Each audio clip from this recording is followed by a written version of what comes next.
Tes, tes. Baik, shalom.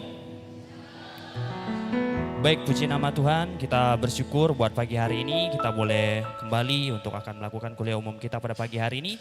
Baik itu Jemaat Chapel, saya persilakan kita untuk bangkit berdiri. Mari kita mengangkat sebuah pujian yaitu dengan judul Allah Sanggup.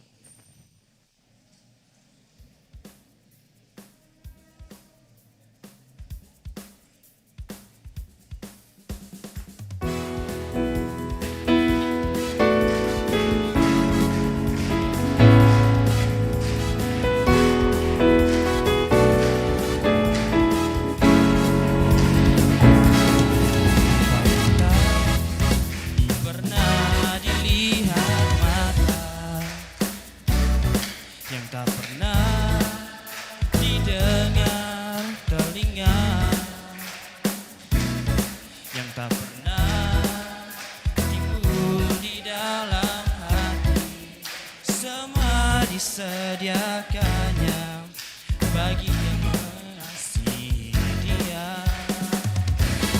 Allah sanggup melakukan segala perkara dulu, sekarang dan selamanya.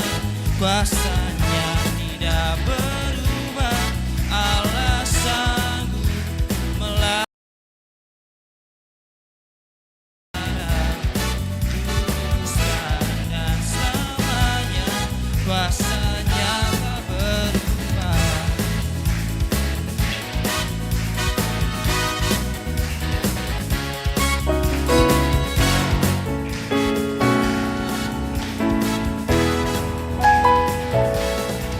Apa yang tak pernah dilihat mata, yang tak pernah didengar telinga,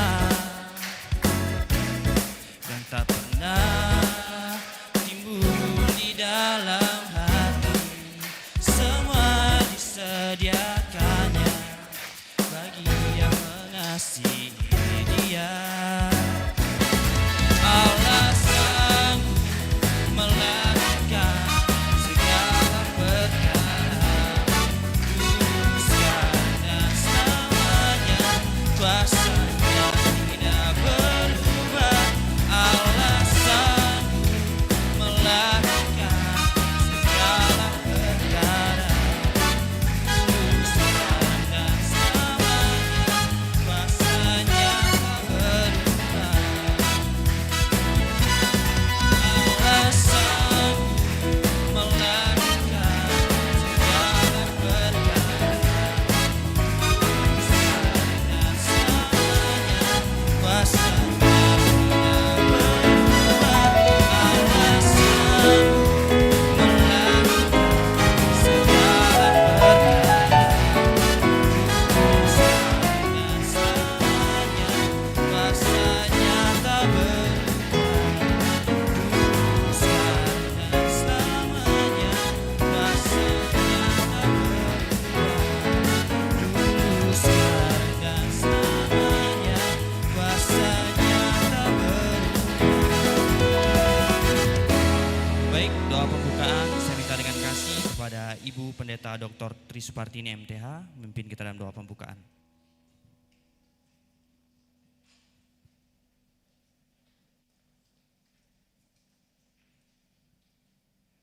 Mari kita berdoa. Kami bersyukur kepadamu Bapa, sebab hari yang baru Tuhan beri buat kami nikmati adalah rahmat baru. Dan di dalam kami menikmati rahmat-Mu ini kami bersyukur untuk kesempatan sekali lagi boleh bersama-sama dengan hamba-hamba-Mu yang Tuhan kirimkan untuk menolong kami pada pagi hari ini, di hari kedua ini untuk melanjutkan kuliah umum kami.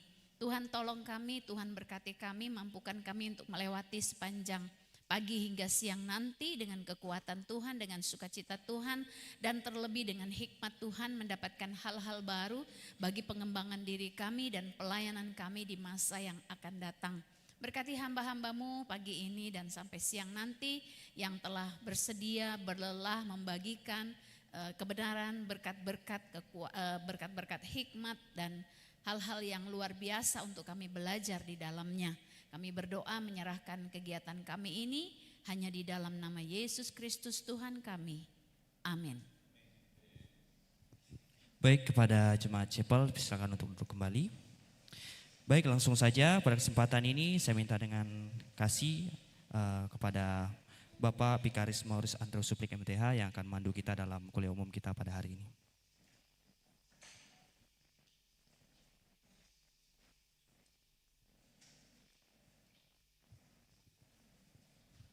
Oke, Shalom Bapak Ibu Saudara sekalian. Selamat pagi semuanya. Apakah masih antusias untuk belajar hari ini? Ya, kemarin sudah sangat seru ya, belajar tentang artificial intelligence. Hari ini adalah kelanjutannya ya. Jadi saudara yang hadir kemarin dan hari ini akan mendapatkan sesuatu yang sangat luar biasa yang nanti ini akan menjadi tools bukan pengganti, tapi menjadi alat untuk kita mengembangkan diri kita di dalam pendidikan dan pelayanan kita. Setuju? Oke, supaya tidak membuang waktu lebih panjang, saya mengundang para narasumber kita, Bapak Pendeta Bambang Wijayanto, silakan Pak ke depan, dan juga Bapak Matius Kelvin. Ya, jadi saya berharap kita semua bisa mengikuti kuliah pada pagi hari ini dengan semangat. Ada bawa catatan enggak? Ada enggak? Harus bawa, karena otak kita enggak sehebat dengan apa yang kita catatkan untuk kita ingat. Ya? Oke. Ya, jadi hari ini kita akan lanjut dengan materi selanjutnya yang akan dibawakan oleh Pak Matius Kelvin dari pukul 8:10 sampai pukul 10:00. Setelah itu kita break dan lanjut lagi dengan sesi Pak Kelvin lagi 1 jam, baru kemudian dengan Bapak Pendeta Bambang. Waktu dan kesempatan saya berikan kepada Pak Kelvin, silakan. Terima kasih Pak. Oke, selamat pagi teman-teman semua. Semalam mimpiin AI gak? Kirain ya, wah udah dari pagi ya dengerin AI, malam-malamnya AI gitu. Oke, coba sebelum kita mulai untuk memberikan instruksi yang baik, ya apa kaidahnya ya supaya instruksinya bagus. Harus apa yang pertama? Ingat gak? JA, betul. JA itu apa? Jabaran amanat. Ya, jabaran amanat adalah instruksi yang penting, perintah ya, yang detail. Ya, supaya AI dapat memahami apa yang kita inginkan. Ya, jadi ini inti utamanya. JA. Yang kedua apa? F yang kedua apa? Nah, format ya. Berarti format itu adalah kita mau AI memberikan hasilnya dalam bentuk seperti apa. Dalam format seperti apa, dalam gaya seperti apa. Apakah mau gayanya serius, casual, fun, ya itu adalah format F ya. Yang ketiga apa? Fokus ya. Karena AI itu bisa memberikan jawaban sangat luas dan bisa saja jawabannya itu tidak sesuai dengan yang kita harapkan. Oleh karena itu kita harus memberikan batasan, limit fokusnya kemana, konteksnya bagaimana. Ya supaya AI itu mengerti apa yang jawaban spesifik yang kita inginkan. Oke ya. Terus yang keempat apa? RA apa? Referensi audience ya. Jadi kita bisa memberitahukan kepada AI tujuan dari hasil outputnya itu mau ditujukan kepada siapa, target audiensnya siapa. Apakah itu untuk kalangan pengusaha, untuk kalangan umum, untuk kaum muda, untuk anak-anak, untuk teenager, remaja gitu ya. Jadi dengan kita memberikan informasi siapa target audiensnya, referensinya, ya kita akan mendapatkan jawaban yang disesuaikan. Seperti itu ya. Yang terakhir, yang paling penting. Yesus ya. Jangan lupa ya, kita harus gunakan AI untuk kemuliaan Tuhan. Ya. Jadi jangan gunakan AI untuk sebagai jalan pintas, jangan gunakan AI untuk yang penting jadi hasilnya. Ya, tetapi AI itu adalah alat bantu sekali lagi. Yang kita utamakan adalah Yesus Kristus Tuhan kita. Ya, sehingga penggunaan AI itu digunakan untuk mencerminkan kemuliaan Tuhan melalui apa yang kita lakukan. Seperti itu ya. Luar biasa. Ini muridnya pinter-pinter, Pak. Ya, baru kemarin dikasih tahu udah langsung hafal. Ya, luar biasa sekali ya. Oke, hari ini adalah hari yang kita akan banyak serunya. Ya, karena saya akan banyak mendemokan banyak tools. Kalau kemarin kan kita fokus hanya ChatGPT. Ya, hari ini kita akan bervariasi, ada beberapa tools yang akan kita pakai gitu ya. Sehingga ya ada kemungkinan karena begitu banyak bisa jadi kita bingung. Ya, nggak apa-apa.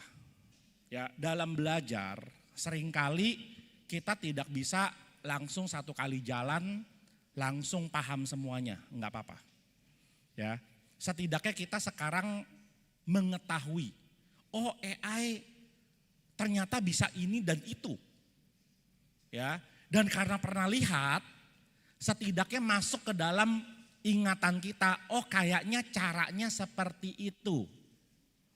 Nanti itu akan jadi bekal buat teman-teman semua ketika nanti pulang mempraktekkan sendiri. Kalau bisa sekarang dipraktekkan jauh lebih baik. Sehingga kalau nanti ada kendala bisa langsung tanya ke saya akan bantu untuk menjawab. Ya, tetapi jika ada keterbatasan untuk mempraktekkan hari ini, ya, setidaknya teman-teman sudah tahu semua, oh kira-kira AI bisa begitu. Ya, sehingga nanti pulang teman-teman bisa praktekkan, coba lagi. Gitu ya. Nah, juga jangan khawatir, saya juga menyiapkan lembar kerja baik dari yang kemarin sampai yang sekarang. Di mana di dalamnya itu ada perintah-perintah, ada step by stepnya. Ya, nanti lembar kerjanya termasuk slide-nya, ya itu saya berikan kepada panitia. Ya, nanti teman-teman bisa minta kepada panitia atau panitia mengatur bagaimana mendapatkan filenya. Jadi kalau yang seandainya terlewat, kurang cepat mengikuti, ya jangan khawatir, jangan jadi minder, waduh saya nggak bisa pakai AI, jangan seperti itu ya. Karena memang namanya hal baru pasti ada waktu untuk dibutuhkan untuk melatih supaya makin lama makin ahli. Oke ya, gitu ya. Jadi jangan khawatir. Maka jadi saya tetap akan mengatur waktu ya, karena kita cukup luas ya untuk bisa mencoba berbagai macam ya. Karena bayangkan dari jam 8 sampai jam 11 ya, sekitar 3 jam. Saya akan berusaha tetap lambat ya supaya bisa mengikuti ya, tetapi juga kita atur waktunya supaya tetap sesuai sampai 3 jam. Ya, kita juga bisa atur waktunya supaya buat semuanya tersampaikan materinya. Gitu. Nanti kalau ada yang tetap terlewat, ya nggak apa-apa, kejar di belakang. Oke gitu ya, setuju ya? Dan kembali saya ingatkan lagi teman-teman semua ya, jangan malu untuk bertanya. Kemarin udah luar biasa sekali ya, pertanyaannya banyak banget ya, luar biasa. Ini senang sekali Pak, mahasiswanya aktif-aktif nih Pak, luar biasa sekali ya. Gitu. Jadi semangat itu dipertahankan ya, kalau ada yang kurang ngerti ditanya, karena kembali saya ingatkan tidak ada pertanyaan yang bodoh. Yang ada adalah jawaban yang bodoh. Jawaban yang bodoh itu artinya di bagiannya saya, bukan di bagiannya teman-teman. Ya kalau saya nggak bisa jawab, saya salah jawab, itu problemnya saya. Ya maka nanti saya juga akan mengukur diri juga. Kalau ada pertanyaan yang sulit yang saya tidak bisa, saya akan sampaikan, saya juga tidak bisa menjawabnya. Gitu ya, biar nanti menjadi PR saya untuk cari tahu jawabannya seperti apa. Gitu ya. Oke, kira-kira itu ya hari ini yang akan kita lalui ya adik-adik ya, teman-teman semua ya. Kita akan demo ya.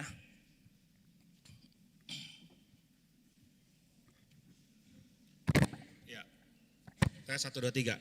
Suaranya cukup jelas ya. Bentar saya ini dulu.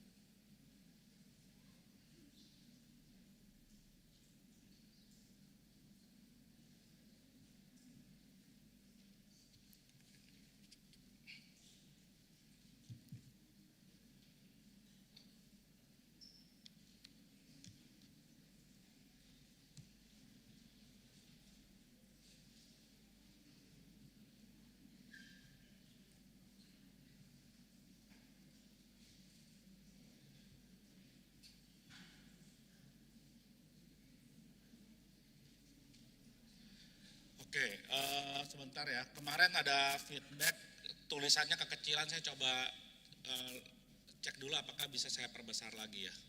Resolusinya saya rubah dulu bentar. Apakah bisa resolusinya saya perbesar?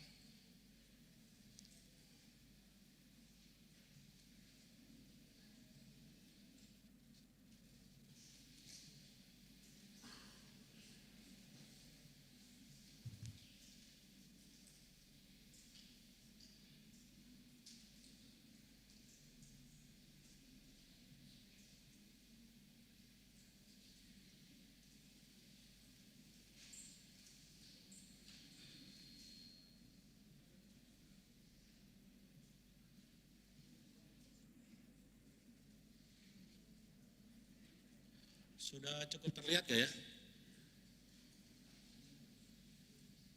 Tulisannya bisa terbaca? Bisa ya?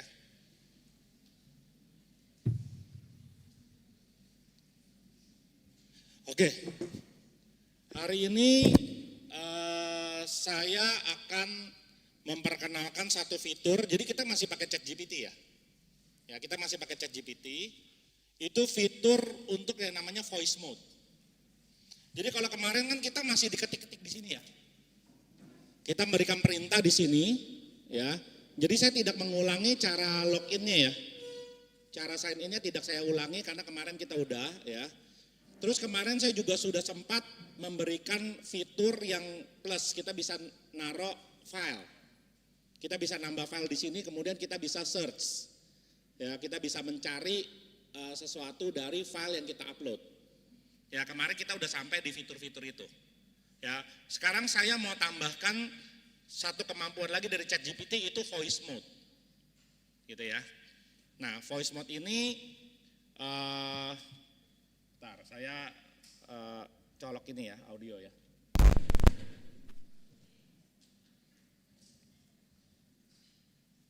Coba saya cek dulu ke YouTube, bentar ya, suaranya muncul apa enggak.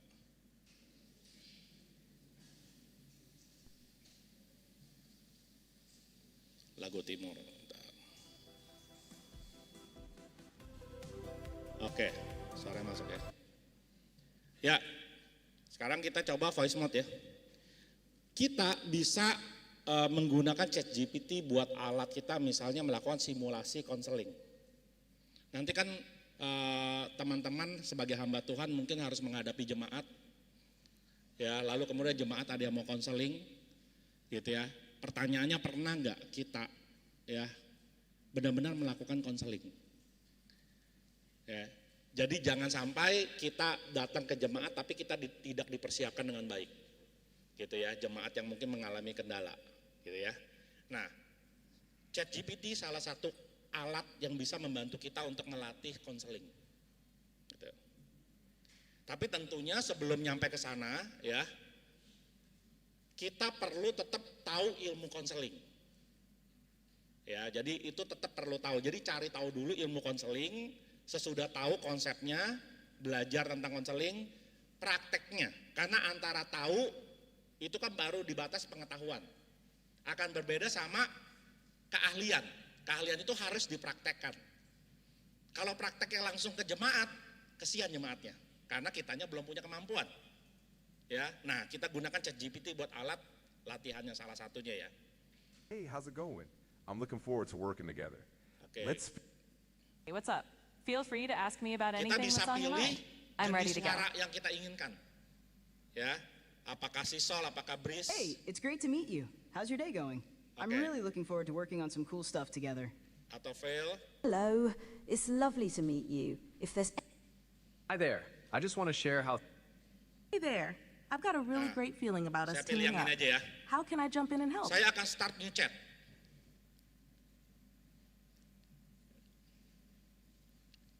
Oke ya.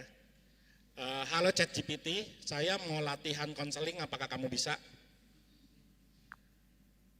Tentu, saya siap bantu. Kita bisa mulai kapan saja. Ada topik atau situasi tertentu yang ingin kamu bahas, atau mungkin ada hal spesifik yang ingin kamu latih. Saya ingin melakukan simulasi. Ceritanya kamu adalah seorang jemaat yang sedang mengalami kendala karena baru saja dipecat dari perusahaan. dan saya akan menjadi hamba Tuhan yang akan memberikan konseling bagi kamu. Apakah kamu mengerti yang saya maksudkan? Mengerti sekali. Saya siap untuk berperan sebagai jemaat yang sedang menghadapi situasi tersebut. Silakan mulai kapan saja, saya akan menanggapi seperti yang diminta. Oke, dimulai dari kamu yang datang ke saya untuk menceritakan permasalahannya ya. Baik, saya mulai. Selamat pagi Pak, saya ingin berbagi sesuatu yang sedang saya rasakan.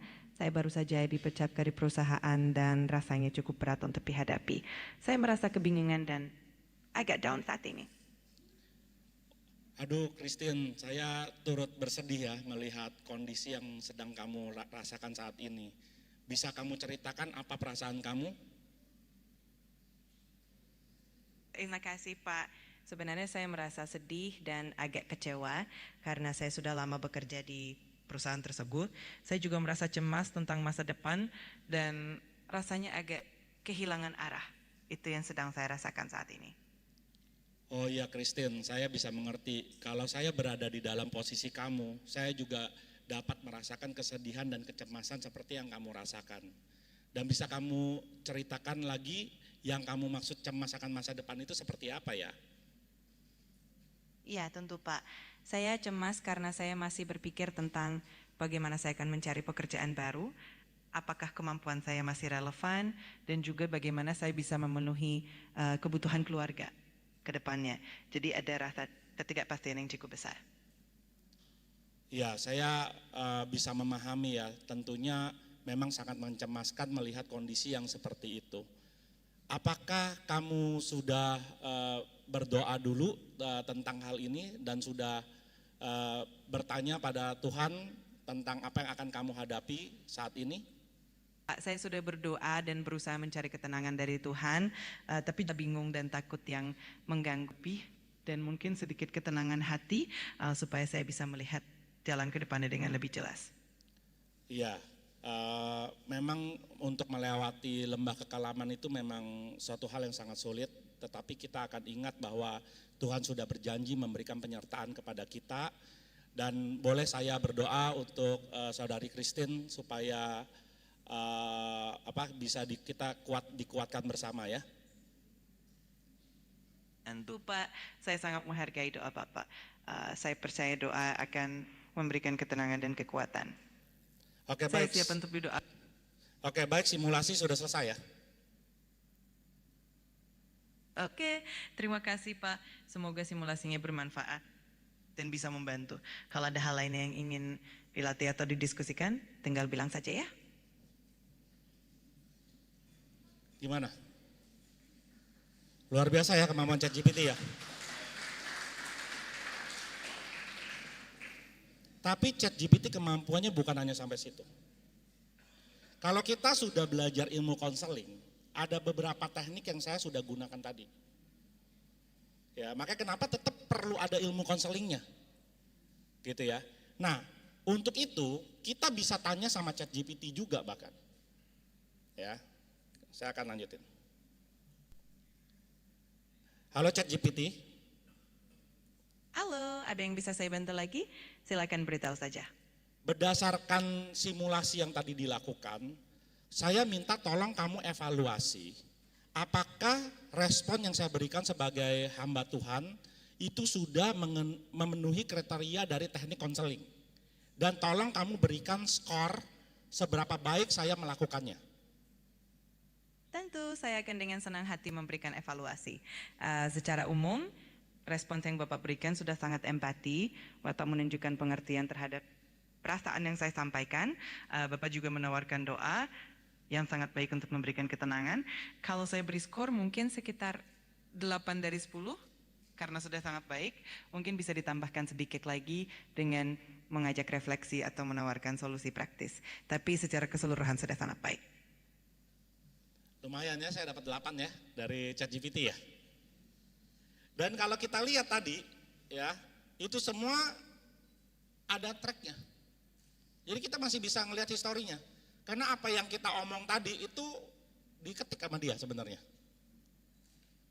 Ya, jadi kalau teman-teman lihat di sini ya, Di sini tadi mungkin kita tidak terlalu menangkap detail gitu ya, tetapi kalau kita baca di sini karena ada tulisannya, respon yang Bapak berikan sudah sangat empati. Nah itu sebuah teknik konseling ya. Bapak menunjukkan perhatian terhadap perasaan yang saya sampaikan, menawarkan doa gitu ya. Kalau saya beri skor mungkin sekitar 8 dari 10, tapi dia juga kasih feedback. Mungkin bisa ditambahkan sedikit lagi mengajak refleksi atau menawarkan solusi praktis. Jadi di sini adalah kekurangan kita yang bisa kita improve. Paham ya, di sini teman-teman bisa melihat ya betapa besar kemampuan dari ChatGPT yang bisa kita gunakan untuk membantu pelayanan kita. Gitu. Tapi jangan dibalik, jangan ChatGPT jadi konselornya. Lalu jemaatnya, Pak, Bu, saya mau konseling, bentar sini, saya settingin ChatGPT, silakan konseling. Boleh gak? Nggak boleh. Gitu ya. Jadi sekali lagi kita harus mengerti apa yang menjadi peranan kita, apa yang teknologi bisa bantu buat kita. Karena teknologi tidak boleh menggantikan peranan manusia. Ya. Teknik konseling kita bisa belajar. Tapi kehangatan sebagai seorang konselor itu tidak bisa diberikan sama ChatGPT. Ya, ChatGPT bisa memberikan sebuah simulasi dengan intonasi yang dia mainkan, dengan susunan kata yang dia berikan. Itu mensimulasikan, sekali lagi, hanya simulasi, bukan real. Tapi waktu kita bicara soal empati, bicara soal pengertian terhadap perasaan.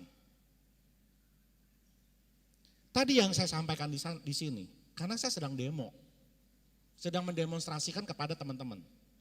Tapi teman-teman bisa menangkap, saya tidak sedang memberikan empati. Cuman kata-katanya saja saya berikan seperti empati. Tetapi gesture saya kan bukan gesture empati. Jadi teman-teman bisa membedakannya. Yang saya gesturekan ini saya lagi presentasi ke teman-teman. Akan sangat berbeda ketika saya benar-benar melakukan konseling kepada seseorang yang benar-benar kehilangan pekerjaan.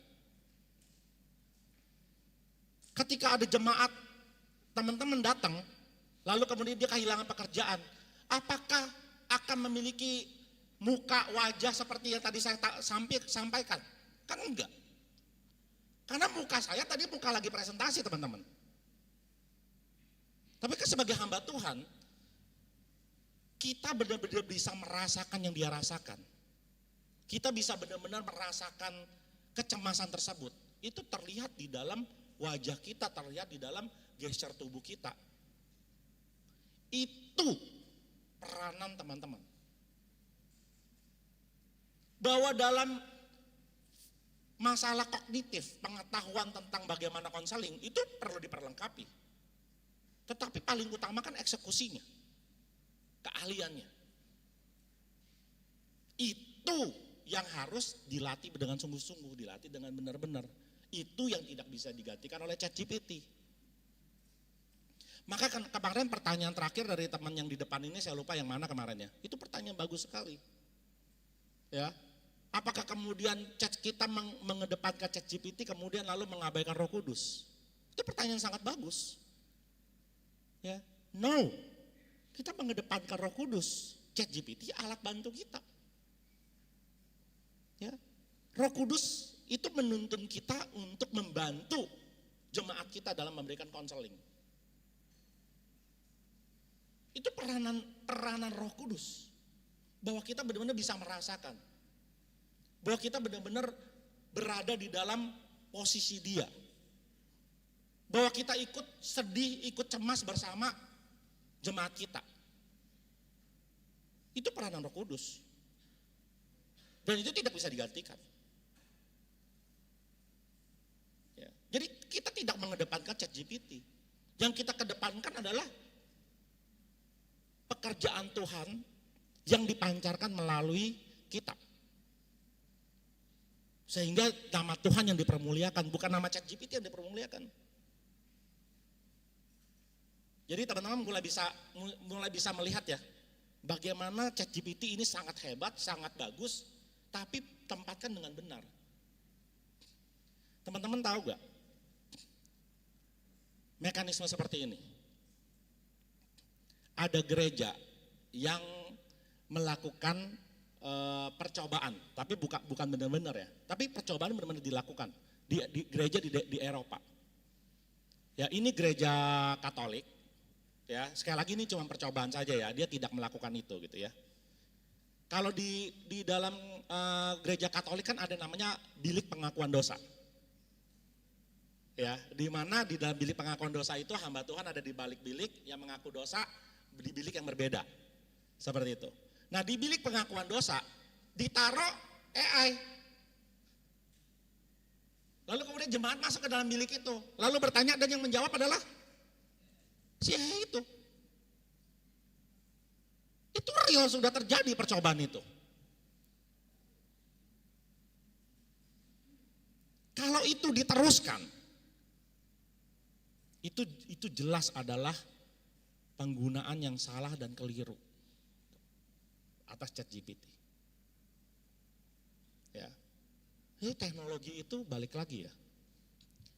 Teknologi itu sebuah ciptaan. Mau AI, mau apapun teknologi. Tapi jangan lupa ya, karena kejatuhan manusia di dalam dosa.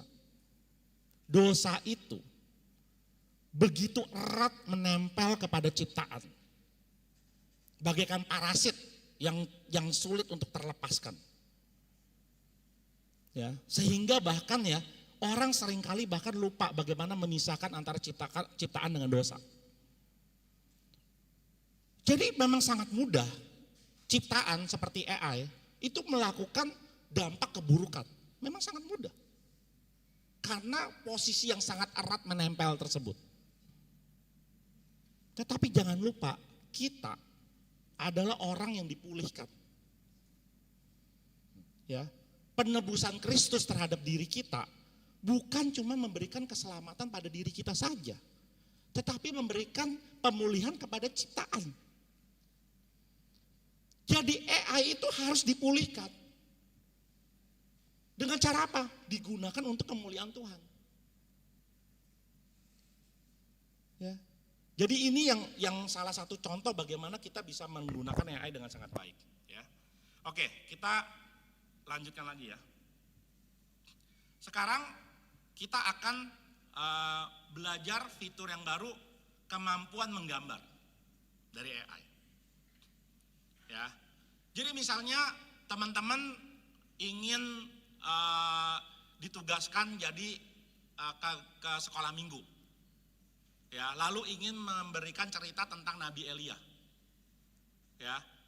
Lalu pengen memberikan gambaran supaya kalau anak-anak sekolah minggu kalau pengen lihat gambaran Nabi Elia sedang melawan Baal. Ya. Nah, itu bagaimana tuh ilustrasinya? Nah, kita bisa minta AI bikinkan ilustrasi buat kita. Teman-teman kan hamba Tuhan, bukan seorang visual creator, bukan desain grafis. Ya. Kalau desain grafis, belajar dulu cara bikin desain yang benar, gambar yang benar. Tapi teman-temannya hamba Tuhan, fokusnya bukan bikin desain. Untuk itu nggak ada masalah. Buat sebuah desain, gitu ya. Oke, buatkan gambar tentang ya Nabi Elia yang sedang melawan Nabi Baal ya.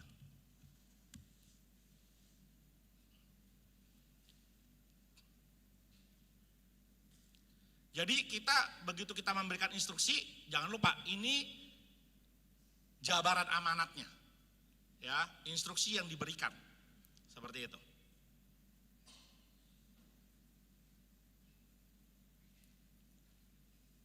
Nah, memang repotnya kalau urusan sama gambar ya butuh waktu ya.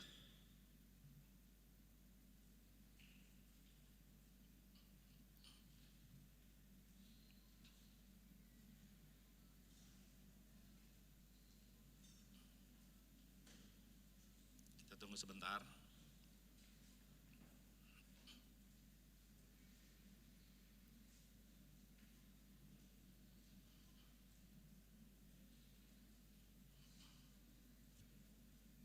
Jadi perintahnya sangat sederhana ya, buatkan gambar tentang Nabi Elia yang sedang melawan Nabi Baal ya. Jadi dengan perintah sederhana dia akan langsung meng-create. Ngetik perintah ini berapa lama? 1 menit ada gak tadi? Nggak nyampe lah ya, 1 menit ya, cuma berapa detik ya. Terus kita nunggu nih. Ya, kalau nunggu ya tergantung kecepatan internet gitu ya. Gitu ya, tergantung seberapa sibuk ya si ChatGPT ya. Gitu. Jadi ini ada waktu tunggu lah. Tapi yang pasti mau kita berikan perintah sampai nunggu gambarnya keluar, tetap lebih cepat daripada seorang ahli desain grafis melukis gambar ini. Nah, keren nggak? Jadi kan? Ya, langsung jadi. Coba kalau seorang desain grafis, ilustrator, painter bikin gambar kayak begini, mau butuh waktu berapa lama? Tapi kalau ini dikasih ke anak-anak, mungkin anak-anak masih merasa kurang cocok. Ya, bagaimana kalau kita berikan jabaran amanat, ya perintah, ya. Tapi sekarang kita mulai kasih gayanya, ya.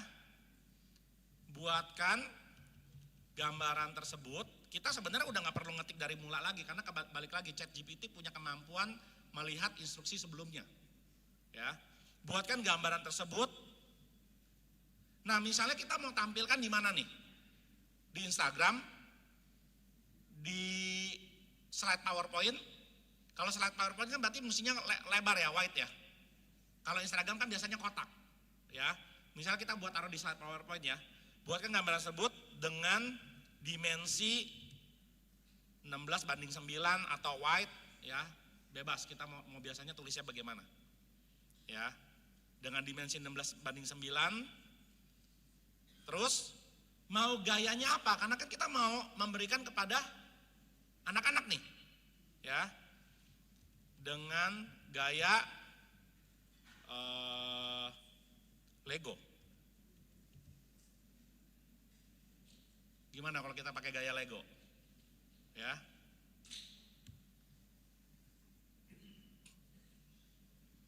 Dan gayanya ini ya luar biasa sekali teman-teman. Bukan cuma Lego. Ya, banyak sekali gaya yang ada. Gitu. Dan saya sudah membuatkan tabel gaya-gaya apa yang ada. Ya. Nanti sekali lagi materinya ini bisa didapatkan ya. Ini contoh gaya-gaya yang ada ya di tabel ini. Jadi teman-teman bisa nanti mau gaya apa itu nanti bisa ya. Saya sudah siapkan ininya, tabelnya. Seperti itu. Kita sambil lihat ya contoh-contoh gaya yang ada ya. Ini karena ini kan kecil ya. Biar ini saya baca contohnya. Kita bisa punya gaya realistik, foto realistik. Ya, kita bisa bergaya seperti foto atau bergaya seperti kartun. Nah, kartun tertentu misalnya mau bergaya Disney, Pixar, mau bergaya Minion. Sekarang yang lagi heboh banyak gaya Ghibli. Ya, atau tadi gaya Lego yang lagi kita coba gitu ya. Jadi kita bisa pakai gaya-gaya seperti itu untuk anak-anak. Atau mau gaya lukisan klasik, oil painting, watercolor, ya mau gaya pencil sketch gitu ya, macam-macam. Ya, terus kemudian kita bisa punya gaya-gaya yang modern, digital gitu ya, misalnya seperti pixel art, isometric design. Kita juga bisa punya gaya ilustratif ya. Misalnya untuk children's book, medical illustration, kita bisa bikin seperti komik gitu ya. Kita bisa buat seperti itu. Atau gaya-gaya kreatif misalnya berdasarkan komik book, Marvel, DC, anime, chibi, ya gaya-gaya Korean webtoon ya. Jadi banyak sekali gaya-gaya yang bisa kita pakai untuk membuat gambar kita jadi menarik, seperti itu. Kita lihat. Nah, udah jadi gambar Lego gak tuh? Ya. Ya teman-teman bisa lihat di sini ya. Gitu. Jadi ini contoh pembuatan gambar. Nah, saya mau berikan lagi contoh ya bagaimana membuat gambar yang tingkat kesulitannya lebih tinggi. Ya. Nah, Saya sudah siapkan.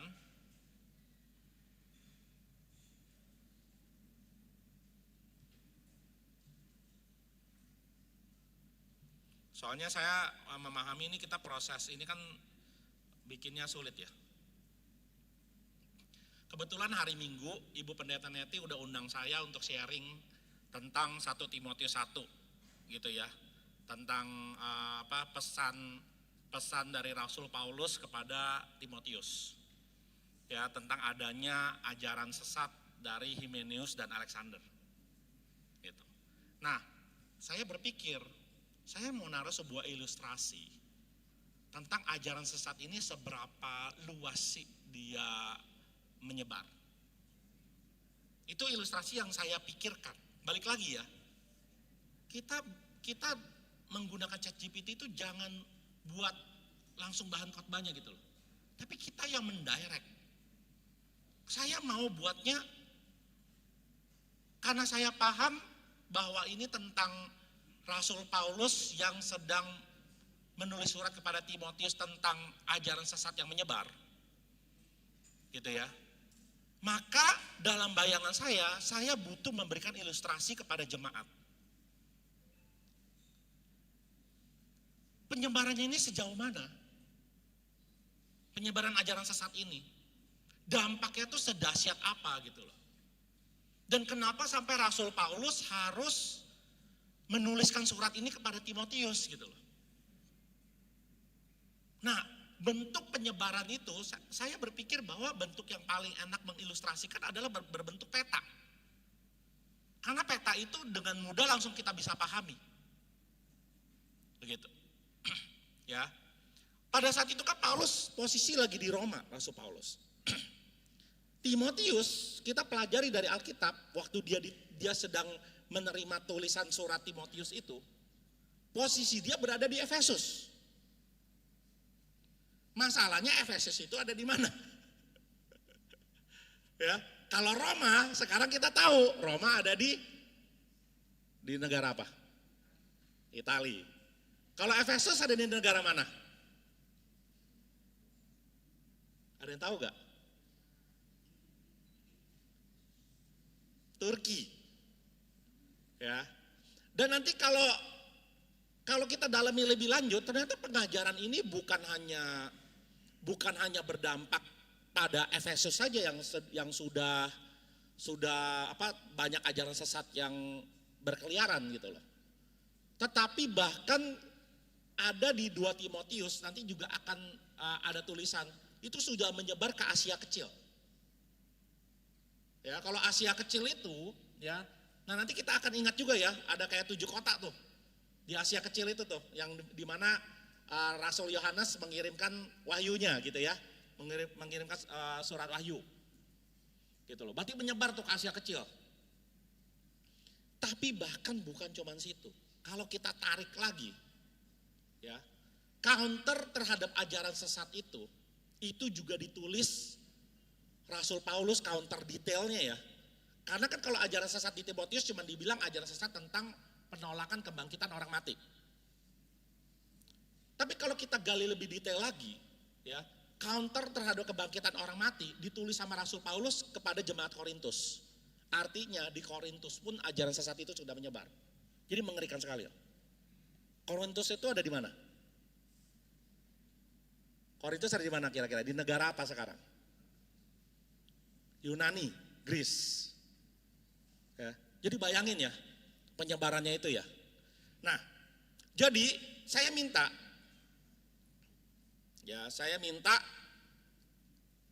buatkan gambar peta sesungguhnya pada masa Paulus yang menunjukkan rute perjalanan antara Roma, Korintus, dan Efesus. Lalu saya minta biar gambarnya lebih berbicara. Penggambaran petanya bergaya masa lalu.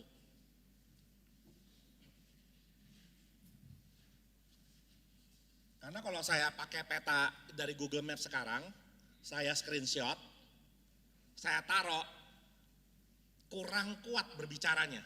Tapi kalau petanya gaya masa lalu, wah ini kita langsung, jemaat bisa langsung tervisualisasikan, wah ini zamannya Paulus loh. Nah, ya kan lebih keren ya. Lebih berbicara gitu.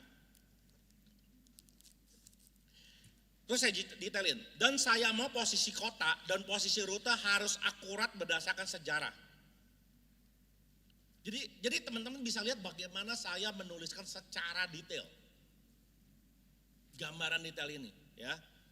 Harus akurat berdasarkan sejarah. Sehingga, nah ini, ada perintah spesifik. Kamu harus melakukan deep research terlebih dahulu. Jadi jangan langsung gambar. Saya ingin ChatGPT itu sebelum gambar cari tahu dulu. Ya, pahami dulu.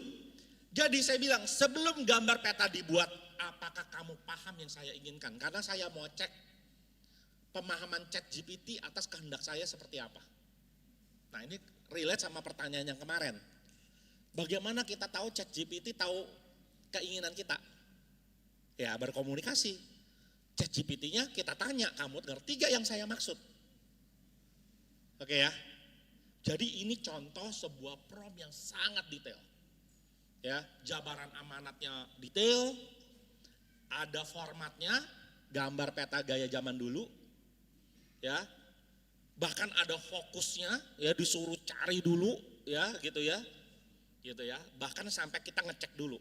Gitu ya. Gitu. Lihat jawabannya. Salah satu contoh ya, kalau kita mau lihat ChatGPT supaya kita lebih memahami ya. Ada gini nih, thought for 1 minute 43 second. Berarti ini contoh jawaban yang tidak langsung. Karena ada perintah deep research yang saya bilang tadi. Jadi ChatGPT itu dia bisa langsung ngejawab cepat. Itu biasanya kurang akurat. Ya, atau kita bisa perintahkan dia suruh mikir dulu. Ini akan lebih akurat. Nah, dia bilang, ya saya paham. Intinya yang Anda minta sebuah peta gaya kuno, antik atau sepia. Nah, berarti dia udah mulai ngerti ya. Akurat secara sejarah dan geospasial untuk rute pelayaran Roma ke Korintus, Efesus dengan posisi kota pelabuhan yang tepat. Nah, ini bahkan dia jabarkan rencana kerja dia. Rencana kerja dasar histori yang saya pakai, udah saya cek, dia bilang. Roma pada masa Paulus akan saya representasikan lewat Puteoli, pelabuhan utama Italia tempat Paulus benar-benar tiba di Kisah Rasul 28 ayat 13 sampai 14. Gila ya? Detail sekali loh ChatGPT. Dan hub utama sebelum ke Portus Ostia berkembang penuh, jadi dia tahu nih secara sejarah. Lalu saya beri lek darat, jadi nyambung lewat jalan darat ke Roma via Appia. Dan untuk membuktikan ini, dia memberikan link-link terpercaya. Kita bisa cek linknya. Berarti ini akuratnya luar biasa ya. Portus Ostia akan saya tandai sebagai konteks pelabuhan ibu kota. Ya, tapi bukan titik sandar Paulus di Kisah Para Rasul. Luar biasa sekali. Korintus punya 2 pelabuhan. Ya, Lecaion, relevan ke rute Korintus Italia, dan Cenchreae, wah bacanya gimana nih, saya bingung nih ya. Yang mungkin yang dosen perjanjian baru atau bahasa Yunani ya. Titik keberangkatan Paulus ke Efesus, Kisah Para Rasul 18 ayat 18-19. Efesus saya plot ke pelabuhan kuno Efesus ya, di sekitar harbor quarter dekat Church of Mary ya. Jalur historis melalui Sea Lanes pesisir dimodelkan oleh Orbis ya, keren ini sekali ya. Output yang saya akan buat. Jadi rencana dasarnya dia sudah buat, outputnya peta gaya kuno, titik pelabuhan koordinat, jalur, label segmen, akurasi, dan keputusannya adalah demikian. Kalau ini sudah sesuai, saya akan buat peta final ya. Kalau udah baca begini, menurut teman-teman ChatGPT benar-benar ngerti gak yang saya mau? Benar-benar ngerti ya? Bahkan bukan yang ngerti lagi, ngerti banget. Ini sama ibaratnya ya.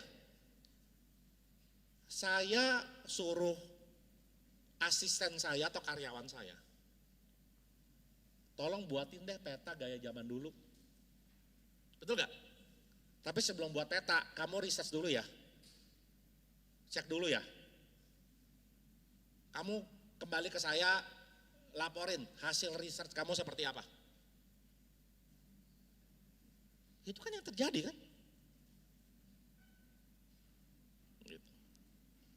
Dan kalau saya punya karyawan yang kemudian jawabnya kayak begini, saya akan geleng-geleng kepala, ini karyawan pinter amat. Ya. Tapi tetap si pemberi perintah yang punya ide siapa? Saya loh. Oke ya, ini hasilnya. Gimana, keren nggak? Ini gambar khas Pulau Italia ya. Kalau kita lihat di gambar peta Pulau Italia itu bentuknya kayak sepatu begitu ya. Oke, ini ada lautnya ya di zaman dulu. Ada peta kompasnya, jaraknya, ada jalur. Ya, ada jalur. Seperti itu. Ya, Korintus, Efesus. Gimana, keren nggak? Terus gayanya peta zaman dulu, keren nggak? Keren. Bagus ya. Kita taruh ini di slide ya. Jadi ketika nanti saya sharing tempatnya Bu Neti ya di GKI Samion, saya taruh slide ini Bu ya. Tapi tunggu dulu. Ingat, ChatGPT tidak selalu benar. Cek dan recheck dan recheck dan recheck dan recheck. Kalau saya baca ini, saya merasa ChatGPT sangat mengerti. Tetapi begitu sudah ada hasil, tetap tugas kita memastikan hasilnya benar atau tidak. Dan ini berlaku untuk semua kegiatan dalam hidup kita. Saya punya karyawan, saya suruh bikin nih. Lalu dia kasih ke saya hasil buatannya. Begitu saya lihat, wih keren, saya taruh. Begitu salah, lalu misalnya ada orang komplain ke saya, Pak, gambarnya salah. Memang saya bisa bilang, oh sorry, yang buat karyawan saya. Bisa gitu? Kita ya nanti ada kaitan dengan ilmu manajerial ya, kan adik-adik akan jadi hamba Tuhan juga harus ada kemampuan memimpin. Kepemimpinan itu penting. Ya. Tidak semua pekerjaan harus kita kerjakan sendiri. Ada konsep yang namanya delegasi. Itu ilmu manajemen. Ya. Harus ada konsep yang namanya delegasi. Dan itu sangat alkitabiah. Tuhan Yesus dalam menyebarkan Injil mendelegasikan mulai dari para rasul. Iya kan? Pendelegasian. Jadi ada konsep delegasi. Tetapi delegasi adalah pemindahan tugas tapi bukan pemindahan tanggung jawab. Tolong adik-adik catat dan ingat ya. Delegasi adalah pemindahan tugas tapi tidak pemindahan tanggung jawab.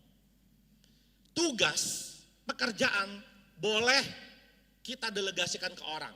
Bahkan kalau sebagai seorang pemimpin bukannya boleh lagi, harus. Tetapi tanggung jawab tidak bisa berpindah. Tanggung jawab ada di tangan kita. Jadi kerjaannya dikerjakan orang lain, salah atau benar, tetap salahnya kita kalau salah, benernya kita kalau benar. Itu namanya tanggung jawab. Walaupun saya lihat ChatGPT ini bagus, tetapi saya tidak berani langsung menaruh map ini. Karena kalau map ini salah, saya harus bertanggung jawab kepada jemaatnya Ibu Neti. Saya diundang Ibu Neti, itu ada satu kredibilitas yang saya pertaruhkan di nama saya. Dan saya nggak boleh salah. Saya akan berupaya sebisa mungkin tidak salah. Walaupun saya sebagai manusia masih mungkin salah, tapi saya akan berupaya sebisa mungkin. Maka ini saya memberikan penekanan sangat kuat. Ini kita bicara bukan cuma sekedar teknis make, demo. Tapi saya memberikan filosofi cara make. Ya. Jadi saya cek lagi, cek dan dicek dan dicek. Saya Google. Peta Paulus. Pelayanan. Perjalanan.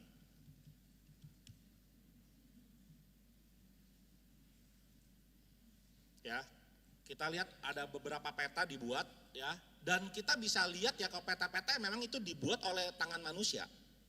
Ini kan peta umumnya. Ya, ada peta gitu ya. Ini peta umum terus kemudian dikasih titik-titik gitu ya. Ada peta dikasih titik-titik gitu. Nah, saya ambil peta yang ini deh.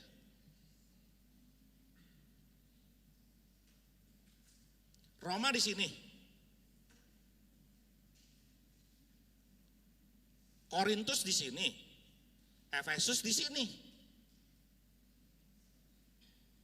Lihat ya gambar ini ya, gambar sepatu ini nih, ya kayak hak, sepatu hak, ya. Berarti Korintus di seberang sini kan, Efesus ya di seberang sini. Ini disebut namanya Asia Kecil, Asia Minor bahasa Inggrisnya. Coba kita lihat hasilnya yang tadi kita bandingkan. Yes. Ini Roma sepatu. Kan mesti di sini Korintus. Coba ya, balik lagi ya. Di sini ditulis Efesus. Padahal kalau kita lihat di peta tadi, ya, yang ini Korintus, Efesusnya di sebelah sini. Jadi ada lautan, lautan lagi. Salah ternyata. Ini Efesusnya, maksudnya kan Efesusnya di sini. Kan lautan, Korintus dulu di sini, baru Efesus.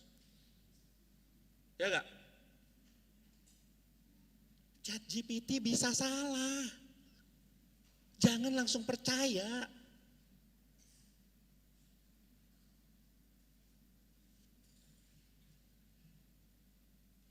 Gambarnya keren, seolah dia ngerti, tapi bisa salah. Bingung gak? Kok bisa ya? Kan dia udah ngerti. Saya juga bingung. Ya kan? Gitu. Jadi saya cari sebuah gambar yang menunjukkan titik-titik. Ada Roma, Athena, ya Korintus tadi ya, Korintus, Efesus di sini. Ini persis ya gambar tadi ya, yang tadi ya. Cuma penggambarannya beda aja. Tapi ini titik ini contoh ya. Dua gambar yang berbeda nunjuknya benar. Berarti udah pasti bener lah yang ini, ya kan, daripada buatannya si ChatGPT. Lalu saya tanya sama dia, posisi kota yang Anda buat salah. Saya salahin ChatGPT. Sama seperti saya punya asisten, dia buat saya salah, salah oi.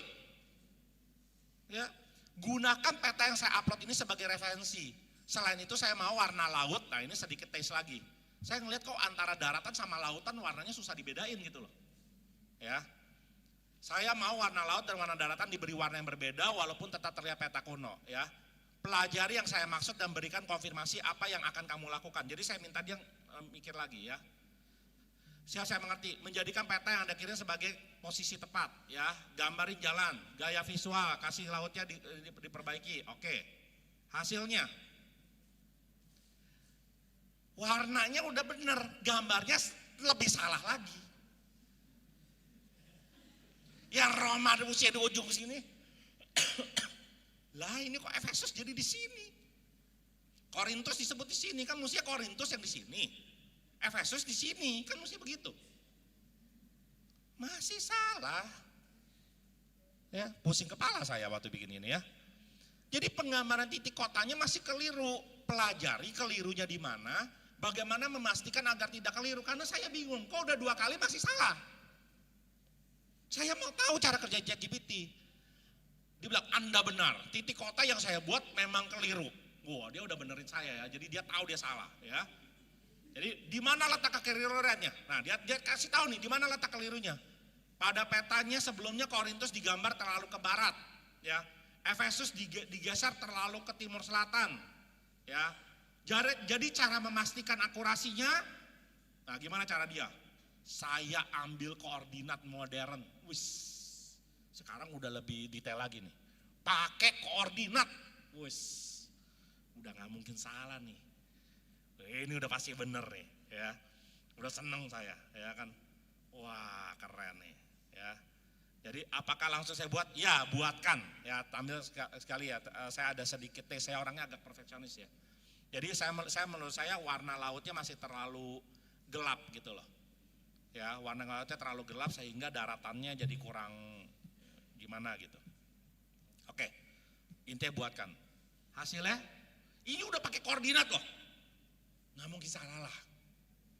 Ya, hasilnya, lah kok kayak begini?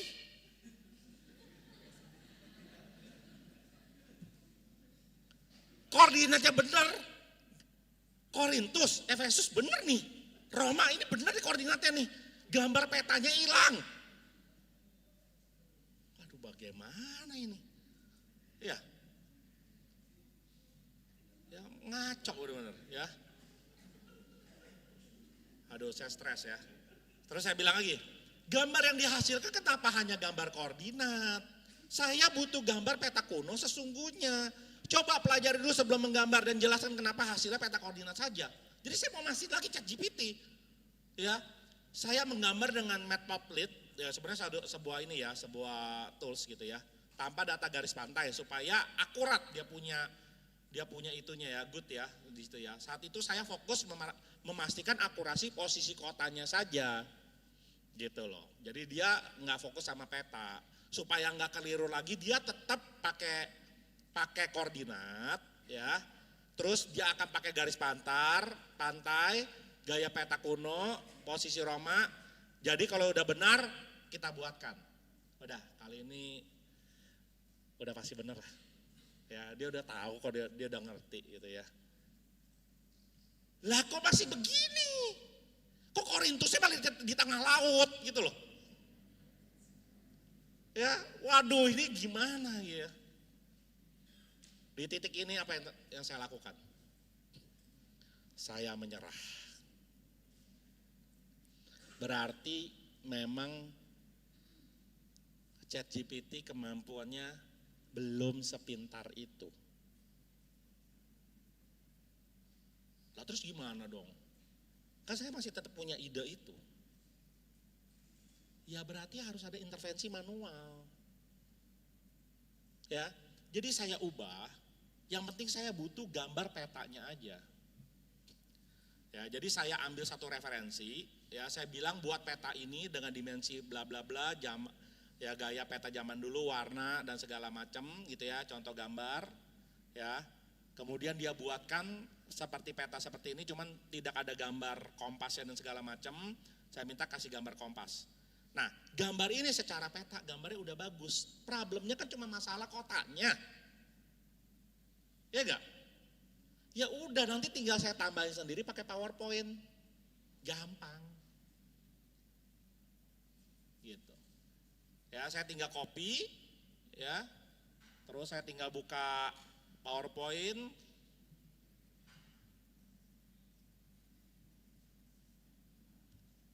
Ya.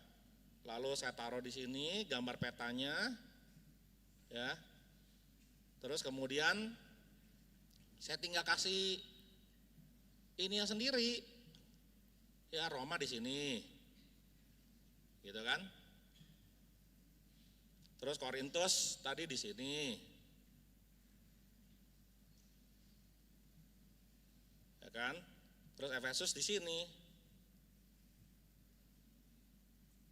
Gitu. Tinggal tarik garis. Insert, tarik garis. Dari sini kemari. Ya. Terus biar kelihatan kayak jalan, kita kasih gambar dash. Tarik garis lagi.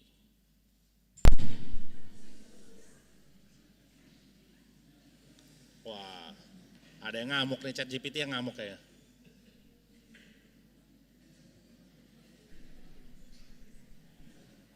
Udah jadi, tinggal tulis Roma, Korintus gitu kan. Roma. Udah jadi. Jadi kita akhirnya memahami ya bahwa ChatGPT memang pintar, tapi kepintarannya juga masih ada batasannya. Mungkin ke depan dia akan lebih pintar, tapi saat ini pintarnya belum nyampe gitu. Ya, nah kita jangan kehabisan akal karena kita harus menguasai, kita yang menguasai tools. Tools yang punya keterbatasan ya kita perbaiki gitu. Kita lakukan sendiri, tetap tercapai kan apa yang saya harapkan. Walaupun tidak full 100% AI. Kalau seperti ini yang dikedepankan kan tetap pekerjaan yang saya lakukan, bukan AI-nya. Cukup jelas di sini ya? Ya. Oke, sebelum lanjut ya, kita udah sampai pada audio sama voice mode sama menggambar. Ada yang mau nanya gak? Silakan, satu.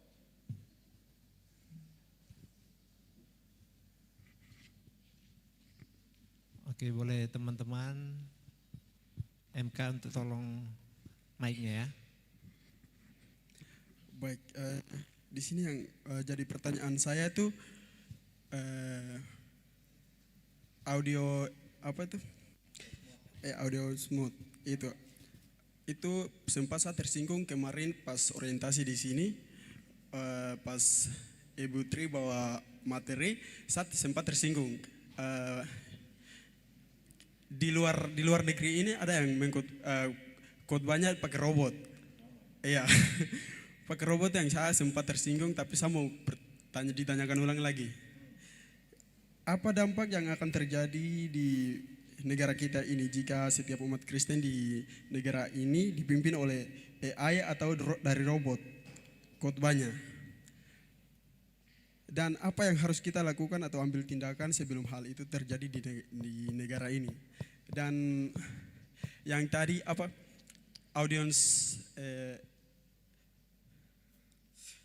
yang tadi tutorial yang pertama ya tadi, yang jadi pertanyaan saya adalah, dan juga pada saat kita mau khotbah ke jemaat lalu kita minta ChatGPT untuk atau robot yang mengkhotbahkan jemaat itu, apakah menurut pandangan orang Kristen Tuhan itu hal yang menurut orang Kristen dan Tuhan hal itu layak atau tidak? Dan pertanyaan kedua, pertanyaan yang barusan ini untuk apa tutorial gambar ini, pertanyaan yang jadi pertanyaan saya adalah kemarin kan sebelum masuk di materi kita awali dengan dasar firman Tuhan dari Imago Dei, Kejadian pasal 1 ayat 27. Kenapa kita harus percaya kepada Allah atau ChatGPT? Padahal itu ciptaan manusia. Kenapa kita harus percaya kepada Allah atau ChatGPT? Ya, padahal itu ciptaan manusia. Ya. Terima kasih. Wah, thank you sekali. Pertanyaannya bagus sekali, bagus. Keren. Oke, pertanyaan pertama beberapa rentetan ya. Satu, apa yang terjadi kalau robot atau AI yang kemudian berkhotbah di Indonesia ini? Ya, menurut saya yang terjadi adalah kekacauan dan kemunduran. Gitu. Ya, karena tidak boleh ya AI robot mengambil alih fungsi yang bukan fungsi dia. Apakah dampak dosa akan membuat hal itu terjadi? Menurut saya ada yang akan terjadi. Jadi kita akan melihat bahwa upaya-upaya seperti itu terjadi. Kenapa? Karena memang yang tadi ya, kita bicara AI itu kan ciptaan. Seperti botol minum ini ciptaan. Tapi ciptaan itu ya sebagai, kita sebutnya sebagai struktur ya, sebagai ciptaan. Dia tuh punya arah. Ada arahnya menuju kepada kemuliaan Tuhan, ada arahnya kepada dosa yang merusak.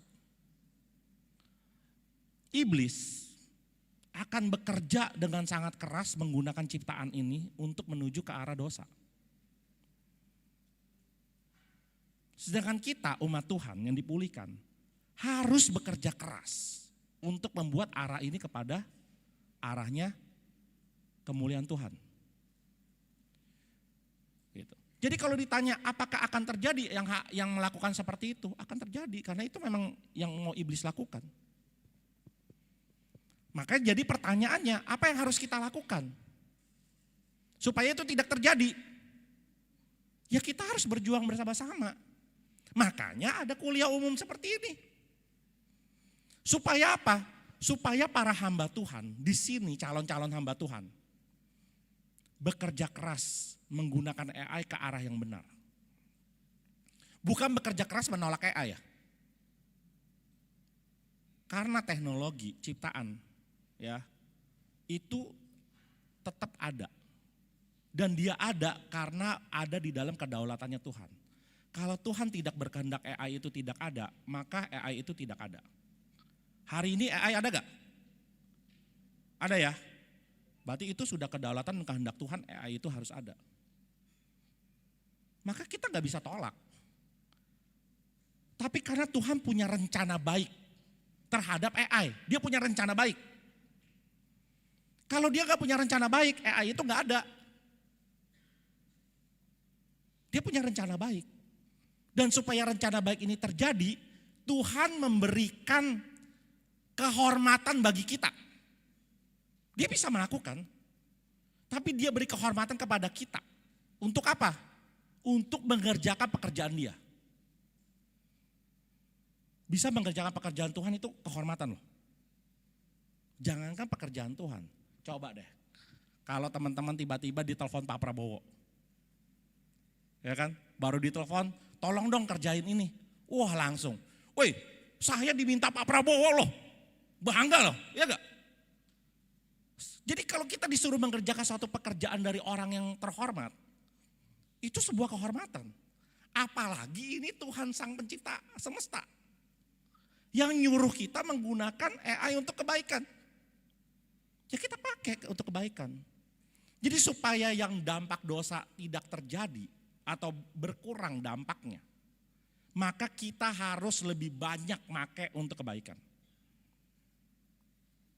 Kita bisa ajarin orang bagaimana cara menggunakan dengan baik, dengan benar. Ya, itu cara menguranginya ya. Gitu. Oke. Pertanyaan yang kedua. Ya. Pertanyaan kedua tadi saya lupa, apa boleh diulangi lagi? Sorry. Atau tadi ada yang ingat?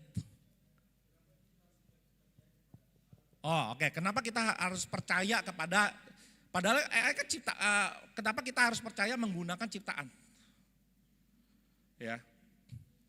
Pertama, teknologi AI ya ciptaan manusia.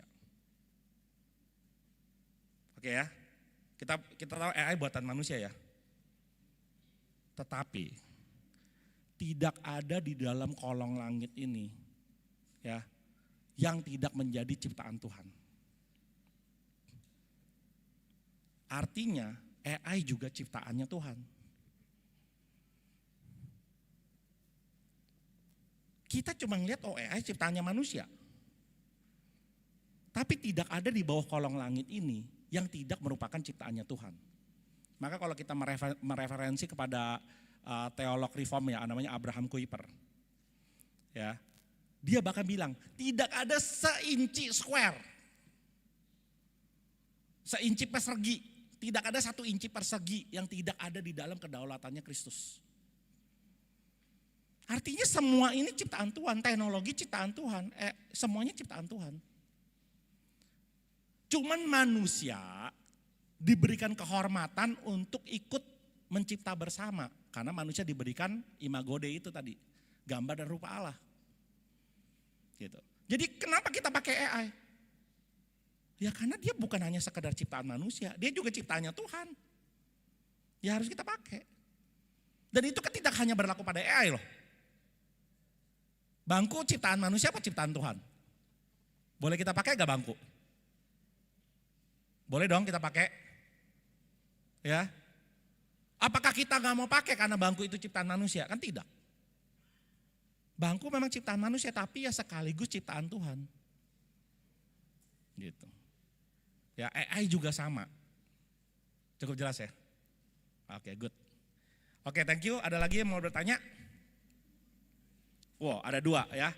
2 pertanyaan saya jawab dulu, habis itu saya akan lanjut ke materi berikutnya ya. Tapi yang 2 ini saya jawab dulu. Silakan. Silakan.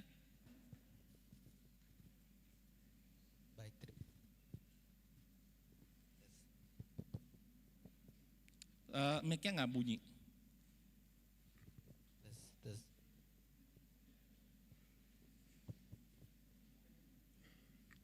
Mic-nya atau pakai mic ini aja? Tes. Oh, oke. Baik, terima kasih. Saya perkenalkan, nama saya Miki Heluka. Saya prodi teologi. Saya di sini mau bertanya. Tadi Bapak berbicara dengan tadi AI. Menurut saya tidak setuju. Karena sekarang dunia sudah canggih. Lama kelamaan Alkitab menjadi sampah. AI yang lebih pintar, karena lama kelamaan kita bisa lupa Tuhan, bisa lupa Alkitab, bisa lupa kita pernah pergi ke gereja tapi bisa lupa. Dan AI dengan robot menjadi manusia, manusia menjadi penonton untuk mendengar apa yang robot sampaikan. Terus itu yang pertama, yang kedua, AI itu lebih pintar. Apa yang kita minta tuh dia kasih, dan dia kasih tuh teratur semuanya. Teman-teman semua melihat di kita punya perpustakaan dokter-dokter yang mereka tulis itu kurang daripada AI yang lebih pintar. Tapi pertanyaan saya, AI bisa mengubah hidup saya atau buku yang bisa mengubah hidup saya? Terima kasih. Buku, oke. Wah, ini pertama saya sangat mengapresiasi ya, karena memiliki sebuah sikap ya, itu adalah salah satu hal yang penting. Ya, kita memang dari awal kita perlu punya sebuah pandangan. Ya, misalnya saya setuju, tidak setuju, itu sebuah hal yang sangat baik. Gitu ya. Nah, tapi memang kita perlu sama-sama menggali lebih dalam, sehingga kemudian apakah kita perlu mereposisi. Ya, apakah kita perlu bertahan pada pandangan itu, atau kita bisa melihat, oh ya memang ada satu aspek lain yang saya bisa mengerti sehingga akhirnya saya mengubah pandangan tersebut. Gitu ya. Jadi atas memiliki pandangannya itu keren banget. Ya, saya sangat salut ya. Bahkan berani, misalnya begini ya. Itu sebuah keberanian loh. Kita di sini mungkin mayoritas, apalagi kuliahnya umumnya tentang AI. Pasti mayoritas merasa bahwa saya melihat bahwa AI itu hal yang baik. Tetapi adik di sini ya punya sebuah keberanian menyatakan saya tidak setuju. Ya, itu namanya berani mengambil posisi. Itu sekali lagi merupakan sebuah hal yang sangat baik. Ya, saya mengapresiasi hal itu. Nah, tetapi tak perlu ada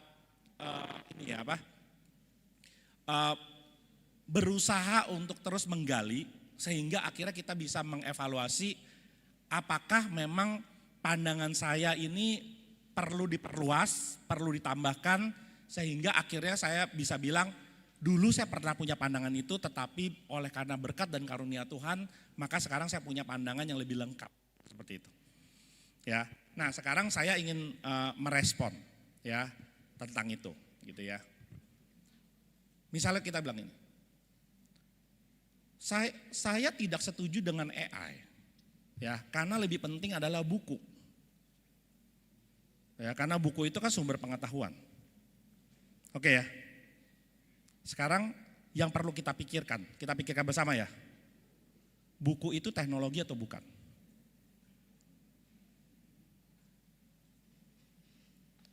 Buku itu juga teknologi. Pada masa dulu,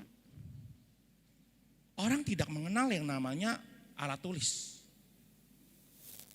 Ya kita cuma punya apa? Lisan, omongan. Lalu Tuhan memberikan hikmat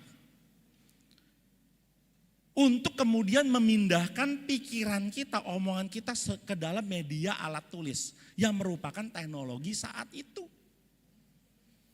Teknologi alat tulis siapa? Ya macam-macam. Ya, ada dari batu yang diukir, dinding yang diukir, pakai bilah yang tajam. Lalu teknologi berkembang lagi. Ya, waduh kalau di dinding mau kasih ke orang susah. Oh kalau gitu kita bikin pakai tanah liat. Tanah liat diukir habis itu dibakar dia jadi kaku. Teknologi loh itu. Berkembang kan? Berkembang.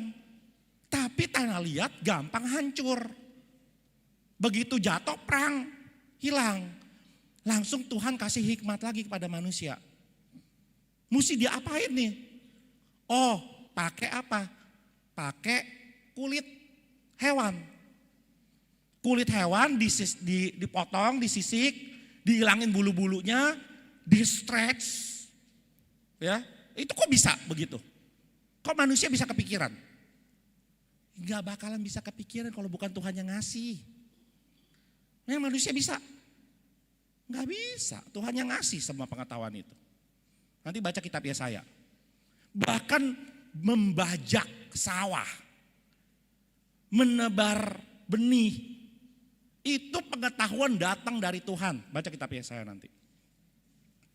Jadi pengetahuan, knowledge, itu semua dari Tuhan. Teknologi itu adalah output dari pengetahuan. Dari Tuhan. Sehingga dari kulit, lalu kemudian, oh tapi kalau kulit prosesnya lama, susah, dan berat. Akhirnya mulai dari daun papirus.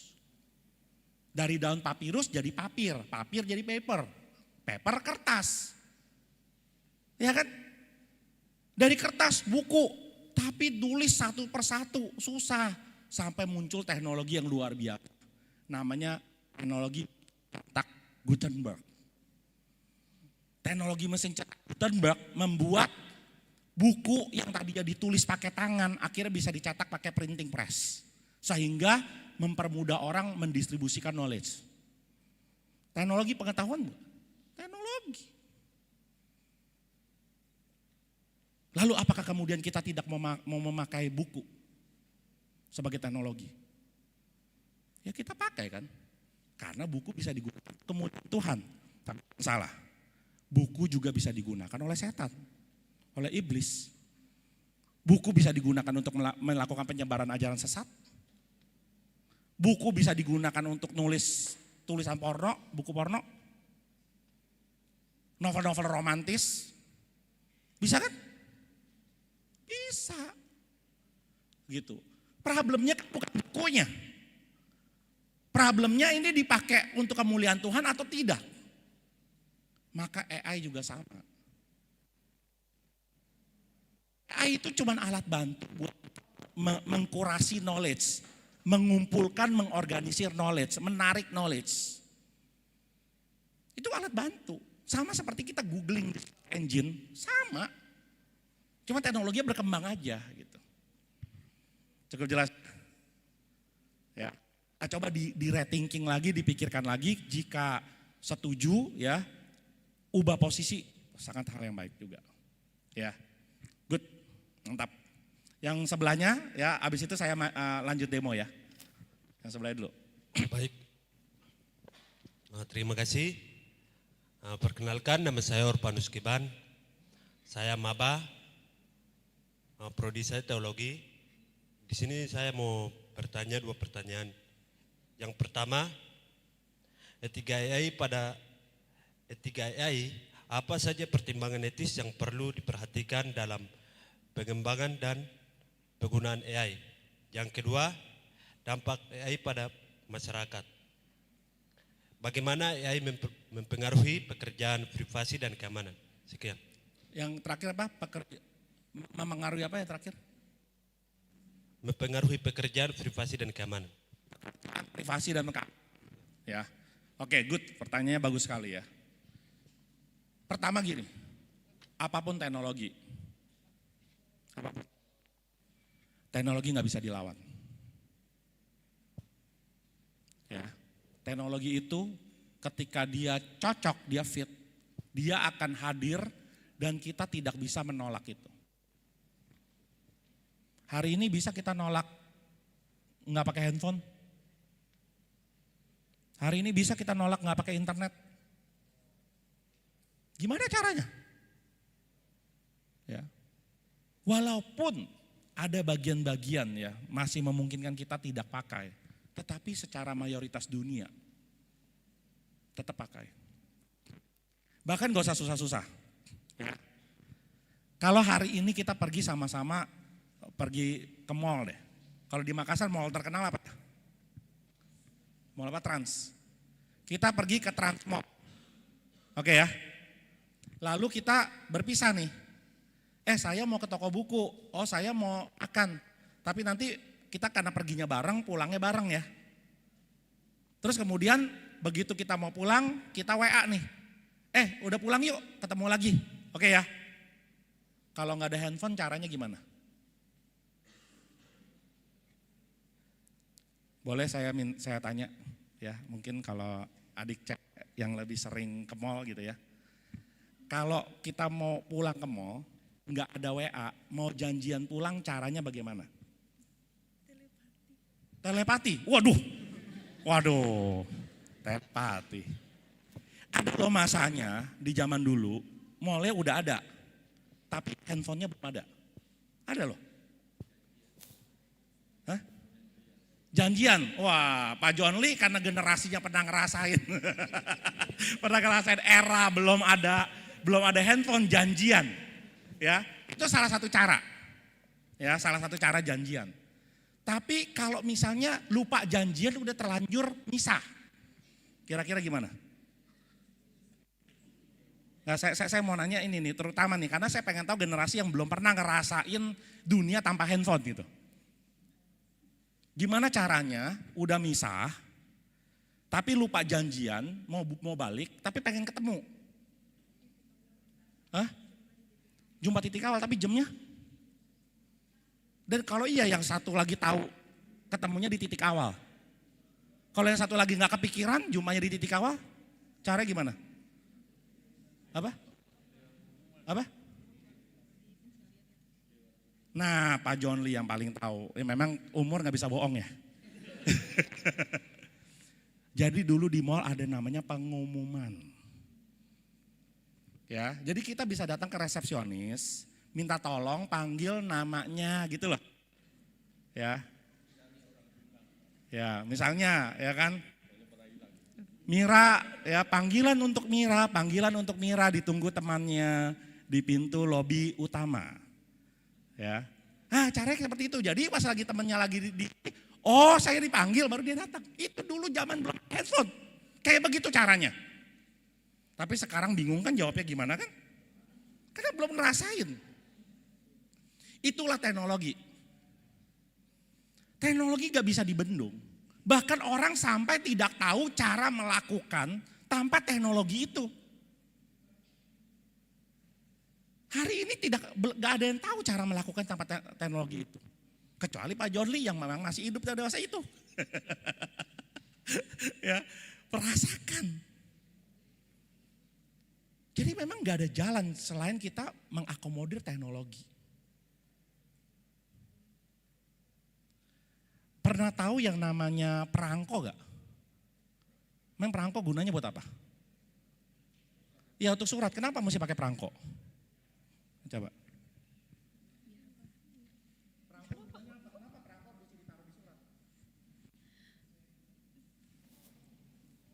Biar ditahu tempat pengirimannya.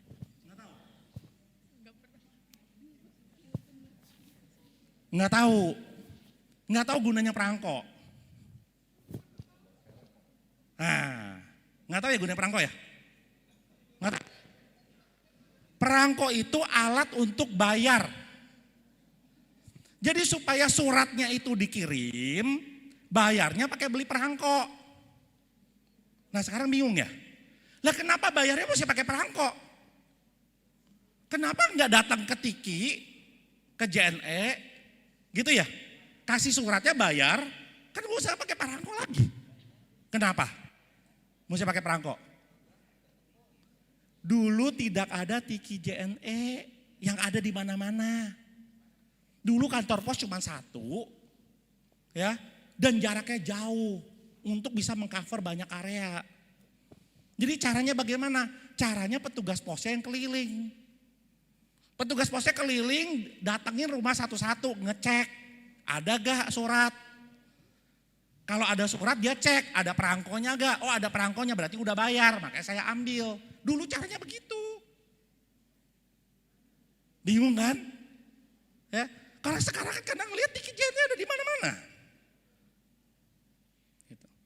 Itulah sebabnya hari ini kita bahas tentang AI. Karena nanti akan ada masa, adik-adik mau setuju gak setuju, gak peduli. AI ada dan mau tidak mau harus pakai. Sama seperti handphone, sama seperti keberadaan tiki JNE. Dan bahkan nanti akan ada masa orang gak tahu caranya menggunakan tanpa AI. Emang itulah teknologi. Sekali lagi, bisa berdampak buruk gak? Bisa. Hari ini handphone bisa berdampak buruk gak? Internet bisa berdampak buruk gak? Bisa, makanya kitanya harus menguasai bagaimana cara menggunakan teknologi dengan benar.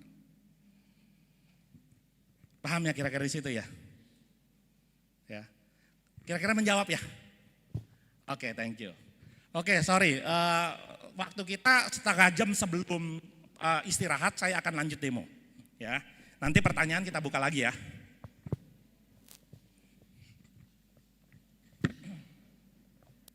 Oke, sekarang kita akan demo.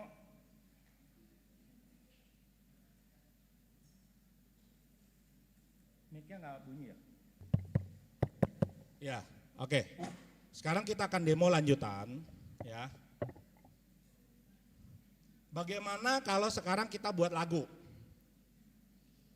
Sekarang ini kan lagi heboh ya, setel lagu di kafe, kena denda royalti.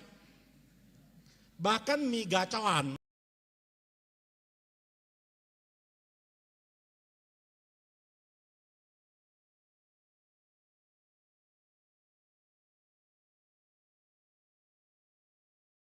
gara setel lagu nggak bayar royalti kena denda 2,3 miliar. Sehingga orang berpikir kalau gitu pakai suara burung aja. Suara burung juga kena denda ya royalti. Jadi suara burung aja juga kena. Ya. Oleh karena itu, kenapa kita tidak bikin lagu sendiri? Bikin pakai AI. Oke ya, bikin ya. Nah, untuk bikin lagu kita butuh lirik. Ya dong. Nah, bikin lirik ya, kita coba pakai bantuan ChatGPT dulu. Gitu ya. Ya, kita bikin lirik dulu sebelum kita bikin lagunya.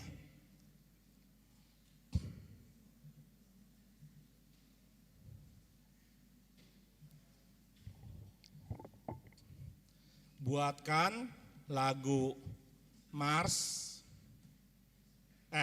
Buatkan lirik lagu ya.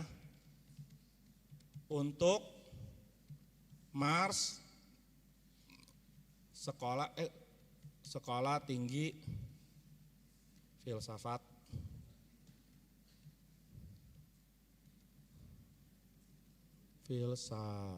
teologi Jafrai.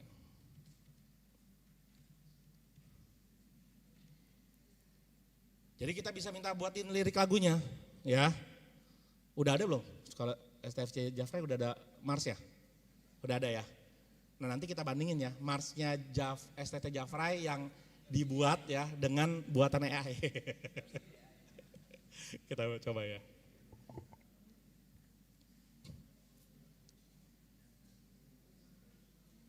Mars STFT Jafrai. Ya. Bait 1, maju selangkah penuh iman. Wah hebat loh, dia langsung bisa tahu karena ini sekolah teologi pakai iman ya. Mengabdi bagi Tuhan dan bangsa. Ilmu dan kasih jadi pedoman, Jafrai berdiri teguh selamanya. Wih keren. Ya, refnya, sekolah tinggi filsafat teologi menjadi terang bagi negeri. Setia berani melayani, Jafrai terpanggil untuk Kristus mulia. Ya. Jadi kalau kita lihat oke. Cuman saya masih kurang puas. Kenapa? Karena rima. Kita belajar ya dalam membuat lagu yang bagus. Kan kita ada namanya teknik puisi. Ingat gak dulu pelajaran kelas berapa ya? SD, SMP atau SMA ya? Ya. Nah, kalau ini ya akhirnya iman, bangsa, pedoman selamanya. Ini cocok nih rimanya nih. An, sa, an, a gitu ya. N-A, masih oke. Berarti kena rima AB. Ingat ya pelajaran dulu ya, pelajaran bahasa ya. Gitu. Kalau saya lumayan untuk bahasa lumayan ini ya, karena dulu guru bahasa saya strict sekali. Ya makanya ilmunya dia membekas sampai sekarang. Nah masalahnya di sini loh. Belakangnya udah bagus sih, teologi, bagi negeri, setia melayani, tapi kok ujungnya Jeffrey terpanggil untuk Kristus mulia. Nah ini rimanya jadi kurang bagus, maksudnya kalau bagus ya. Ya, coba kita lihat yang lain dulu. Bersatu dalam panggilan, mengajar dalam bersaksi. Firman Tuhan jadi landasan, hidup dibaktikan demi Injil yang suci. Bagus nih, N-I, masih oke. Jadi problemnya cuma di refnya doang. Ya enggak? Gitu. Nah, kita bisa ya suruh ChatGPT untuk coba perbaiki refnya. Ya. Perbaiki refnya karena rimanya yang baris terakhir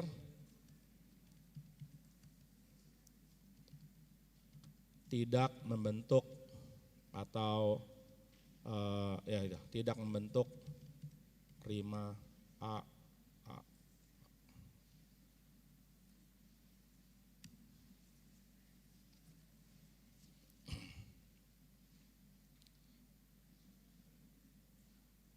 Nah ini teologi tercinta tanpa henti mulia, sebenarnya enggak AA, ini ABAB nih.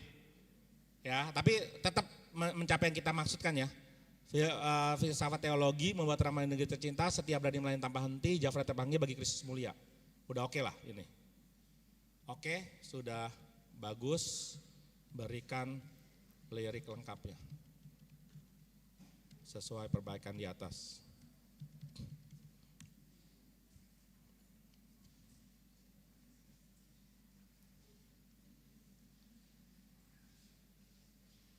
Ya, jadi kalau kita lihat rimanya udah keren nih, udah bagus ya. Nah sekarang kita masuk bagaimana cara kita bikin lagu ya untuk Mars ini ya. Nah untuk bikin lagu kita bisa menggunakan namanya Suno. Jadi kita masuk ke suno.com.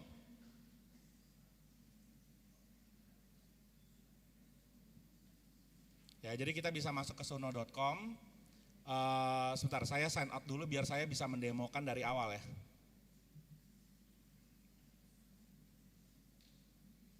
Oke, saya sign in. Jadi kalau ketika kita masuk pertama kali ya ke suno.com ya akan terbentuk seperti ini gitu ya. Kita pilih sign in yang ada di pojok kiri atas. Ya, kita pilih sign in gitu ya. Nah kita bisa menggunakan phone number atau kalau kita udah punya Gmail kita pakai Gmail. Ya, kita bisa pakai Gmail. Nah saya udah punya Gmail ya. Lalu saya continue.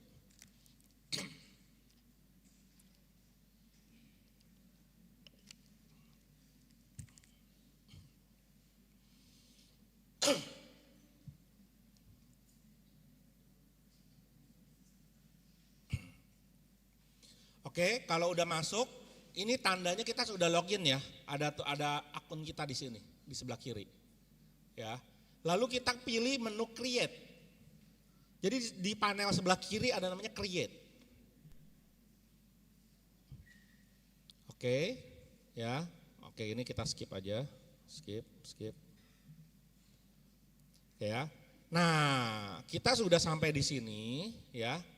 Lalu yang kita lakukan apa? Ini ada simple, ada custom. Lihat di tab menu atas ya. Kalau simple, kita langsung kasih deskripsi di sini, nanti dia akan bikinin lirik sama audionya sekaligus, sama lagunya.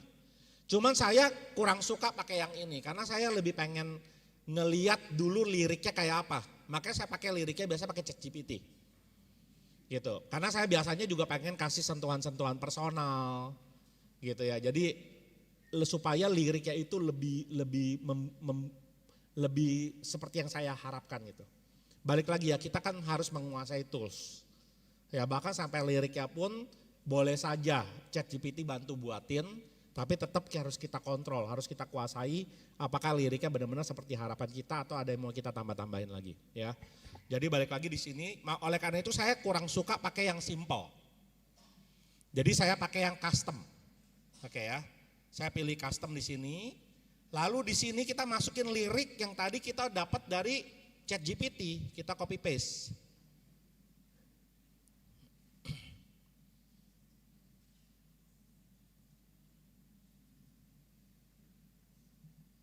Oke. Kita copy paste liriknya, maka liriknya udah ada di sini. Nah, supaya agak rapi biasa saya kasih spasi antara ref dengan bait gitu ya. Supaya jangan sampai ada yang khawatir ada yang bermasalah gitu. Oke. Kalau ini udah. Lalu kita bisa memberikan stylenya. Di sini mau lagunya gaya apa? Klasik, hip hop, pop, rock, country. Nah, karena ini kita maunya Mars ya kita pakai Mars. Gitu ya, kita masukin Mars. Gitu. Ya, masukin song title ya. Mars STFT Jafrai. Lalu kita sudah selesai. Masukin lirik, masukin jenis lagunya, masukin judulnya. Create.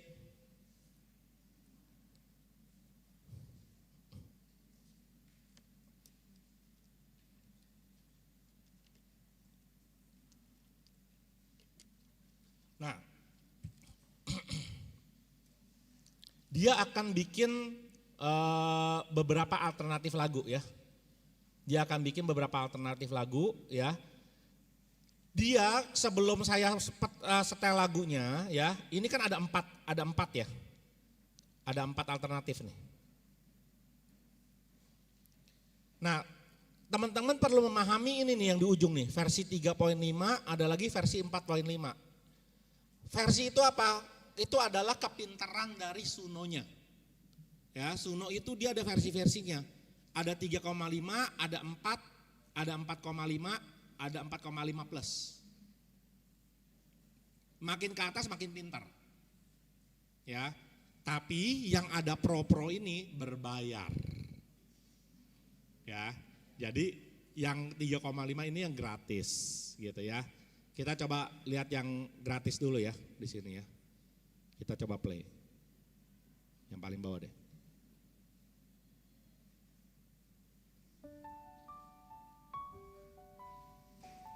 Nah, ini agak ngaco ya.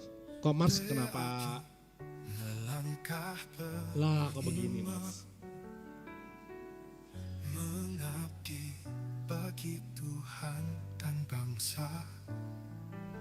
Ya, jadi tidak sesuai yang kita harapkan. Coba Mars yang kedua, apakah sesuai? Itu melangkah penuh iman, mengabdi bagi Tuhan dan bangsa.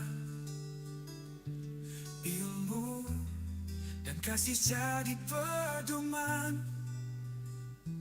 Jafrai berdiri teguh selamanya. Lagunya enak sih walaupun bukan Mars ya. Sekolah tinggi, filsafat teologi, membawa terang bagi negeri tercinta. Setia, berani, melayani tanpa henti. Jafrai terpanggil bagi Kristus mulia. Waduh, enak bener lagunya kan.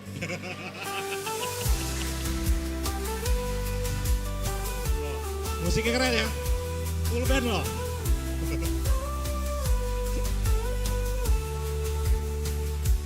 Kami bersatu dalam panggilan, mengajar, menggembala, bersaksi. Asik juga nih. Nanti ini hasil karyanya saya kirim ya. Ya walaupun hasilnya nggak sesuai dengan yang kita harapkan, tapi coba kita kalau saya ini udah ketemu yang enak ya, karena yang pertama tuh nggak enak ya, yang kedua ini enak. Ini biasa saya tetap simpan ya. Ya walaupun itu nggak jadi Mars, oke lah ya, karena Sekali lagi, waktu dia buat itu lagunya ada yang enak, ada yang gak enak gitu ya. Tapi itu kan juga tergantung selera kita. Nah kita boleh juga sih denger yang versi lebih bagus itu kayak apa gitu ya. Yang menurut dia lebih pinter ya.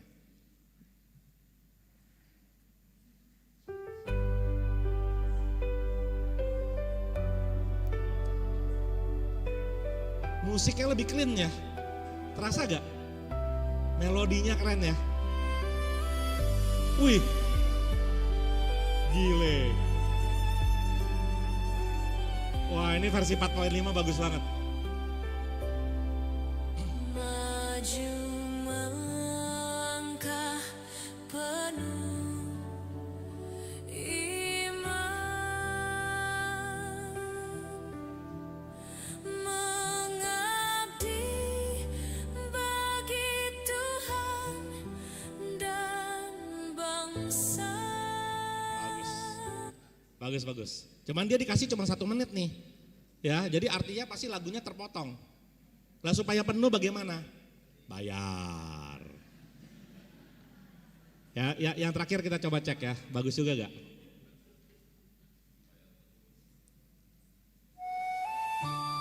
Wih.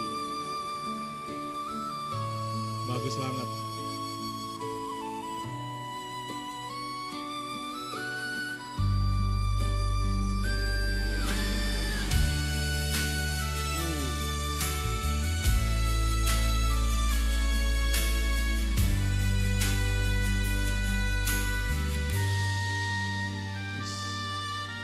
Maju melangkah penuh iman, mengabdi bagi. Keren.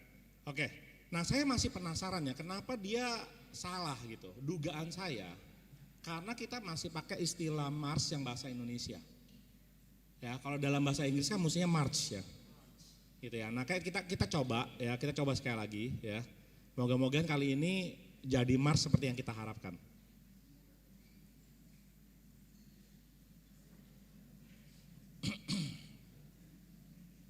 Oke, udah jadi, kita setel. Wah, makasih. Jadi masih belum ya?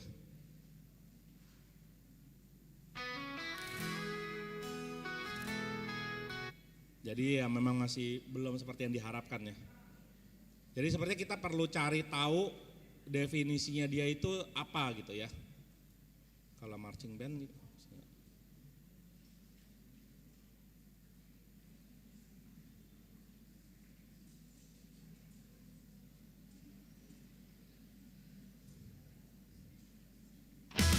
Nah, masih lumayan lah. Tapi kok kayak rock ya?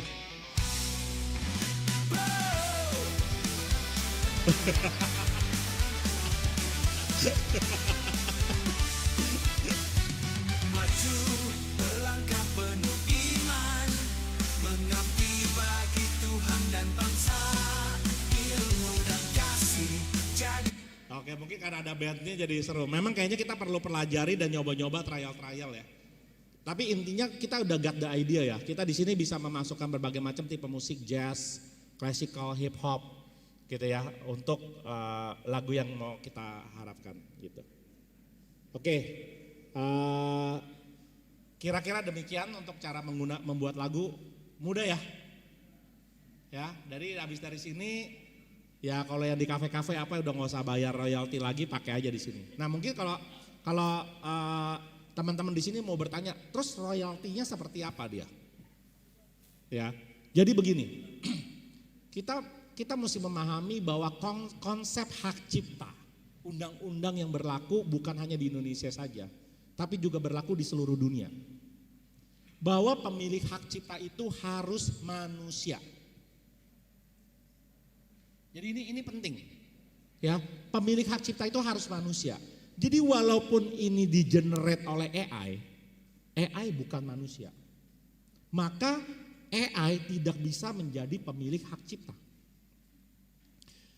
Sudah ada orang yang berupaya agar AI itu jadi pemilik hak cipta. Jadi dia mengajukan di pengadilan Australia. Dia mengajukan di pengadilan Australia bahwa hak cipta itu milik AI selama itu di-generate oleh AI. Dan hasil keputusan pengadilan Australia, orang yang mengajukan itu kalah. Jadi tetap AI tidak bisa. Lalu dia tidak puas. Dia maju lagi ke pengadilan Inggris. Di pengadilan Inggris kembali kalah. Jadi AI tetap tidak bisa jadi pencipta. Gitu ya. Tapi artinya apa? Artinya upaya-upaya akan hal ini akan terjadi dan kita tidak tahu yang terjadi di masa depan seperti apa. Gitu. Ya. Nah, soal hak cipta ini memang kita akhirnya sekarang menjadi hal yang sangat diperhatikan, apalagi gara-gara denda di Megacoan yang sampai 2,3 miliar itu. Ya. Nah, bagaimana AI itu kemudian dipersepsikan sebagai hak cipta? Mengingat yang kita berikan memang lirik. Yang diberikan itu adalah instruksi. Tetapi kan yang mengenerate akhirnya adalah AI. Ada si Suno-nya, suno.com ini. Kita sih memberi instruksi, tapi ada platform suno.com. Nah, permasalahan hak cipta ini memang bukan hal yang mudah, karena kalau kita melihat dari sejarah, pernah ada kasus hak cipta tapi belum urusan di dunia AI. Ini sebagai pengetahuan buat teman-teman semua ya. Jadi ada satu masa, itu fotografer kalau saya nggak salah dari National Geographic. Jadi fotografer itu memang yang suka memfoto alam segala macam seperti itulah. Dia pergi ke Kalimantan. Jadi ini fotografer ini namanya David something ya, orang bule gitu ya. Dia pergi ke Kalimantan, lalu dia mau memfoto pemandangan hutan Kalimantan. Ya.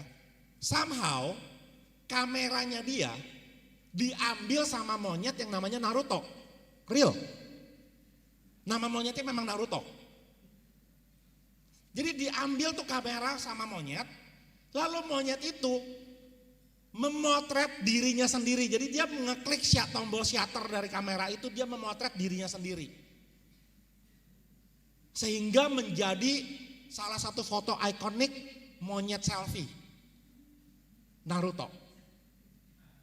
Dan foto ini begitu populernya ya, karena itu sebuah kejadian yang sangat unik gitu ya. Dan ditaruh di Wikipedia. Kejadian yang unik ini. Gitu ya. Lalu si David sebagai pemilik kamera itu, dia menuntut Wikipedia. Karena menurut dia Wikipedia tidak boleh menaruh foto itu. Karena foto itu si David merasa dia yang pemilik hak ciptanya. Kan itu kameranya dia. Kan dia yang pergi ke Kalimantan. Tapi Wikipedia tidak terima. Karena menurut Wikipedia yang melakukan foto kan si Naruto. Jadi bukan si David yang pemilik hak cipta, tapi si Naruto pemilik hak cipta. Naruto si monyet ini. Ya. Jadi memang ini konflik dan akhirnya David ini mengajukan ke pengadilan dan memang tidak bisa si monyet itu jadi pemilik hak cipta. Maka oleh Wikipedia di take down. Selesai gak permasalahannya? Enggak selesai. Karena ada organisasi pembela hewan namanya PETA. Itu merasa bahwa seharusnya si monyet yang punya hak cipta. Jadi si PETA ini mengajukan ke pengadilan untuk meminta royalti dari foto itu. Dan ketika dia bertanding di pengadilan, memang akhirnya pengadilan memutuskan tetap PETA itu kalah karena monyet tidak bisa punya hak cipta.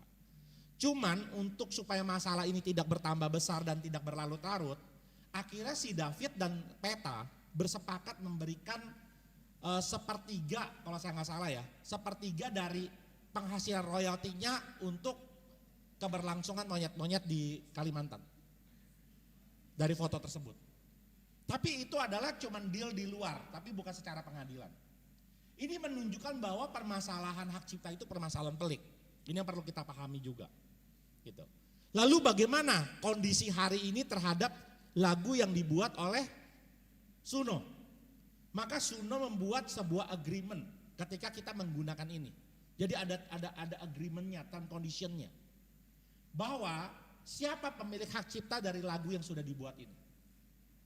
Jawabannya adalah milik bersama. Jadi miliknya Suno dan miliknya kita si pemberi instruksi.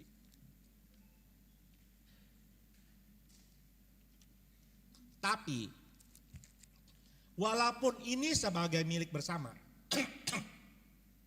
perlu jadi catatan.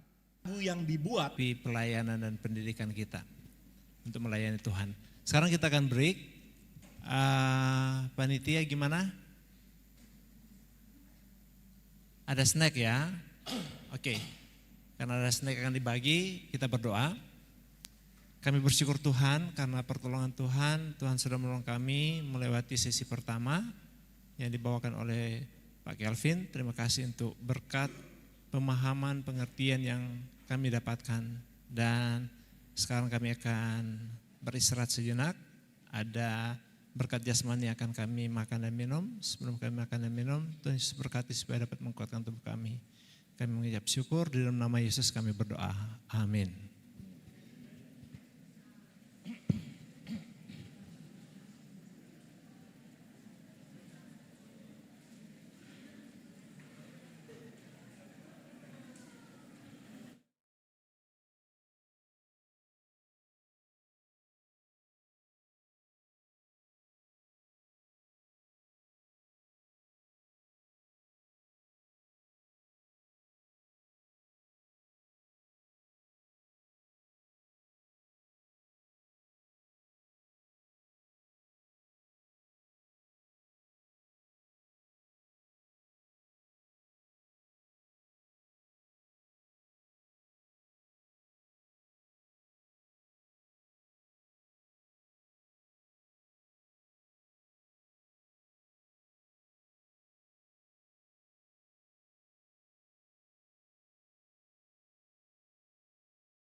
Nah, lalu saya foto nih.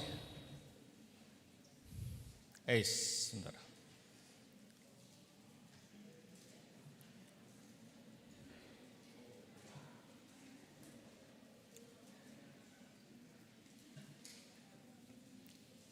Nah, ini adalah fotonya yang saya dapat ya. Itu ada di pas tangga turun tuh ya. Ini kalau dilihat ini foto-foto ini banyak rusak ya.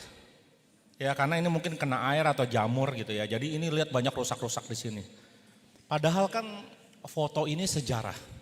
Ya dan penting sekali ya kita mempreserve. Kita mempertahankan dan menyimpan sejarah kita.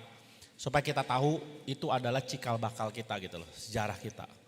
Ya dan kita nggak tahu nih para pendulu-pendulu kita nih ya yang dulu kuliah di STFT Jafrai gitu ya. Nah sangat sayang sekali kalau foto yang baik seperti ini kemudian rusak oleh karena zaman gitu. Nah bagaimana kalau kita perbaiki? Nah, pakai AI. Nah memperbaiki foto lebih bagus jangan pakai ChatGPT, tapi pakai Google Gemini. Karena Google Gemini baru saja mengeluarkan engine AI yang memang khusus untuk pengolahan foto. Nama engine-nya Nano Banana. Ya, nama engine-nya lucu ya, Nano Banana. Ya, tapi itu intinya engine itu sudah dimasukkan ke Gemini, kita tinggal pakai aja. Gitu. Nah, jadi cara pakainya pada dasarnya sama ya, kita masuk ke Google Gemini gitu ya. Kita masuk ke Google Gemini dengan cara masuknya ini ya, Gemini kita sorry.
Ini kenapa ya saya punya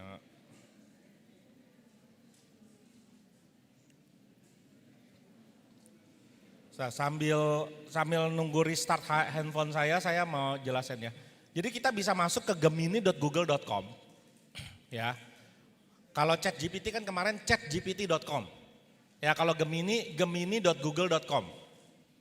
Gitu ya. Dan sama cara loginnya. Jadi kita kalau belum pernah login ya kita login dulu, sign up. Kalau belum pernah sign up kita sign up dulu.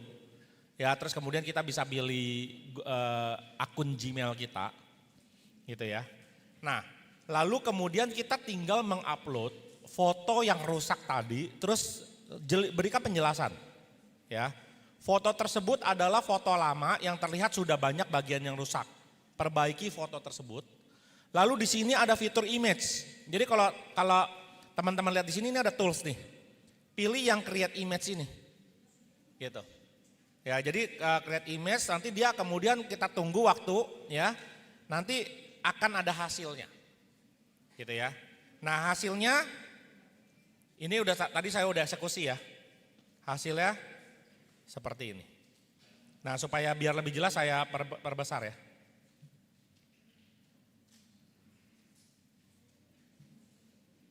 Nah, kita bandingkan.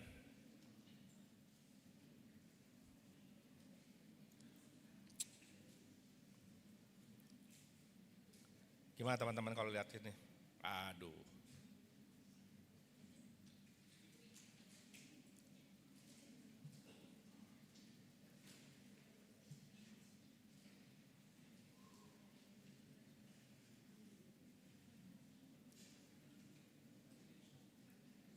Ya kalau kita lihat di sini ya.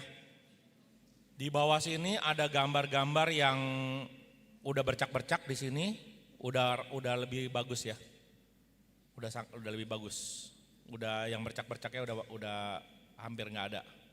Dibandingin sama sini banyak rusak di sini. Terus yang ini gini. Terus juga kita lihat di sini gambarnya udah kusam ya. Kalau ini gambarnya udah lebih jelas. Ya kita bisa lihat ya, luar biasa sekali. Nah, saya penasaran, ada satu yang mau saya coba, karena saya sendiri belum pernah nyoba ya. Nah, jadi sekalian aja kita nyoba bareng. Gitu. Ntar ini kenapa saya punya, udah muncul.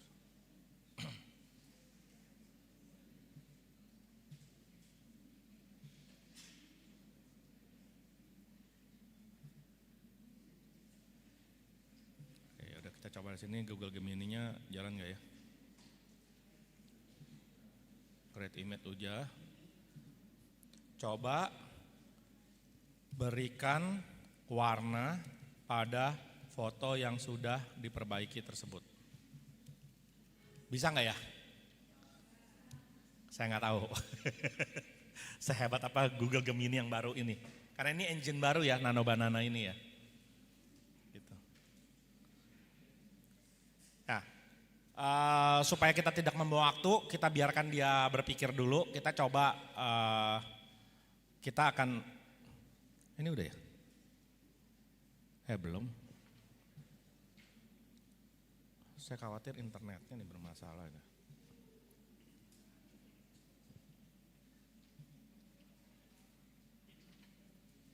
Atau baiknya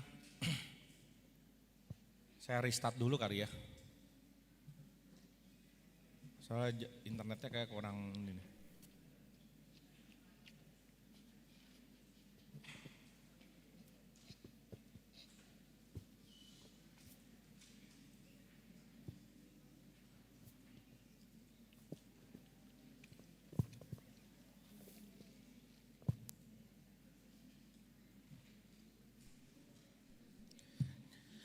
Jadi pada dasarnya untuk pengolahan gambar akan baik sekali ya kita menggunakan Google Gemini gitu.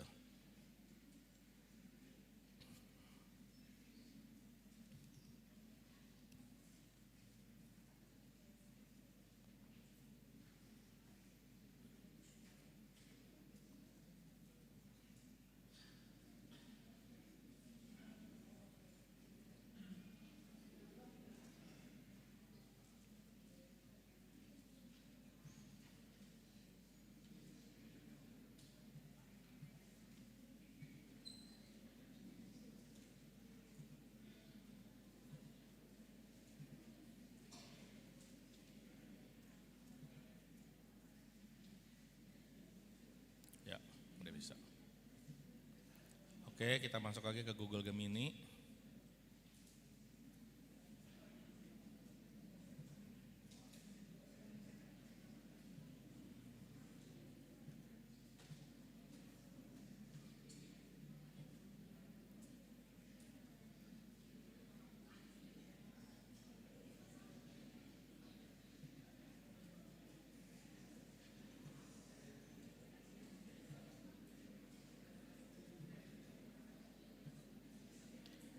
Saya masukkan gambar yang sudah diperbaiki tadi, ya, yang ini ya.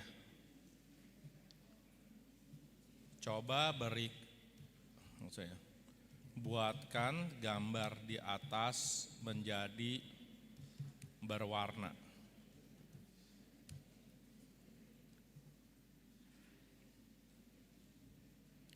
Oke, sambil kita menunggu, saya juga mau menunjukkan kemampuan lain dari AI. Kali ini bicara tentang bikin aplikasi tanpa coding. Ya, biasanya kita tahu bikin aplikasi itu butuh kemampuan seorang programmer gitu ya, coder ya. Wes, udah jadi, keren. Mantap ya.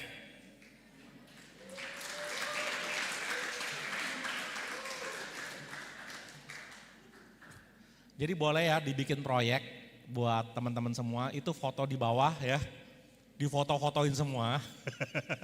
Ya, Difoto-fotoin semua, terus kemudian kasih AI, ya dibagus-bagusin semua, terus kemudian diupload di websitenya STFT Jafrai sebagai history, ya.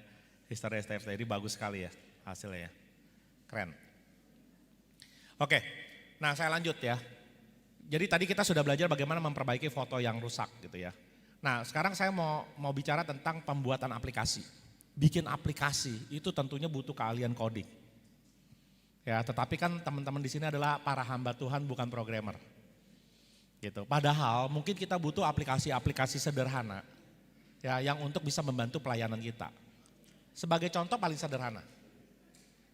Saya hari ini sama Pak Bambang kan melakukan pelayanan membuat seminar AI Roadshow. Oke ya. Nah, kan teman-teman adik-adik semua setelah ikut seminar ini pengen punya sertifikat dong. Mau dong sertifikat ya? Masalahnya ini yang daftar kemarin saya lihat 147 orang. Lalu saya mesti bikinin sertifikat satu-satu gitu. Bagaimana teman-teman adik-adik? Bikin PowerPoint, bikin 147 halaman, namanya rubah satu persatu. Mau ngerjain berapa lama? Bukankah pelayanan saya lebih penting sharing ilmunya daripada bikinin sertifikatnya? Tapi sertifikatnya penting nggak? Penting. Tapi membuatnya penting nggak? Ya membuatnya penting juga. Iya gak? Kalau nggak dibuat bagaimana bisa jadi? Tapi boleh gak kalau buatnya kita delegasikan ke AI? Nah gitu loh. Ya. Ini contoh aplikasi yang sudah saya buat. Ya. Nanti cara buatnya saya akan demo, tapi ini saya kasih lihat dulu cara hasil jadinya. Ya, saya akan lihat dulu hasil jadinya. Saya punya namanya aplikasi sertifikat. Ini program yang sudah dibuat, namanya pembuat sertifikat.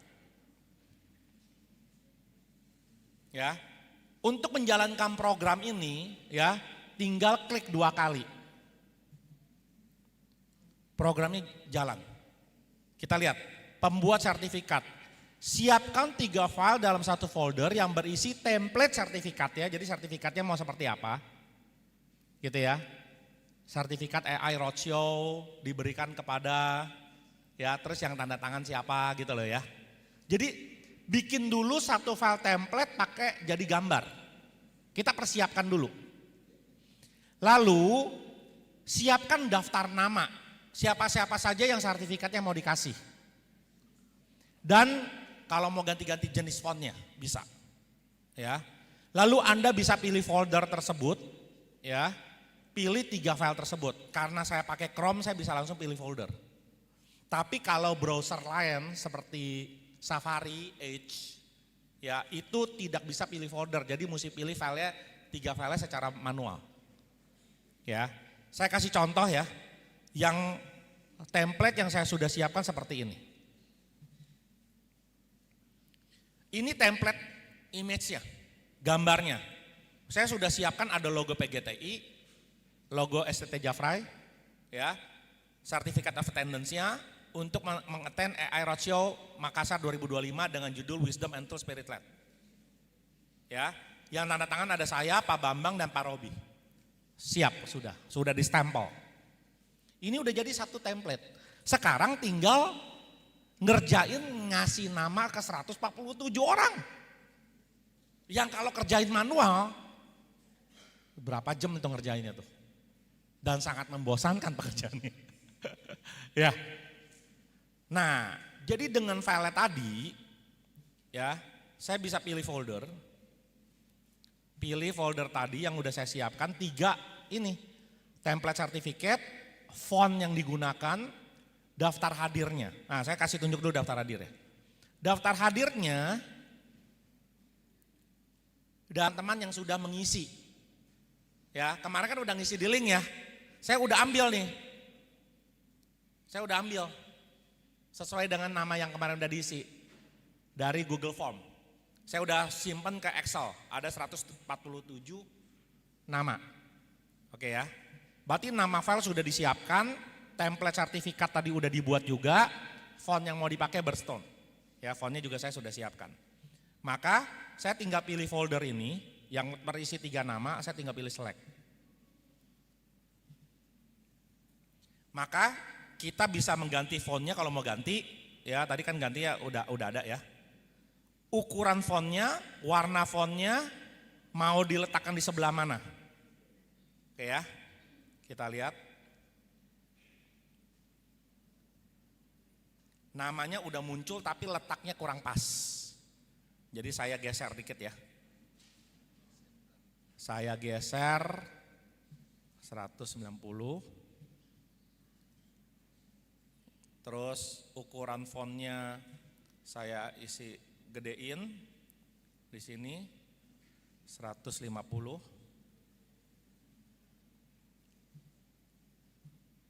Kita lihat. Oke ya. Tapi kurang ke atas, nimpa dia. Maka saya kurangin atasnya jadi 800 atau 700 ya. 700.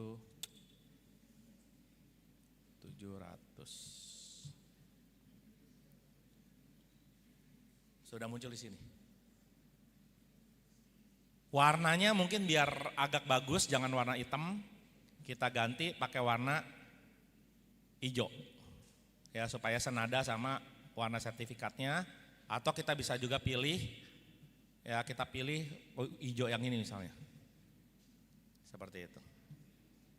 Maka sudah ada warnanya. Udah jadi kan? Nah kalau kita lihat, semua nama-namanya udah ada. Udah gak perlu ngapa-ngapain lagi, gak perlu manual. Udah jadi 147 orang. Saya lakukan apa? Tinggal download.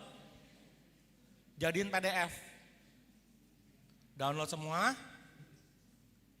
Dia akan buat PDF-nya per satu nama, satu PDF.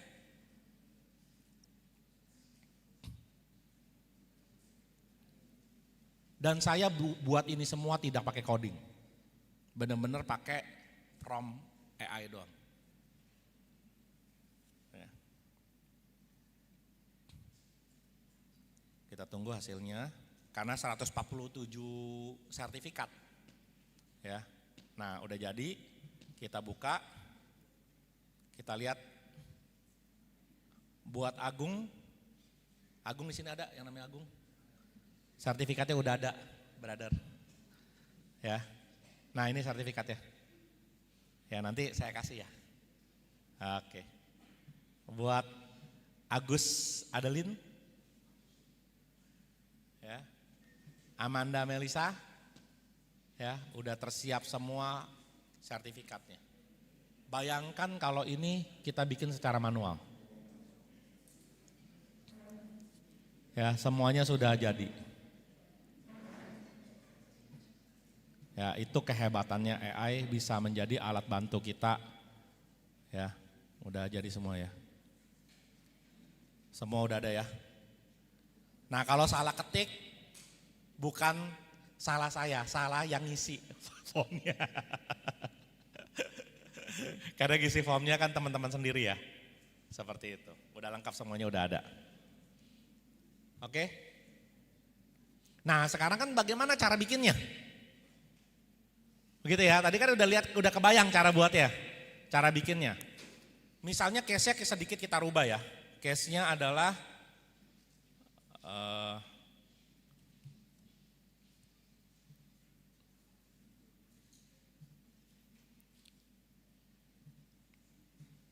case-nya misalnya teman-teman mau bikin template surat baptis.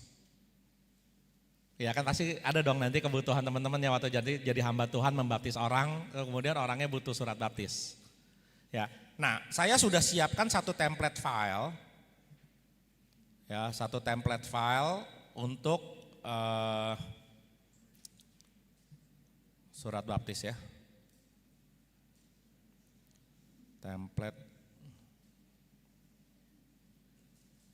Template-nya saya taruh mana tadi ya? Bentar ya.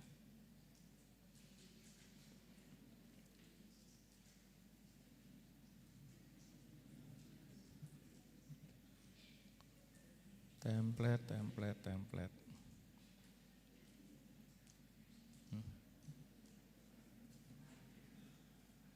Lah, gimana? Geser slow.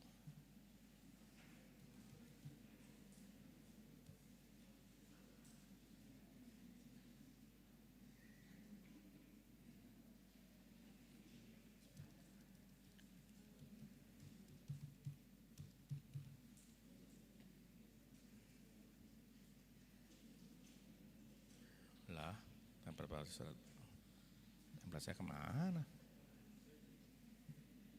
Oh, guys. Ini dia.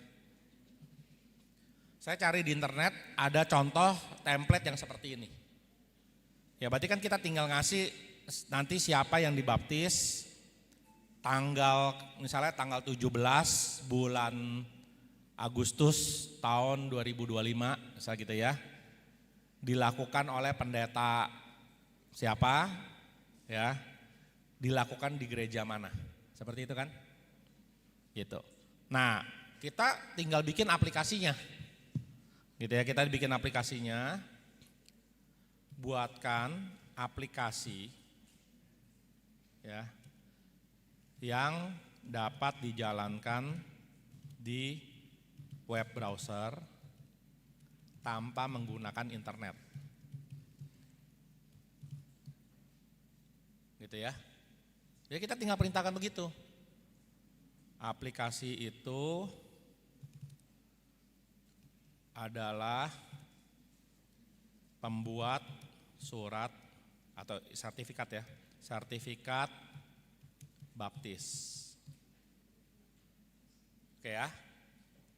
Kan kita tahu cara kerjanya, kita mau dia kasih template gambar yang udah kita berikan. Tujuannya apa? Kenapa mesti pakai gambar? Supaya kita bisa mengontrol pembuatan gambarnya. Kan karena kita mau taruh logo, mungkin tulisannya seperti apa. Tidak, misalnya kalau tadi kan contoh yang diinginkan seperti itu, tapi kalau kita punya ingin bentuk yang berbeda kan kita masih bisa desain. Gitu ya. Jadi cara kerja aplikasinya adalah pengguna, gitu ya, mengupload file gambar sebagai template dari sertifikat tersebut.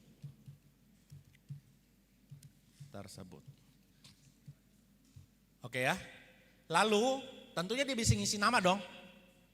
Isi nama, isi tanggal, isi bulan, gitu ya. Lalu pengguna mengisi nama, tanggal, bulan, tahun,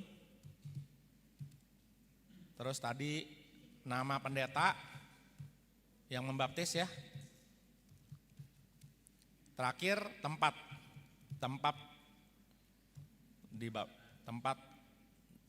dibaptis.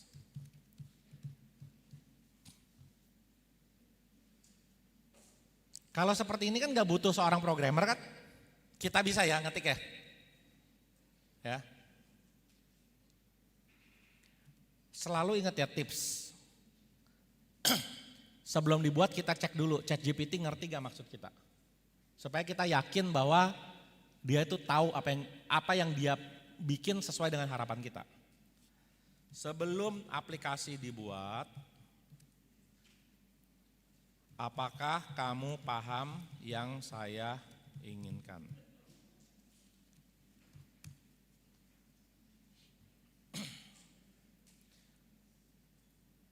Nah, dia melakukan pemikiran nih, ya.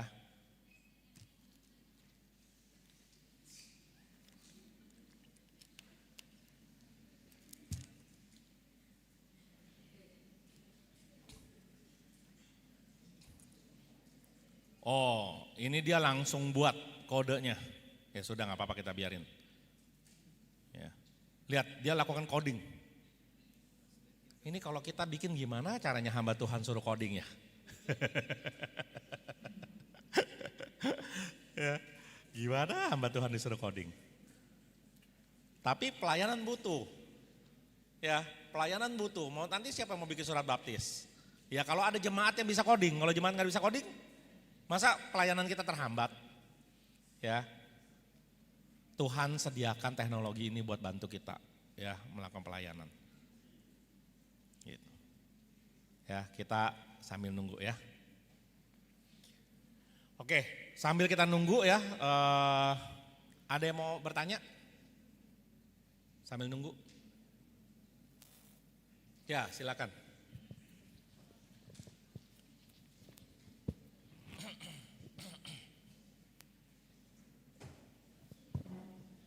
Baik, terima kasih atas waktu yang diberikan kepada saya. Sebelum saya bertanya, saya ingin memperkenalkan nama. Nama saya Petra Eklesia, saya angkatan 25. Saya di sini prodi Teologi Kristen. Dari demo Bapak tadi, wah luar biasa sekali. Banyak hal yang bisa membantu meringankan baik itu dalam pelayanan maupun tugas-tugas kita ke depannya. Oke, saya akan bertanya Pak di sini. Dilihat dari perkembangan AI beberapa tahun terakhir ini Pak ya, sudah banyak berkembang sebagai generasi modern. Bagaimana Pak caranya meresponi AI sebagai penunjang pendidikan ke depannya, dan apalagi kita sebagai rohaniwan begitu Pak, bagaimana respon ke depannya untuk menyikapinya begitu Pak? Sorry.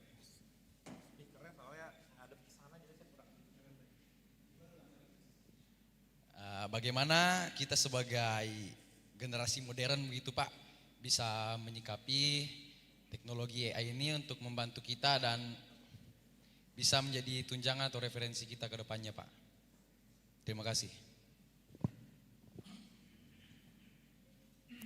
Ya, pertama keunggulan dari generasi muda ya.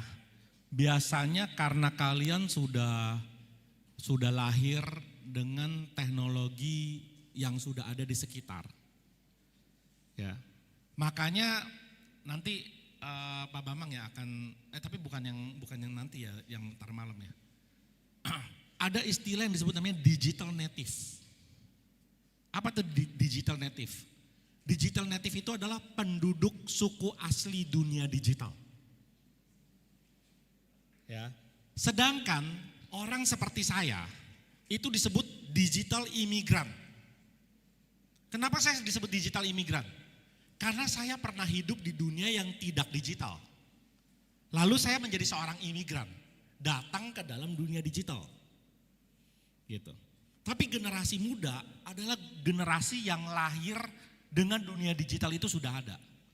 Bayangkan anak sekarang ya, begitu dia lahir, itu bayi lahir ya. Begitu lahir kan wah gitu ya. Yang dilihat pertama itu bukan muka bapaknya, tapi muka handphone. Karena mamanya lagi mau foto naikin ke Instagram. Ya. Jadi dari lahir aja yang dilihat adalah handphone. Ya. Itu mengakibatkan generasi kalian, generasi yang sangat mudah sebenarnya untuk akrab dengan dunia digital dan bisa dengan cepat sebenarnya untuk menggunakan teknologi digital. Itu kelebihannya. Sedangkan kami, ya saya setidaknya dari kaum imigran, ya lebih punya effort khusus untuk mendalami dunia ini. Tidak semudah dan secepat teman-teman semua. Gitu. Tapi saya tidak menyerah, saya berjuang. Ya, kebetulan juga karena Tuhan menempatkan saya dari dulu S1-nya di dunia sarjana komputer, teknik komputer, computer engineering. Kebetulan. Ya, bukan kebetulan ya, memang Tuhan berkehendak demikian gitu ya. Sehingga akhirnya saya mengikuti. Tapi adik-adik walaupun rohaniwan, tapi sebenarnya sudah sangat familiar gitu. Jadi ini yang menjadi peluang untuk melihat sesuatu ini bisa segera untuk menangkap. Nah, gunakanlah kekuatan itu. Ya, untuk kemudian nanti digunakan sebagai pelayanan. Kira-kira demikian. Jadi kalau ngelihat ini misalnya, waduh ini banyak canggih apa ya. Tapi sebenarnya waktu mencoba dan mempelajarinya, adik-adik sebenarnya akan lebih mudah daripada seperti saya dari generasi yang imigran ini gitu loh. Kira-kira gitu ya. Oke, thank you teman-teman. Nah, kita lanjut dulu ya. Bayangkan kode segini banyak ya.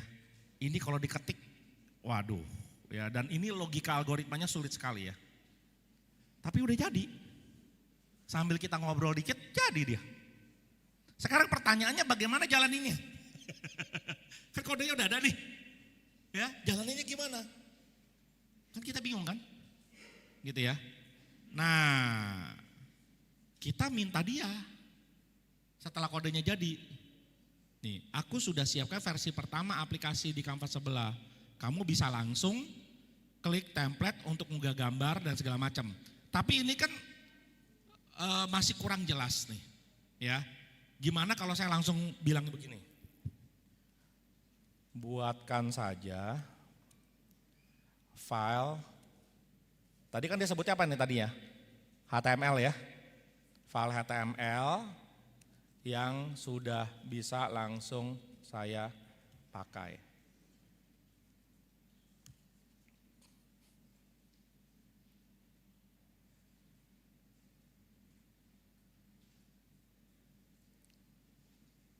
Jadi dia akan buatkan file HTML-nya yang kita udah bisa langsung download, kita pakai. Seperti itu. Ya, tapi kalau misalnya kita belum mau langsung file HTML-nya, dia ada fitur namanya Canvas. Itu fiturnya ChatGPT, tapi nanti aja ya saya jelaskan ke sana gitu ya. Gitu. Jadi kita akan langsung ke filenya gitu. Tapi ini menunggu waktu juga ya.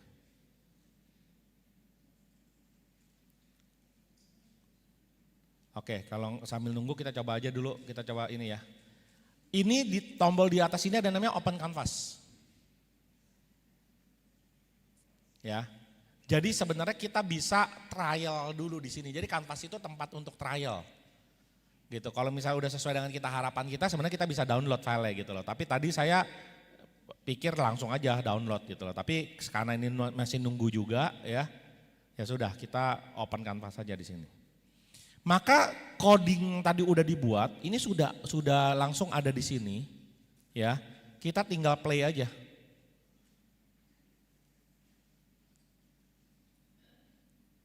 Jadi programnya, ya. Tinggal kemudian kita di sini template sertifikatnya kita pilih. Tadi file ini. Upload, namanya kita masukin, yang mau dibaptis namanya siapa? Misalnya tadi pinjam nama Agung ya, nama Agung tapi kan pas sudah dibaptis ya, tapi ini contoh Agung, Agung Laksono misalnya gitu. Tanggal, oke tanggal 29 Agustus 2025, anggaplah tanggalnya tanggal ini ya. Nama pendetanya, pendeta Agung juga deh ya. Agung Brawijaya, salah gitu lah, biar agak beda. Tempat dibaptis, Gereja Immanuel gitu. Nah kita lihat dulu nih.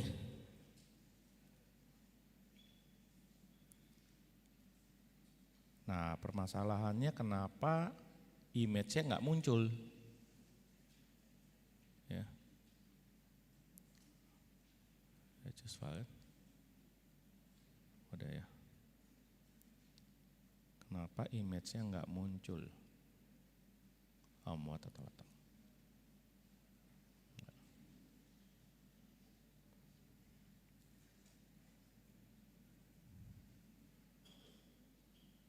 Nah, saya khawatir dia mesti jadi file dulu di sini, nggak bisa jalan coba ya. Dia udah jadi belum ya ini HTML. Download, coba di sini. Oke, udah jadi. Hasil downloadnya kita jalanin. Kita choose file.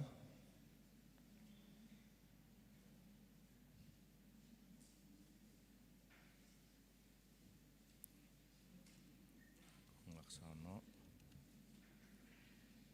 pendeta Agung Brawijaya, Gereja Immanuel. Nah, oke. Udah ada ya, tapi masalahnya kan tempatnya berantakan. Ya kita tinggal atur, seret sini, ya ini taruh sini, Ini taruh sini, ini taruh sini, ini taruh sini, taruh sini. Gitu. Nah, cuman kan kayaknya kegedean nih, gitu loh. Kita bisa kecilin.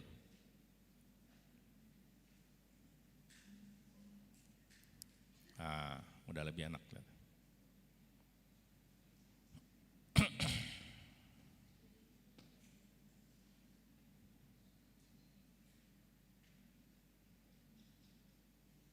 Nah, kira-kira gitu. Oke ya. Kalau udah kita unduh. Jadi sertifikat Agung Laksono 29 Agustus 2025 Pendeta Agung Brawijaya Gereja Immanuel. Enak ya kalau udah gini ya. Ya kalau nanti ada yang dibaptis lagi ya tinggal begitu lagi ya. Masukin namanya. Ya. Gitu. Kalau tadi misalnya ini masih kurang pas atau bahkan misalnya saya udah akan selalu seperti ini. Jadi posisinya selalu fix ya, kita tinggal nanti berinteraksi dengan AI-nya untuk kemudian terus diperbaiki. Oke, sampai sini ya. Oke.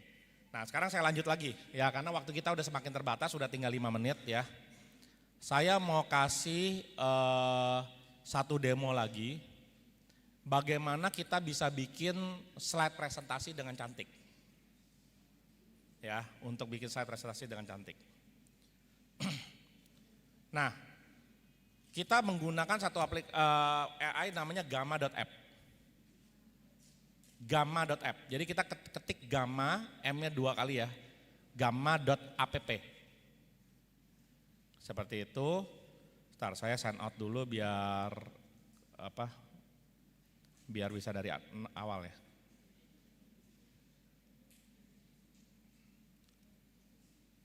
Oh, pakai sini aja.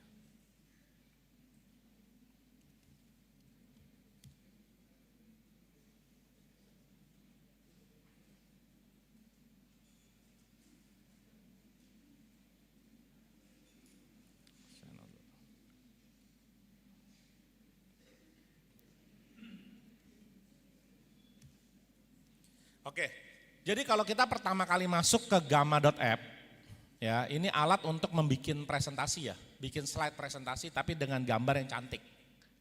Kalau kemarin kan kita udah bisa lihat ya bagaimana ChatGPT bikin file PowerPoint presentasi, tapi kan desainnya jelek, cuman poin-poin doang, ya. Nah sekarang kita bikin bagaimana caranya supaya dia slide-nya bagus gitu. Nah balik lagi ya. Kalau saya sendiri karena saya seorang pengajar, instruktur gitu ya, terus juga saya memang punya idealisme, saya juga ngerti IT-nya sangat dalam. Saya lebih prefer untuk bikin slide yang cantik itu sendiri, buatan saya sendiri. Tapi kan lebih penting kontennya, gitu ya. Jadi kontennya itu lebih penting daripada slide-nya, gitu. Nah, tapi adik-adik, teman-teman kan rohaniwan ya, hamba Tuhan. Calon hamba Tuhan, nggak harus slide itu dibuat secara manual. Yang penting isinya teman-teman yang buat. Tapi untuk cantik-cantiknya mau pakai AI silakan. Ya.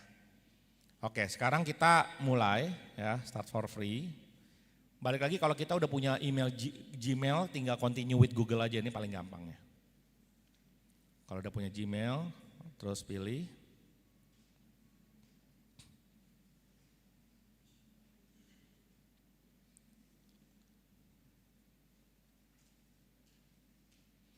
Oke, karena ini baru pertama kali ya, kita pilih-pilih aja ini dulu ya. Kita suka yang mana? Ini dia cuman mau melihat preferensi kita seperti apa gitu.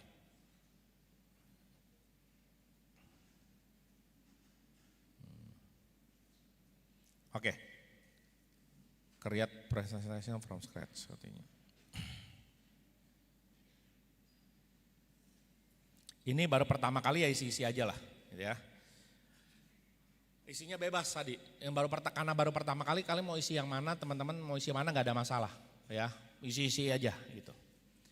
Oke, paling ideal sekali lagi saya sangat menyarankan pilih yang paste in text. Berarti teman-teman udah bikin slide-nya, udah bikin poin-poinnya. Ya. Jadi jangan model generate begini hanya berdasarkan teks doang. Itu tidak disarankan. Ya. Gitu. Jadi sangat disarankan seperti ini, gitu. Tetapi karena waktu kita terbatas, saya pengen cepat, gitu ya. Saya tunjukkan lewat generate aja, gitu ya. Waktu kita udah tinggal beberapa menit lagi, gitu. Jadi misalnya saya ingin describe apa yang ingin kamu lakukan, yang kamu buat ya. Berarti presentasi mengenai dunia AI dan teologi misalnya.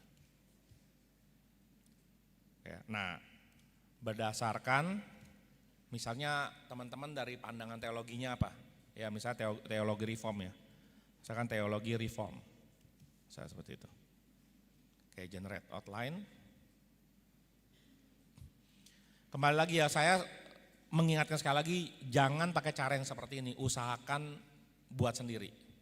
Gitu, tapi ya kalau ini kan hanya kebutuhan demo ya. Ini dibuatin sama dia ya. Dunia AI, slide-nya sebagai judul, AI sebagai bagian ciptaan, dia kutip Derek Sherman ya dari Calvin University, lalu pandangan teologi reform dia kutip Walters ya. Ini sebenarnya kalau dari sisi konten which is good ya menurut saya ini ya. Karena kita juga sudah mengacu kepada teologi reform gitu. Secara konten nggak ada ini, tapi kalau bisa teman-teman buat sendiri. Oke, kalau udah kita berarti udah punya poin-poin seperti ini. Sekali lagi, poin-poin seperti ini teman-teman bisa copy paste ya. Maka akan jadi poin seperti ini, maka yang kita lakukan generate. Yang lain-lainnya gitu ya. Kalau kita mau punya visualnya tipe tertentu bisa pilih-pilih juga di sini ya. Gitu. Terus misalnya jenis image artnya kita mau senang yang seperti apa juga bisa pilih. Misalnya saya suka yang fotorealistik gitu ya. Oke, saya generate.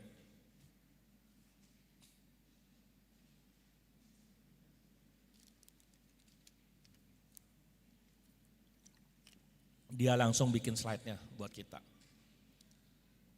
Seolah-olah ada orang yang bikin.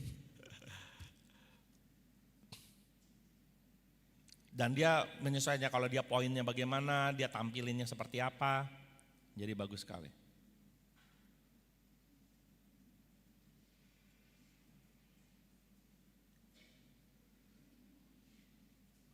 Oke. Udah jadi, kita bisa present. Enter full screen.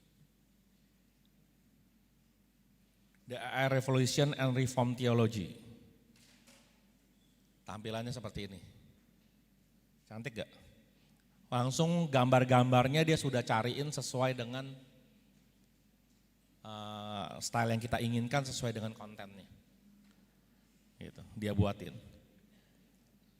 Ketika ini bentuknya poin-poin, bagaimana dia menampilkan poin-poin ini dengan enak. Seperti itu.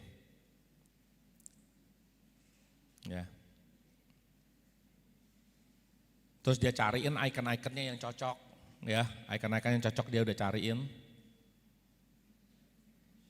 Ya, gambar-gambarnya dicocokin, disesuaikan dengan ini. Ini salah satu contoh tools yang bisa kita pakai ya. Kalau lagi yaitu membutuhkan bantuan untuk terkait dengan desain. Oke. Jadi hari ini kita sudah mengolah gambar. Kita sudah lakukan dengan voice mode, kita bikin lagu, kita bikin aplikasi coding, kita perbaiki gambar, kita bisa bikin slide presentasi dengan desain yang sangat cantik. Ya. Oke, itu aja sesi hari ini ya. Akan lanjut diskusi dari Pak Bambang ya. Silakan Pak. Kita masuk ke sesi kedua.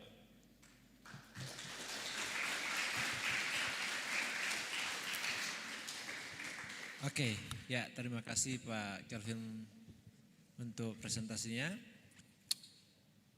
Masih bisa buka sesi pertanyaan atau cukup? Nanti. Oh, nanti. Oke, ya. Sekali lagi kita berikan tepuk tangan untuk Pak Matius Kelvin yang sudah membawa materi yang luar biasa. Dan sesi selanjutnya Mari sekali lagi kita berikan tepuk tangan untuk Bapak Pendeta Bambang Wijayanto.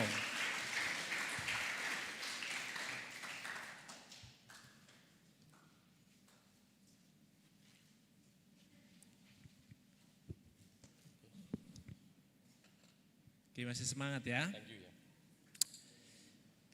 Ya, waktu dan tempat saya persilakan untuk Pendeta Bambang. Ya, terima kasih Pak.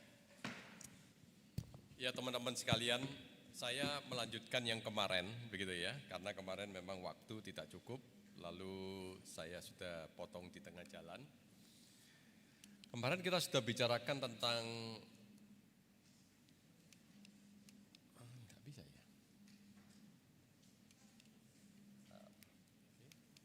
Nggak bisa juga.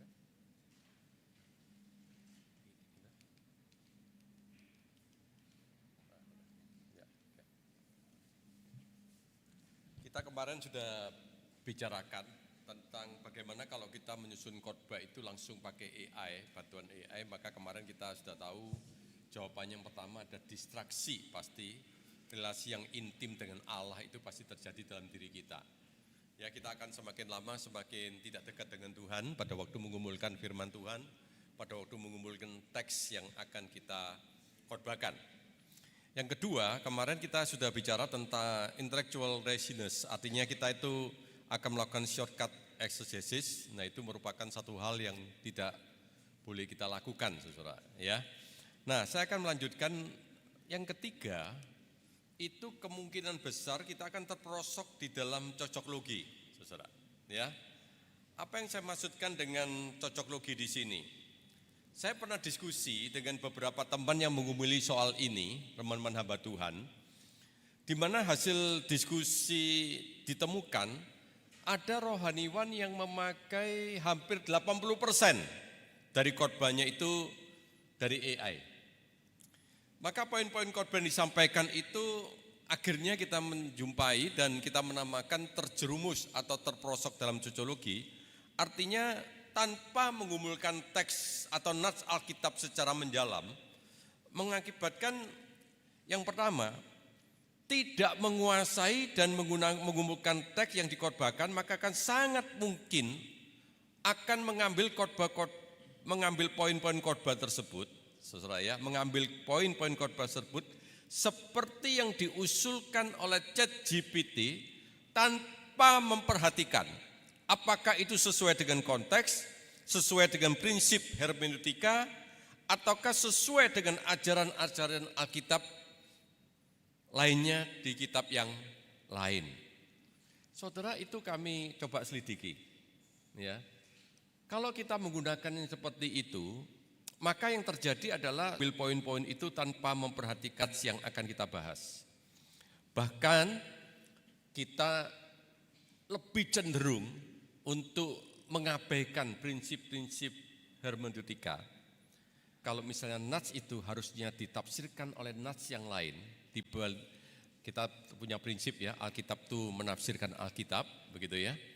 Itu tidak pernah kemudian kita sentuh, maka yang terjadi khotbah itu akan terjerumus di dalam cocok logi. Kelihatannya khotbahnya cocok. Kelihatannya khotbahnya masuk akal, tapi sebetulnya itu menjerumuskan karena tidak sesuai dengan makna yang sebenarnya dari nas Alkitab yang dibahas itu. Nah, ini kami gumulkan waktu itu ya. Kami bersama dengan teman-teman menyelidiki sebuah video yang khotbah yang hampir 80% itu memakai ChatGPT. Yang kedua, kami itu juga kemarin itu mengumpulkan, seperti Pak Kelvin kemarin juga mengatakan, bahwa ChatGPT itu membaca sejarah kita dalam diskusi dengan ChatGPT. Misalnya yang disimpan di otak mesin GPT itu adalah topik-topik yang senang kita gumuli. Nah, dia catat semuanya itu. Dia membaca preferensi kesukaan kita. Dia membaca gaya kita di dalam berkhotbah. Nah, itu bisa dilihat oleh dia pada waktu kita mengupload naskah khotbah kita ke ChatGPT, lalu kita minta ChatGPT itu mengevaluasi atau meminta ChatGPT itu memeriksa ejaan kita. saudara itu dicatat. Sampai gaya itu juga akan menjadi sesuatu yang benar-benar itu masuk di dalam otak dari ChatGPT ini. Nah, akhirnya apa yang terjadi? ChatGPT itu akan memberikan sumbangsi jawaban yang sesuai dengan kesukaan atau preferensi kita. Hal inilah yang akan menyebabkan dia akan menyodorkan satu pendapat, menyodorkan satu informasi, menyodorkan poin-poin khotbah yang menarik, yang kita anggap sesuatu yang sesuai dengan preferensi kita, maka kita akan menyampaikan khotbah itu dengan terperosok dalam cocoklogi. Saudara, ini harus dihindari ya. Kita harus hindari. Karena begitu banyak, saya sering kali juga melihat YouTube khotbah yang cocoklogi. Sebenarnya nasnya tidak ngomong begitu. Tetapi kemudian poinnya dibuat begitu. Supaya kemudian dianggap seperti sesuatu yang sangat nalar untuk dikaji, tapi sebetulnya tidak cocok dengan isi yang sebenarnya. Yang berikutnya saudara, ada creative block, yaitu hambatan kreatif. Saudara, kita tahu bahwa berkhotbah itu adalah satu seni, ya, satu seni. Setiap masing-masing di antara kita itu ada seni-seni sendiri dalam membawakan khotbah. Ada khotbah-khotbah yang dibawakan oleh saudara itu bermacam-macam dengan beragam gaya, dengan beragam variasi. Itu merupakan sesuatu yang bersifat seni. Saudara, hambatan kreatif ini akan terjadi pada waktu saudara itu memasukkan atau mengambil bagian nas itu yang dijabarkan oleh ChatGPT dan kemudian menjadikan kita sebagai satu bahan yang utama untuk berkhotbah, maka kita kehilangan kekreatifan kita di dalam menyampaikan kebenaran firman Tuhan ataupun menyusun khotbah tersebut dengan poin-poin yang sangat menarik. Karena setiap di antara diri kita itu punya sekali lagi gaya, variasi, dan kreativitas di dalam menyampaikan khotbah. Itu akan menurunkan kepada kita satu penurunan ide, inspirasi, produktivitas dalam menciptakan hal-hal yang baru.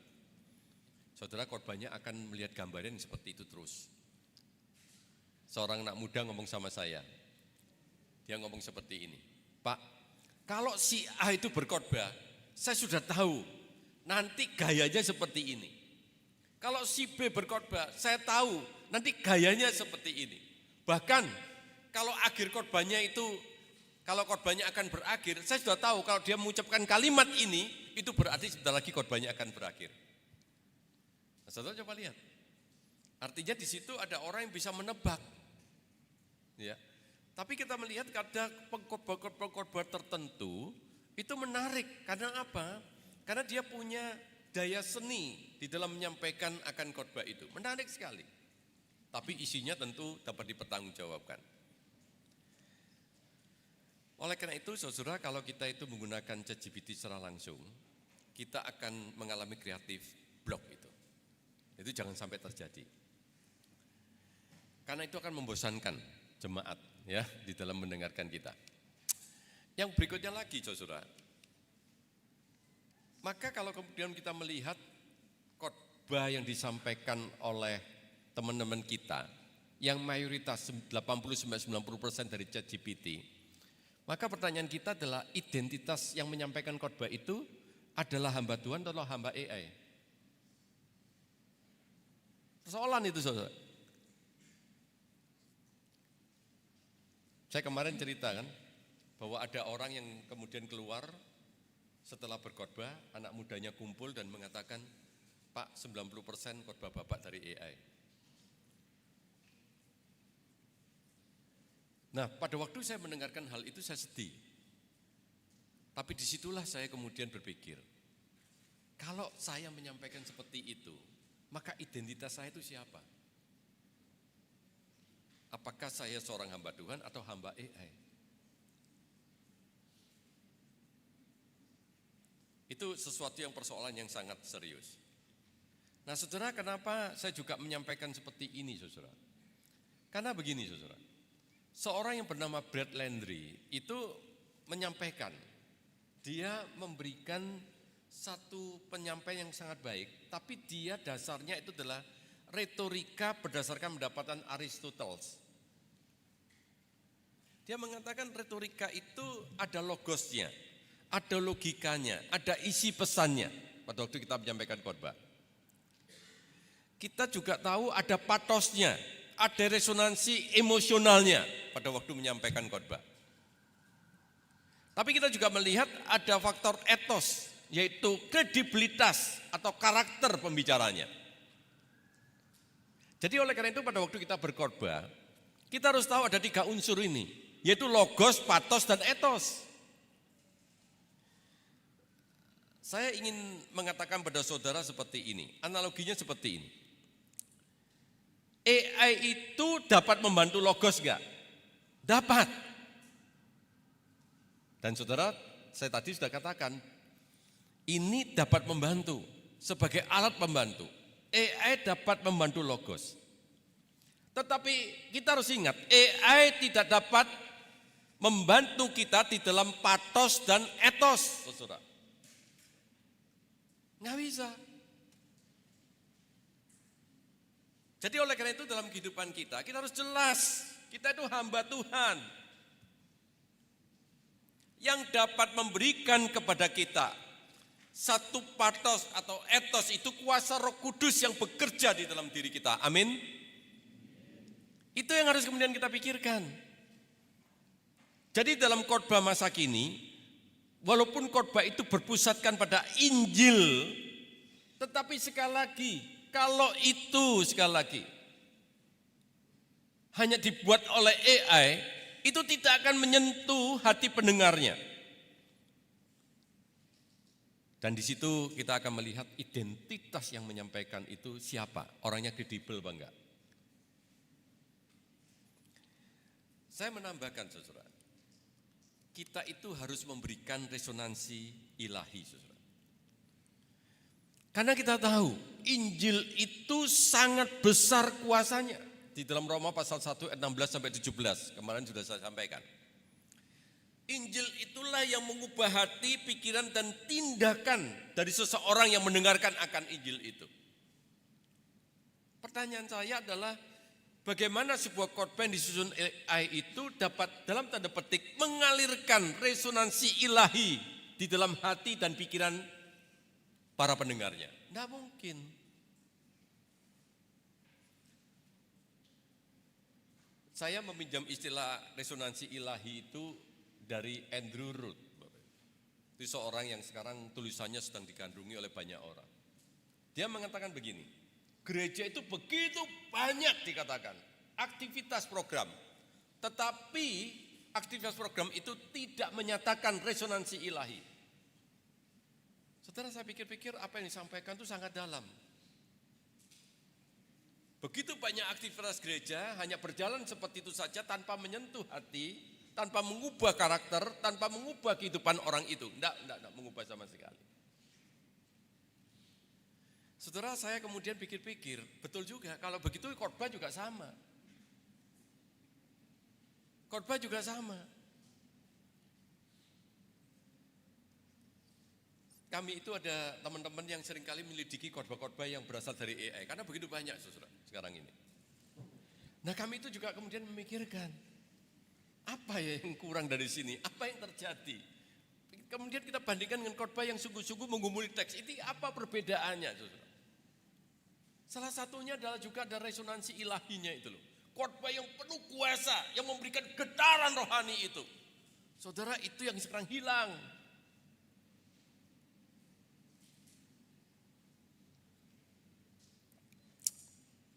Saya ingin menginginkan kita sama-sama saudara, khotbah itu harus jelas. Karena logos, isi pesan itu sampaikan harus jelas.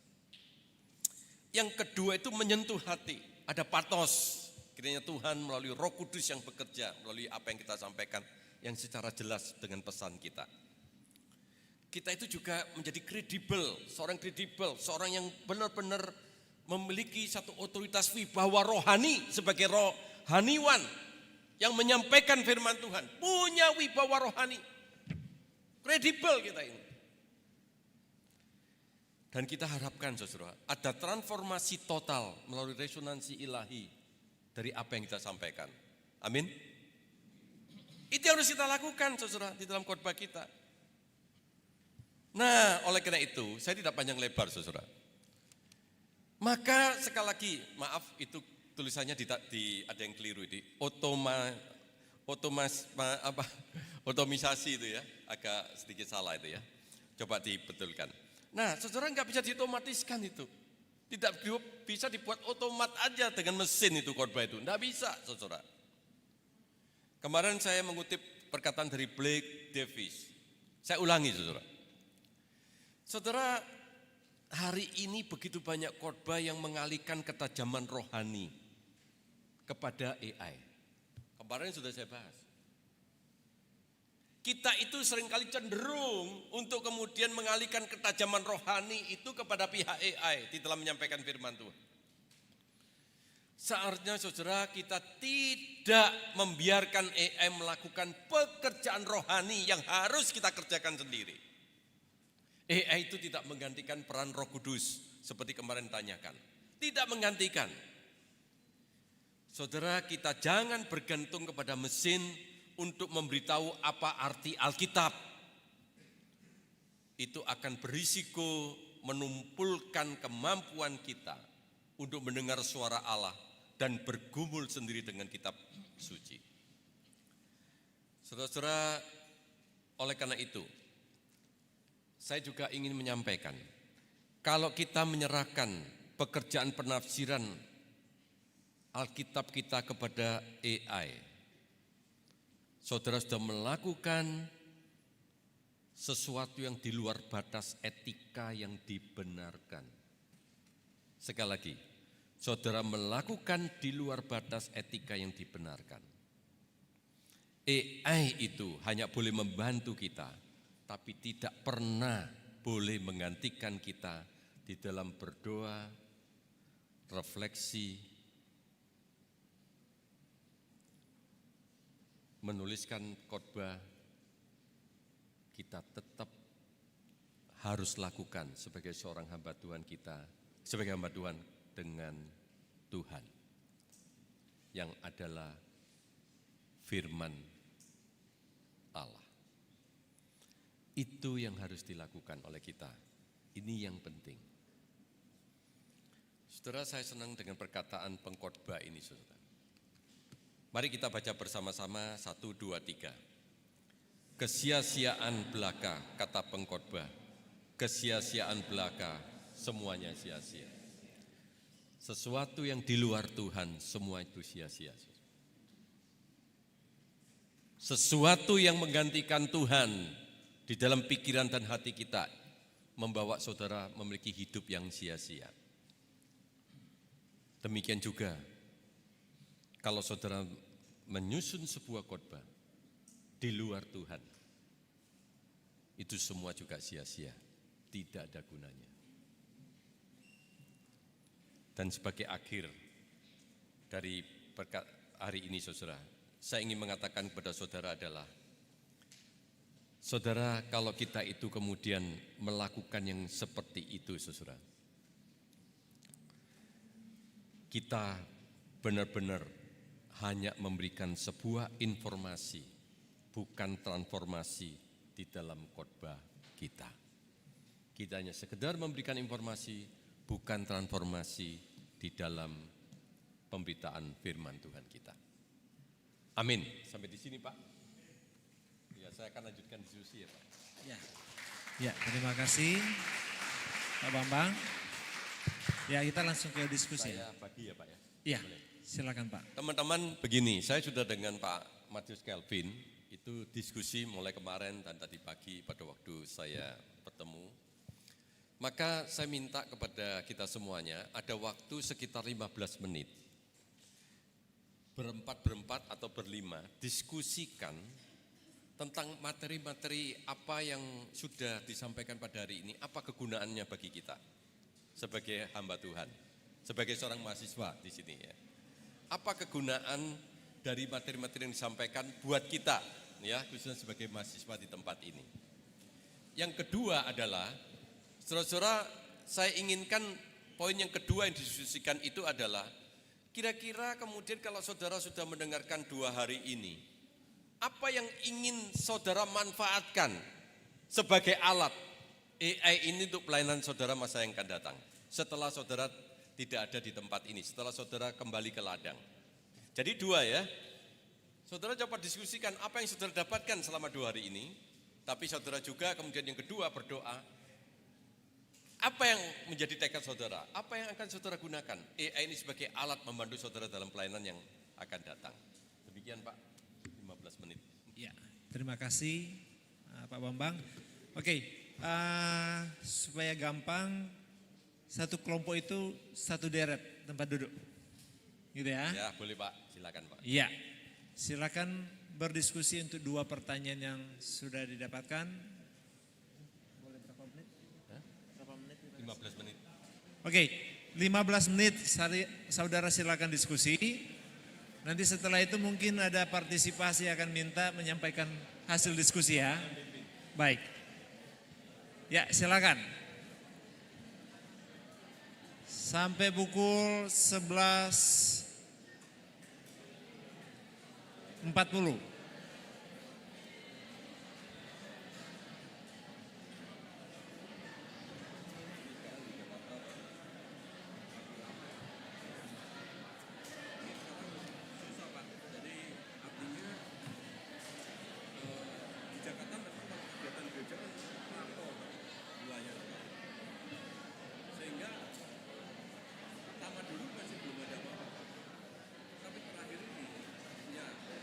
Dalam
Saya dikasih dompet gitu ya. Iya.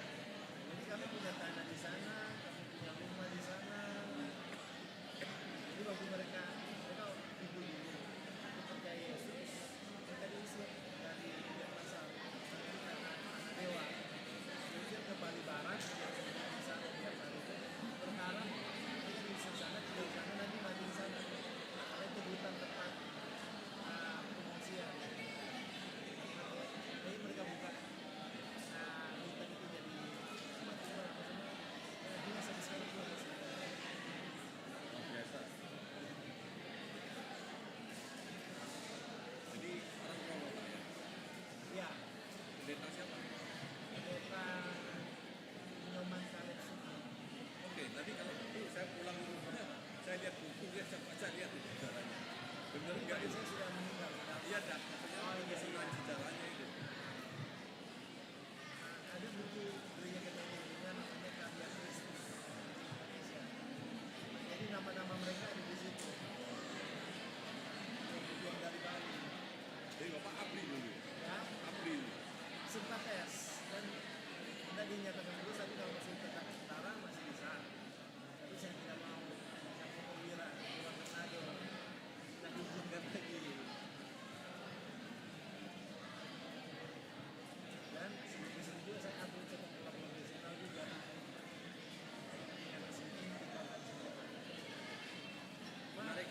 Pelayanan sepak bola masih saya jalankan sampai sekarang. Oh ya? Ini ada misionaris sepak bola. Oh betul, saya juga ada alumni itu namanya Saidong di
3 menit lagi ya.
Oke, bagaimana diskusinya? Sudah?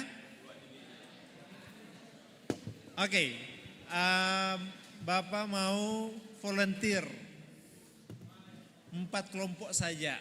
Ya, setiap kelompok boleh 1 orang maju menyampaikan hasil diskusinya. Mungkin 1 sampai 2 menit. Oke, sudah siap? Oke, silakan. Kelompok siapa semua kalian? Ya sudah, kalian duluan. Ya silakan ke depan. Oke, mari kita berikan tepuk tangan.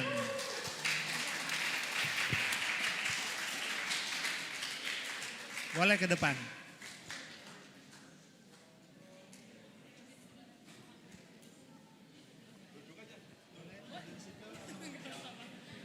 Cek.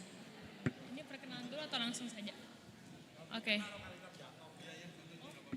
Oke. Cek. Ini jadi kayak presentasi ya. Oke, jadi terima kasih untuk kesempatannya Bapak-Bapak.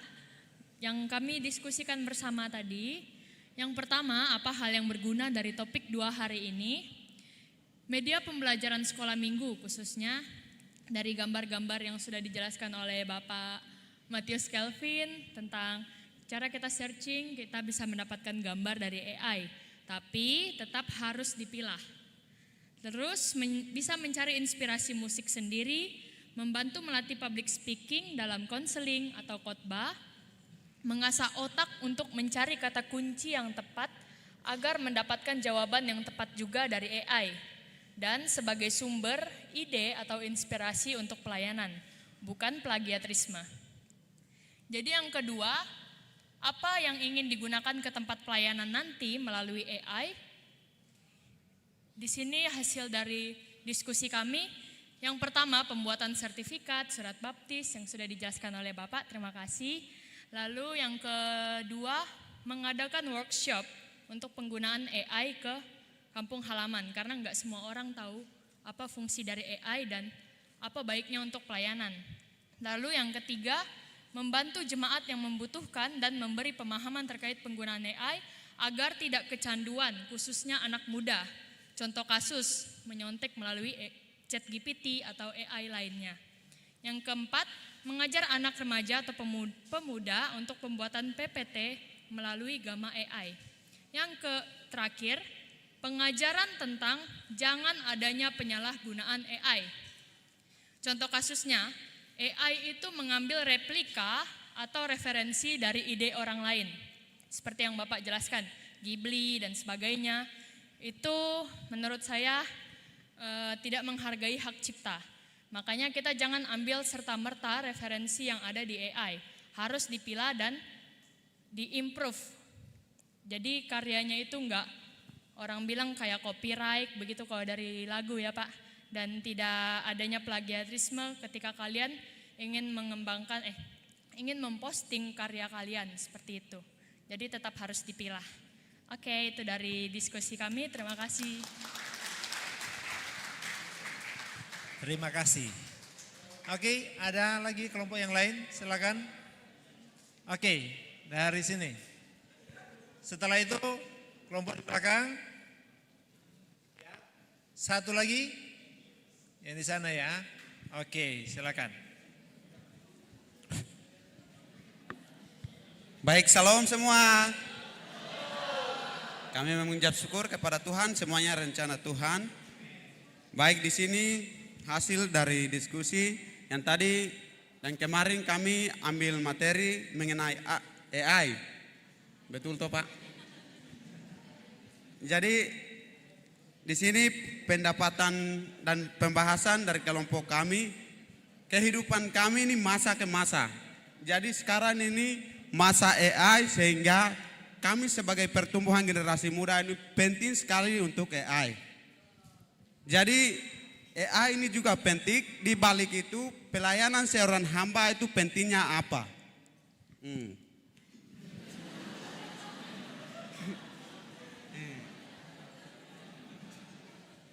Jadi di sini pendapatan pembahasan kami sebagai seorang hamba itu kita harus pertimbangkan di dalam pelayanan kami. Kalau kita fokus AI, apakah rohani bagi jemaat itu bertumbuh atau tidak?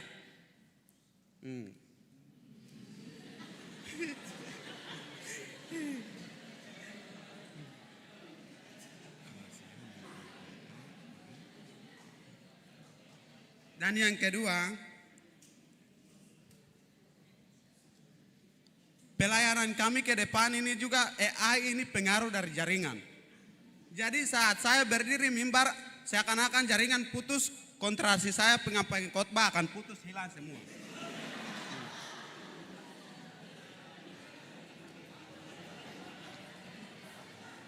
Jadi di balik itu apa persiapan utama bagi seorang hamba, dan kita harus fokus pelayanan di dalam firman atau AI. Bagaimana Pak?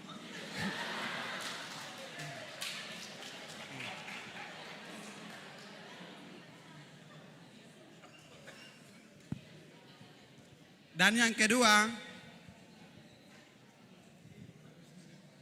di dalam Kisah Para Rasul 1 ayat 12 itu Dr. Lukas dia berfirman begini, kalau saya, itu Tuhan Yesus katakan pada 12 murid, kalau saya naik ke surga, pengganti saya itu Roh Kudus.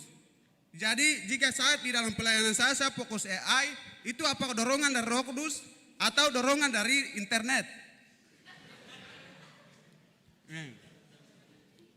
Jadi guru rahasia bagi saya, Roh Kudus itu ada. Kenapa saya fokus AI? Itu apakah ada rohani di dalam pelayanan atau tidak, itu pertimbangkan bagi kami generasi muda atau bagi kami hamba-hamba Tuhan. Dan yang ketiga itu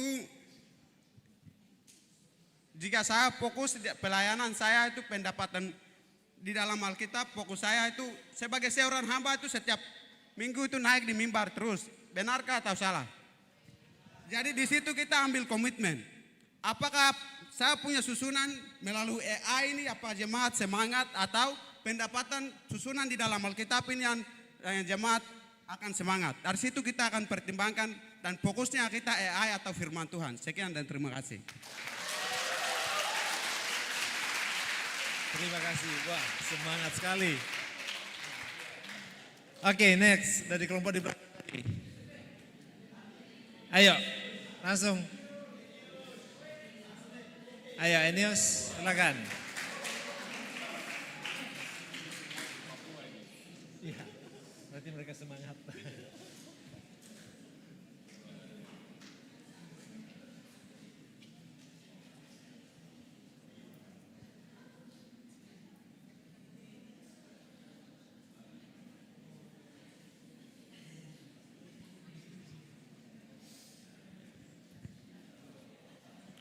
Oke, baik, terima kasih.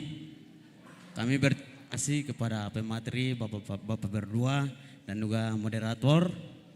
Kami bersyukur dari hari kemarin sampai hari ini melalui pemateri Bapak berdua kami sangat diberkati dan juga sangat dikuatkan dan sangat dimengerti. Kita yang lain baru menyesuaikan AI atau zaman digital ini. Tapi melalui ini kita bisa lebih mendorong untuk memahami atau cara penggunaan AI. Itu salah satu yang kita dapatkan hasil diskusi kami di belakang. Jadi kita yang lain masih dalam penyesuaian, tapi melalui materi hari ini lebih mendorong lagi untuk kita cara penggunanya berhikmat dan bijaksana. Itu satu poin yang kita dapatkan. Terus yang kedua, kita dapatkan kita dalam penggunaan AI dalam pelayanan itu sarjana atau alat untuk membantu kita diperlengkapi untuk mendukung dalam pelayanan. Terus yang berikut dalam penggunaan juga bijaksana dan berhikmat dan terutama minta petunjuk kepada Tuhan. Terima kasih. Terima kasih Enius. Terakhir, kelompok yang sini mana tadi? Oke. Oke, 1 menit. Oh masih bisa, oh ya nanti Bapak kasih 1 kali ya.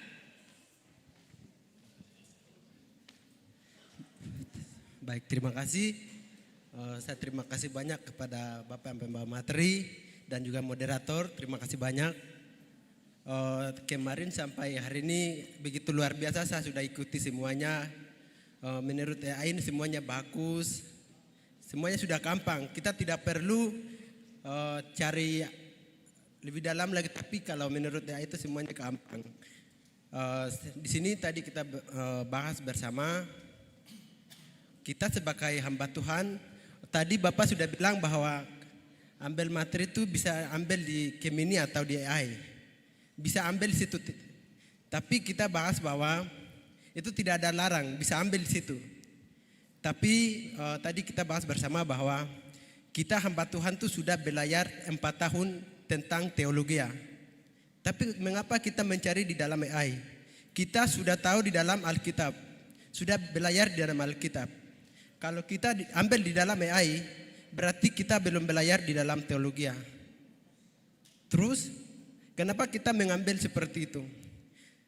Jadi kita sebagai hamba Tuhan itu fokus belajar di dalam Alkitab. Kalau apa kita benar-benar belum mengerti, tidak apa-apa, kita bisa ambil di Gemini atau AI. Jadi kita tadi bahas bersama bahwa kita benar-benar sebagai Tuhan dimemanggil, berarti kita fokus bahas tentang Alkitab. Semuanya di dalam Alkitab, semuanya ada di AI. Mana yang penting, mana yang kita fokus belajar. Jadi kita bahas bersama bahwa kita fokus belajar di dalam Alkitab. Memang ada di dalam AI, Gemini memang ada, tapi kita fokus ambil di situ. Terus kita sebagai hamba Tuhan, kita ambil di AI, terus kita menyampaikan khotbah di jemaat kami. Terus jemaat kami mereka berlompat-lompat karena kata-kata AI itu mereka dianya atur terbaik begitu. Terus jemaat kami mereka senang mendengarnya. Tapi pertanyaan saya, apakah jemaat kami benar-benar mereka diberkati atau tidak? Nah, kita harus belajar dari firman Tuhan. Terus kita kasih makan jemaat kita dengan sebaik-baiknya. Kalau jemaat kita kasih makan dengan minta-minta, kita sendiri belum belajar di dalam Alkitab, kita ambil di AI terus kasih makan jemaat kita. minta maaf itu kita tidak akan berhasil. Itu tertanggung jawab di hadapan Tuhan, bukan jemaat kita tapi kita. Kita sebagai hamba Tuhan. Jadi kita harus belajar dari firman Tuhan. Terus kita kasih makan jemaat kami. Terus kita tidak tahu firman Tuhan baru kita ambil di AI punya. Itu kita kasihan jemaat kita. Terima kasih, itu saya. Waktu kembalikan. Terima kasih. Terakhir karena semangat sekali ya, 1 menit. Oke, ini extra time kalau sepak bola.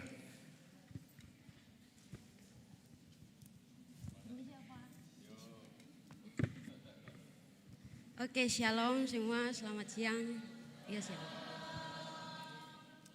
Sini saya mau menjawab tadi pertanyaan dari Bapak. Hasil diskusi kita di sana ya. Tentu kegunaan kita dalam perkuliahan dan dalam pelayanan terhadap AI ini. Kalau dalam perkuliahan, Pak, tentunya kita semua mahasiswa dapat menggunakan itu untuk mengerjakan tugas dan lain hal-halnya. Terus dalam pelayanan bagaimana kita menggunakannya itu, bukan saja kita mencari pengertian untuk berkhotbah, langkah-langkah bagaimana cara berkhotbah, tapi bagaimana kita bisa menggunakan itu untuk dapat mencari istilah-istilah kata yang tidak kita mengerti. Atau kita mau mengistilahkan dalam bahasa Ibrani semacam-macam itu kan, kita dapat mencari kata-katanya dalam AI.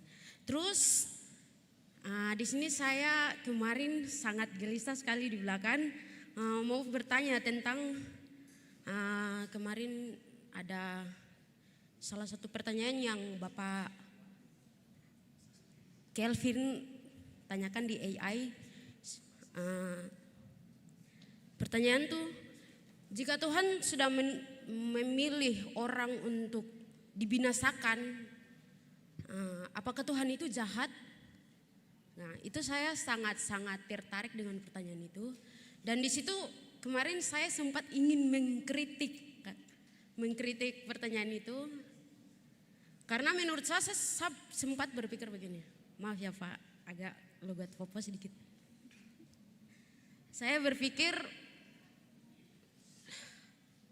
kok Tuhan itu dibilang jahat? Padahal Tuhan itu baik. Dan saya sempat bertanya kepada AI, apakah Tuhan itu jahat? Tapi AI-nya balas begini, Tuhan itu baik. Tuhan itu tidak jahat. Tuhan memang udah memilih orang untuk dibinasakan. Tapi di balik itu Tuhan itu adil. Tuhan memberi kesempatan kepada manusia, atau kita manusia ini diciptakan menurut gambar dan rupa Allah sesuai dengan dalam Kejadian 1 ayat 27 yang disampaikan oleh Bapak juga. Nah, diberi pengertian, diberi akal budi untuk membedakan mana yang baik dan mana yang jahat. Dan yang terakhir,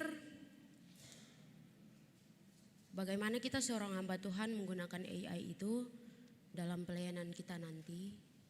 Kita sudah diberi akal budi, diberi kemampuan untuk membedakan mana yang baik dan mana yang jahat. Jadi kalau di luar Tuhan itu semua sia-sia, seperti yang tadi dibilang sama Bapak juga dalam pengkhotbah 1 ayat 2. Mungkin itu saja yang bisa saya dapatkan, dan tadi hasil sharing dari teman-teman. Terima kasih. Terima kasih.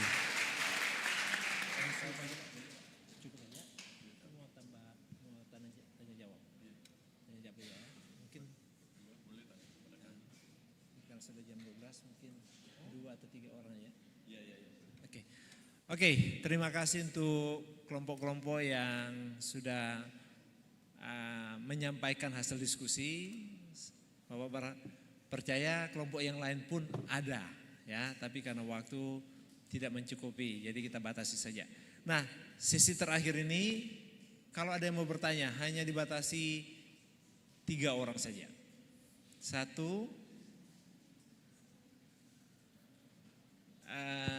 2,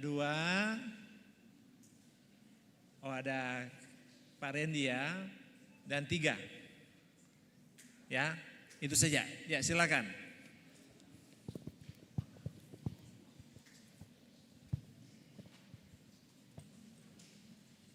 baik, terima kasih. Saya minta kesempatan yang kedua kalinya untuk bertanya lagi. Di sini saya ingin bertanya bahwa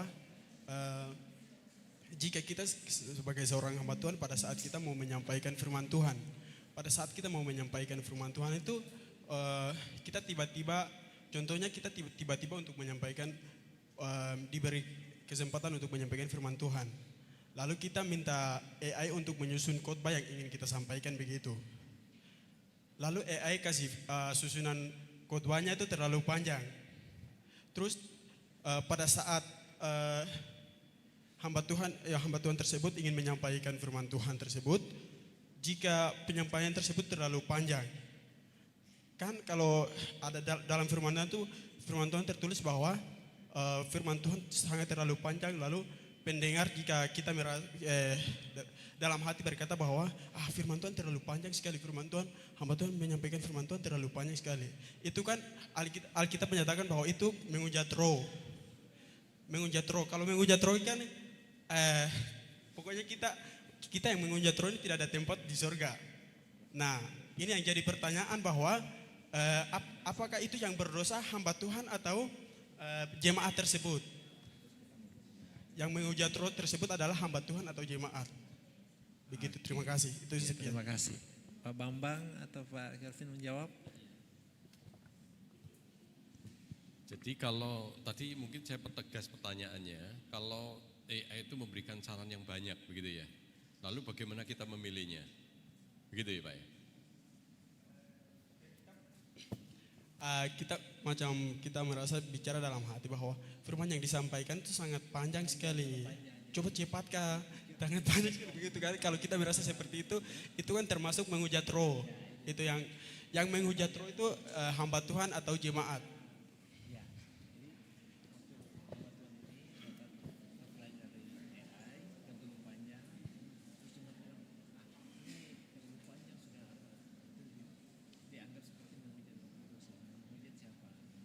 Oh iya, betul. Jadi kalau kita melihat di dalam kita berkhotbah begitu ya, tentunya kan kita melihat satu konteks teks Alkitab itu dengan jelas gitu ya. Dan kemudian pada waktu kemudian kita menyusunnya itu berdasarkan apa yang kemudian kita gumulkan dan teks itu berbicara apa kepada kita gitu ya. Sehingga kita itu bisa membatasi semua yang katakanlah apa yang akan kita khotbahkan. Jadi tidak semua kemudian kalau kita misalnya pakai AI kemudian dikasih usul yang banyak kemudian kita terima semua. Kalau kita tidak menyelidiki teks itu dengan baik, kita akan bingung memilihnya. Gitu ya. Tapi kemudian kalau pada waktu kita menyampaikan firman Tuhan, begitu ya. Tentunya kita tahu bahwa pada waktu kita menyampaikan firman Tuhan itu harus jelas isinya apa. Gitu ya. Kemudian menyampaikan materinya itu dengan penjelasan yang sejelas-jelasnya. Kemudian bagaimana kemudian kita mengaplikasikannya. Saya kira kalau kita menyusun dengan susunan seperti itu, khotbahnya tidak terlalu panjang. Jadi jemaat akan menerima dengan lebih baik. Gitu ya. Nah, sekarang pertanyaannya Pak, yang tadi Roh Kudus itu apa Pak? Yang menghujat tuh. Jadi apakah yang menghujat Roh Kudus siapa ya? Gitu ya. Apakah jemaat atau ya, pada saat hamba Tuhan tersebut menyampaikan firman Tuhan, jika kita merasa firman Tuhan itu salah, terus hamba Tuhan tersebut dia tidak menyiapkan firman Tuhannya lalu semua susun dari AI begitu. Oh, jadi dia menyusunnya dari AI. Ya. Nah, kalau memang menyusun dari AI tadi sudah saya katakan itu salah. Udah jelas salah itu. Begitu juga lah, dan jemaat-jemaat yang mendengarnya itu apakah terberkati atau tidak? Oh, maksudnya begitu? Iya. Iya.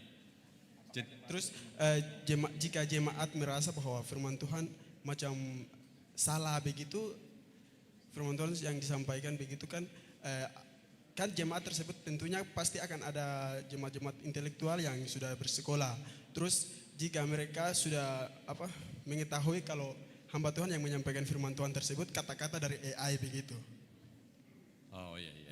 Nah, jadi ada seorang yang pendengar kemudian tahu bahwa Anda mengutip dari AI, begitu kan? Waktu berkhotbah ya.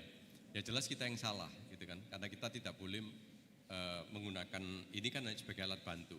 Tapi pergumulan teks kita itu kan bersama dengan Allah Roh Kudus untuk menyampaikan firman Tuhan sesuai dengan pesan-pesan yang disampaikan. Betul ya?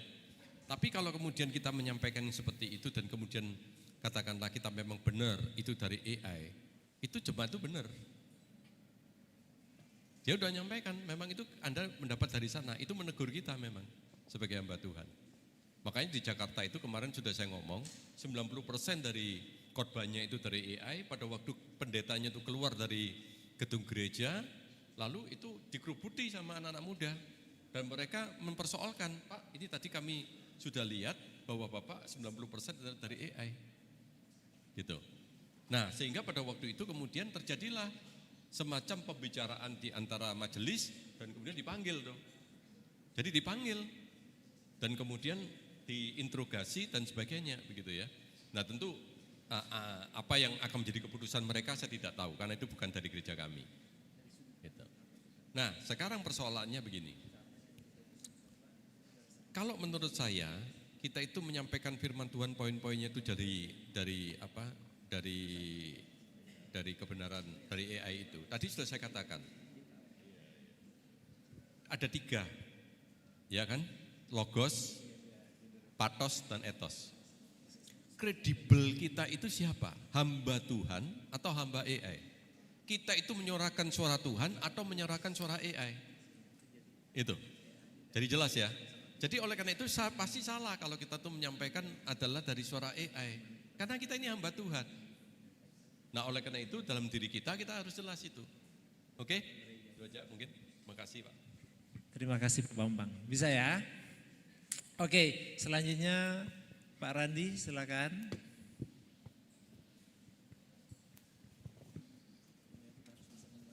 Terima kasih. Saya langsung saja, pertanyaan ini lebih ke Bapak Pendeta Bambang. Yang pertama, saya rasa Bapak tidak menolak penggunaan AI dalam berkhotbah sepenuhnya tadi yang saya tangkap. Dalam isi atau logos kita masih bisa pakai AI. Dalam yang jadi pertanyaan saya, dalam pengalaman Bapak, batasan kita menggunakan AI untuk isi pesan khotbah itu sejauh mana? Tadi saya dengar Bapak bilang untuk penafsiran kita harus merenungkan, bergumul bersama dengan Tuhan. Apakah ada hal lain lagi yang jadi batasan kita tidak boleh dalam mempersiapkan khotbah? Kemudian yang kedua, saya seringkali mendengar mahasiswa yang PKL tiba-tiba 1 hari sebelumnya diminta untuk khotbah. Mungkin dekat-dekat sebelum ibadah bahkan gembalanya bilang tidak bisa atau gembalanya tidak hadir dan mahasiswa diminta untuk menggantikan dalam berkhotbah. Menurut Bapak dalam situasi seperti itu, kasus seperti itu, bagaimana supaya kita anak-anak Tuhan tetap waspada, berhati-hati dan bertanggung jawab dalam menyampaikan khotbah? Terima kasih. Terima kasih Pak, pertanyaan yang bagus. Jadi begini Pak, pertama kalau saya mempersiapkan khotbah tetap menggumuli teks dulu Pak. Dan bahkan kadang-kadang saya misalnya sudah dikasih tema 3 bulan itu saya sudah membaca dulu Pak. Nah dari membaca kemudian saya coba merenungkan, lalu kemudian saya mencoba untuk memberikan dalam diri saya teks ini berbicara apa ya. Nah saya tentu akan melidiki pasal-pasal sebelum dari ayat itu dan sesudah, lalu kemudian latar belakang dan sebagainya begitu ya. Dan setelah itu saya juga mencoba untuk memikirkan tentang kenapa ya ini kemudian diberikan firman Tuhan seperti ini. Kenapa? Konteksnya seperti apa? Mau bicara apa ini? Nah tentu yang seperti itu adalah pergumulan saya Pak. Jadi satu pergumulan. Lalu kemudian setelah saya menjadi pergumulan itu, saya bisa mengecek Pak hasil pergumulan saya. Itu salah atau tidaknya. Itu saya bisa kemudian meminta kepada AI. Ya, artinya begini. Bahwa saya menginginkan Anda untuk mendapatkan satu tafsiran misalnya ya. Dari tafsiran yang dapat dipertanggungjawabkan. Saya akan minta misalnya namanya siapa begitu ya. Lalu saya mengatakan, tolong carikan buku itu dan dia berbicara konteksnya itu apa. Gitu. Saya hanya ngecek aja. Karena tentu saya pada waktu saya membaca dan sebagainya bisa salah. Sehingga pada waktu kemudian diberikan buku itu, kemudian saya bilang sama dia, tolong itu sampaikan di halaman berapa. Dia berikan halaman itu. Nah, kami di perpustakaan ada, saya cek. Saya tinggal baca aja supaya lebih cepat, begitu ya. Supaya lebih cepat dan kemudian pada waktu saya lihat, oh ternyata betul konteks saya berbicara ini. Gitu. Hanya konteksnya saja. Nah, setelah itu saya terus selidiki lagi, Pak, ya dengan prinsip-prinsip. Kalau di saat itu ada 7 langkah praktis dari Pendeta Benny Solihin, gitu ya. Nah, itu kemudian kami ikuti gitu ya, Pak ya. Nah, sampai di situ kemudian setelah selesai saya gumulkan dan sebagainya, poin khotbahnya sudah jelas. Nah, saya bersifat pendalaman. Nah, kalau bersifat pendalaman, misalnya itu berbicara misalnya tentang bagaimana kemudian kalau ini misalnya adalah satu gereja yang kemudian lebih mengandalkan pelayanan di marketplace, begitu ya. Nah, saya akan tanya kepada AI itu. Saya tolong tanya, saya berkata begini kepada AI itu, tolong berikan kepada saya satu buku yang kemudian benar-benar satu buku yang berbicara tentang pelayanan marketplace yang membahas teks ini. Gitu. Pak. Jadi kemudian itu bersifat pendalaman saya, karena saya kan di marketplace tidak punya pengalaman yang banyak, begitu ya. Nah, saya banyak di bidang pengembalaan misalnya, maupun di organisasi. Nah, pada waktu kemudian saya dapatkan itu buku, begitu ya. Nah, saya itu kemudian coba cek, Pak, di Google tadi dikatakan oleh Pak Kelvin tadi. Saya coba cek di Google. Di Google itu kadang-kadang bisa menemukan summarize-nya, Pak. Ya, ringkasannya. Nah, pada waktu kemudian itu didapatkan buku itu, oh ternyata betul buku itu berbicara tentang ini, gitu loh. Oh, ini yang saya maksudkan di sini. Nah, saya kemudian langsung lagi kepada ChatGPT itu ataupun kepada Gemini ataupun kepada yang lain, saya mencoba untuk membandingkan dengan 3 itu. Kira-kira jawaban dia itu apa? Kira-kira pelayanan yang praktis yang sesuai dengan konteks ini dia bicara apa? Nah, saudara, kita cek 3-tiganya. Ya, kadang-kadang kalau itu dia ngawur pasti ketahuan itu. Ya, karena yang satunya nanti bicara ini, satu bicara ini. Wah, ini pasti ngawur. Tetapi yang paling penting adalah saya kemudian mencoba untuk mengerti tentang pelayanan itu. Oh, pelayanannya seperti ini. Nah, saya kemudian dari situ adalah sebagai satu bersifat pendalaman untuk materi yang sudah poin-poinnya sudah jelas, untuk menjadi satu bahan untuk aplikasinya untuk saya sampaikan. Begitu. Nah, setelah selesai semuanya, kadang-kadang kan begini, Pak.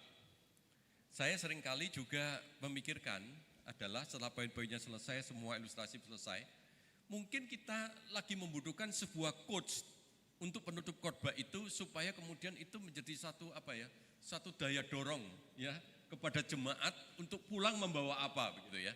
Nah, saya tidak temukan. Ya kan, misalnya kita tidak temukan. Nah, mari kita bersama-sama dengan ChatGPT itu berdiskusi. Saya seringkali berdiskusi. Poin saya itu seperti ini.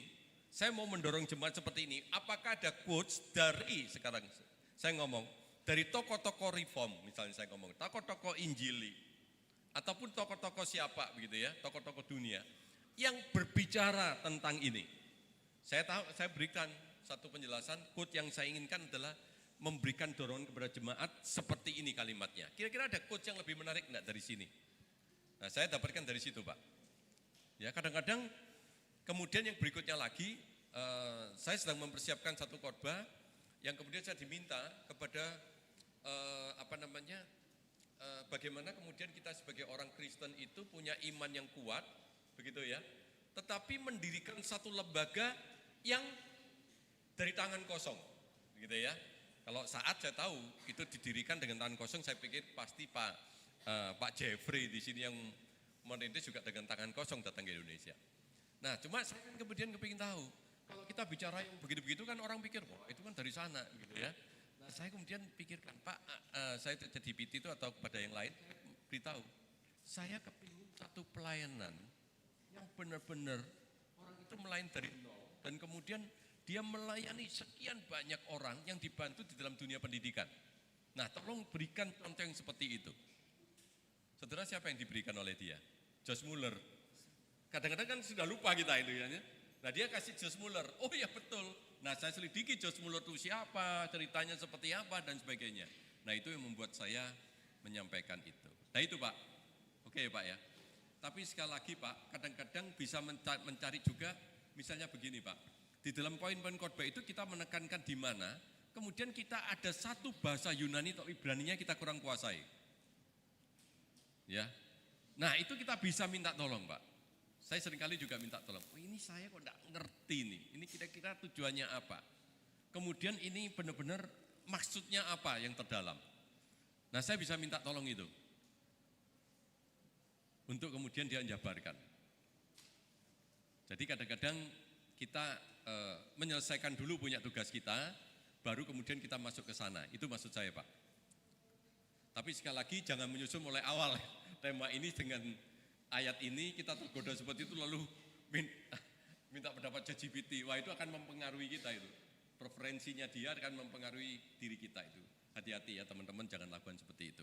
Harus dimulai dengan kita dulu. Itu dilakukan. Nah yang kedua tadi Bapak pertanyaannya adalah tentang khotbah mendadak ya Pak ya.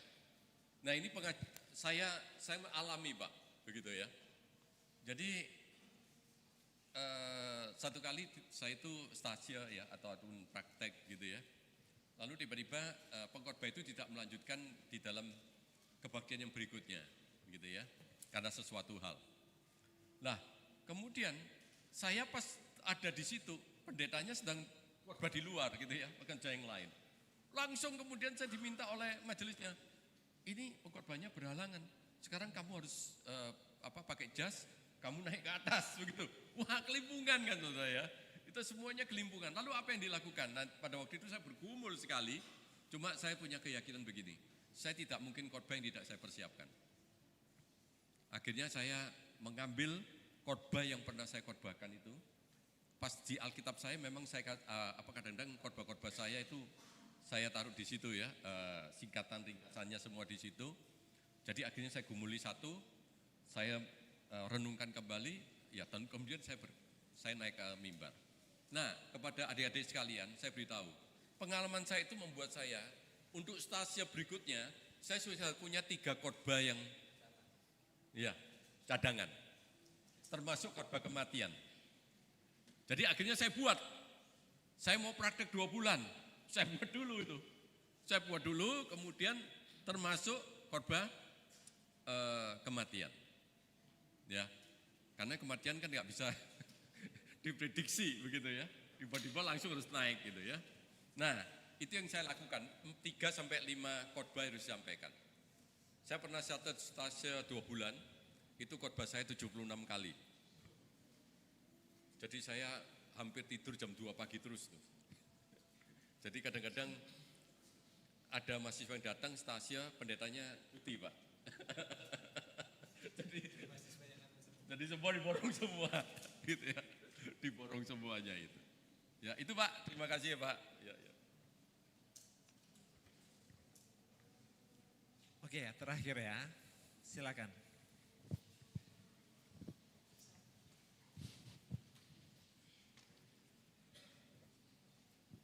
Cek. Sebelumnya terima kasih untuk kesempatan yang telah diberikan.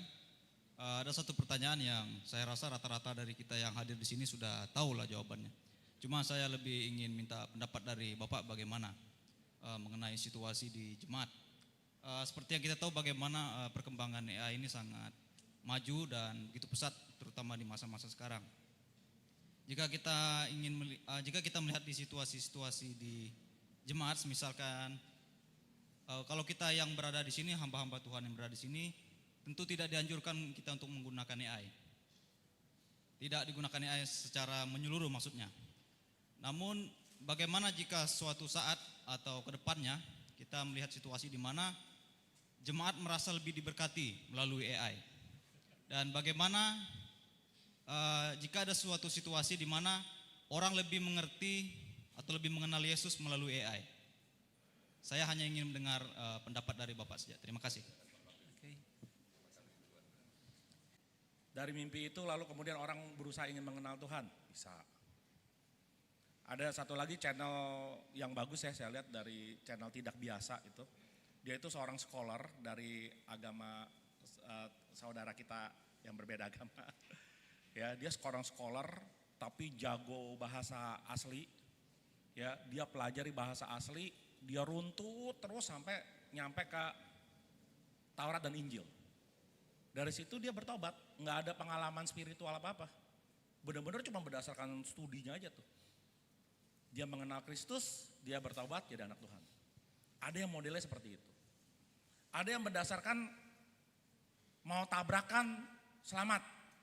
Yang tadinya mau meninggal akhirnya tidak jadi meninggal, bahkan ada ajaib miracle. Akhirnya mengenal Kristus, selamat, bisa.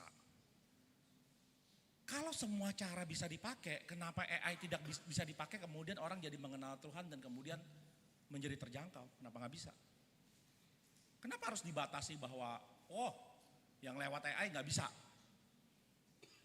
Dulu zaman sebelum AI, misalnya ada orang googling, lalu ketemu YouTube misalnya Christian Prince, dengerin si Christian Prince ngomong, lalu kemudian dia misalnya jadi bertobat, bisa gak?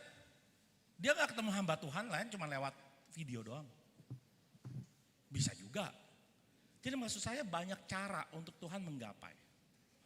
Jadi kalau dari kacamata jemaat lalu kemudian dia akhirnya bisa bertemu Kristus, mengalami Kristus melalui apapun itu juga, saya yakin itu pekerjaan Tuhan.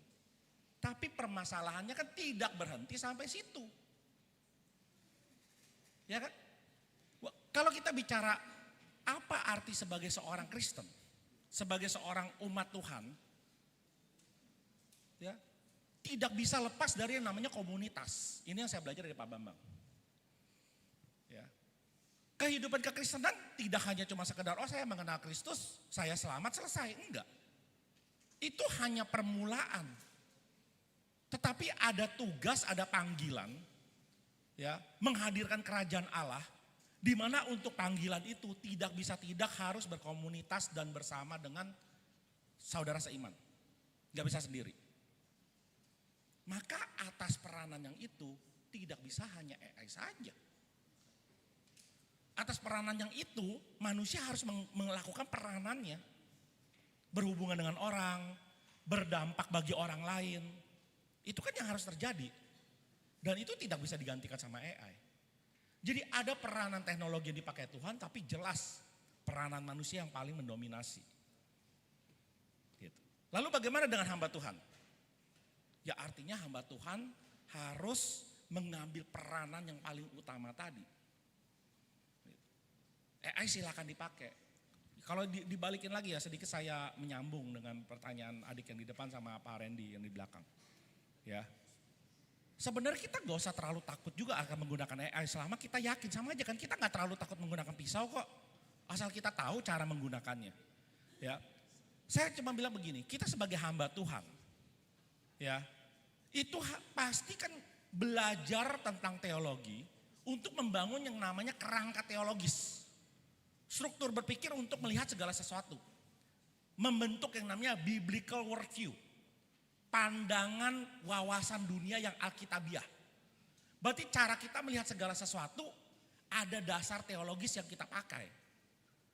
Sehingga dalam keadaan mendesak sekalipun, sampai saya harus generate ChatGPT misalnya, saya yakin kerangka teologis kita tidak akan membuat kita iya begitu saja sama ChatGPT. Kita akan melihat, saya nggak setuju yang ini, saya akan sambil setuju yang ini. Masalahnya PR membangun kerangka teologisnya sudah dikerjakan belum? Udah belajar sungguh-sungguh gak selama di sekolah teologi? Sudah paham gak apa itu misalnya Injili, reform, posisi kita terhadap berbagai macam isu-isu dunia ya? Gitu loh. Kita udah punya gak itu? Kalau kita udah punya itu, mau ada yang mendesak segala macam kita gak terlalu masalah. Ya, bukannya berarti sekali lagi ya kita menggampangkan lalu segala hal kemudian kita gampangkan pakai AI, karena itu namanya tidak ada kesungguhan hati. Beda loh ketika mendesak saya buru-buru saya ambil ChatGPT sama dibandingin segala hal pokoknya saya pakai ChatGPT, dua hal yang berbeda itu. Gitu. Ya, karena saya tidak bermaksud untuk menggampangkan segala sesuatu, tapi dalam kondisi tertentu. Mengapa? Mengapa tidak bisa kita pakai, dan saya yakin kerangka teologis kita yang udah kita pegang itu menjaga kita. Makanya persiapannya penting. Ya, kenapa dalam pelajaran selama belajar selama di sekolah teologi nggak bisa semuanya AI. Nanti jangan abis ini adik-adik bilang, lah kan udah ada kuliah umumnya nih, pakai AI. Maka masa sekarang kita begitu kuliah kita dilarang pakai AI? Ya, ada masa-masanya adik selama belajar. Ya, itu jangan pakai AI dulu gitu loh. Ya, supaya bangun kerangka teologisnya benar. Sesudah benar, udah kuat, fondasinya kuat, pakai AI. Jadi kita tahu cara menggunakannya yang tidak berbahaya seperti apa. Ya, gitu. Jadi itu aja tambahan dari saya. Ya, thank you. Oke, terima kasih. Ya, mari kita berikan tepuk tangan untuk kedua narasumber kita. Terima kasih Pak Bambang. Terima kasih Pak Calvin. Tuhan Yesus memberkati di dalam pelayanan selanjutnya. Oke, untuk sesi ini selesai, minta maaf lebih 25 menit. Ya, sekali lagi kami ucapkan terima kasih untuk materi yang telah disampaikan. Tuhan berkati. Ya. Oke, saya kembalikan kepada pembawa acara.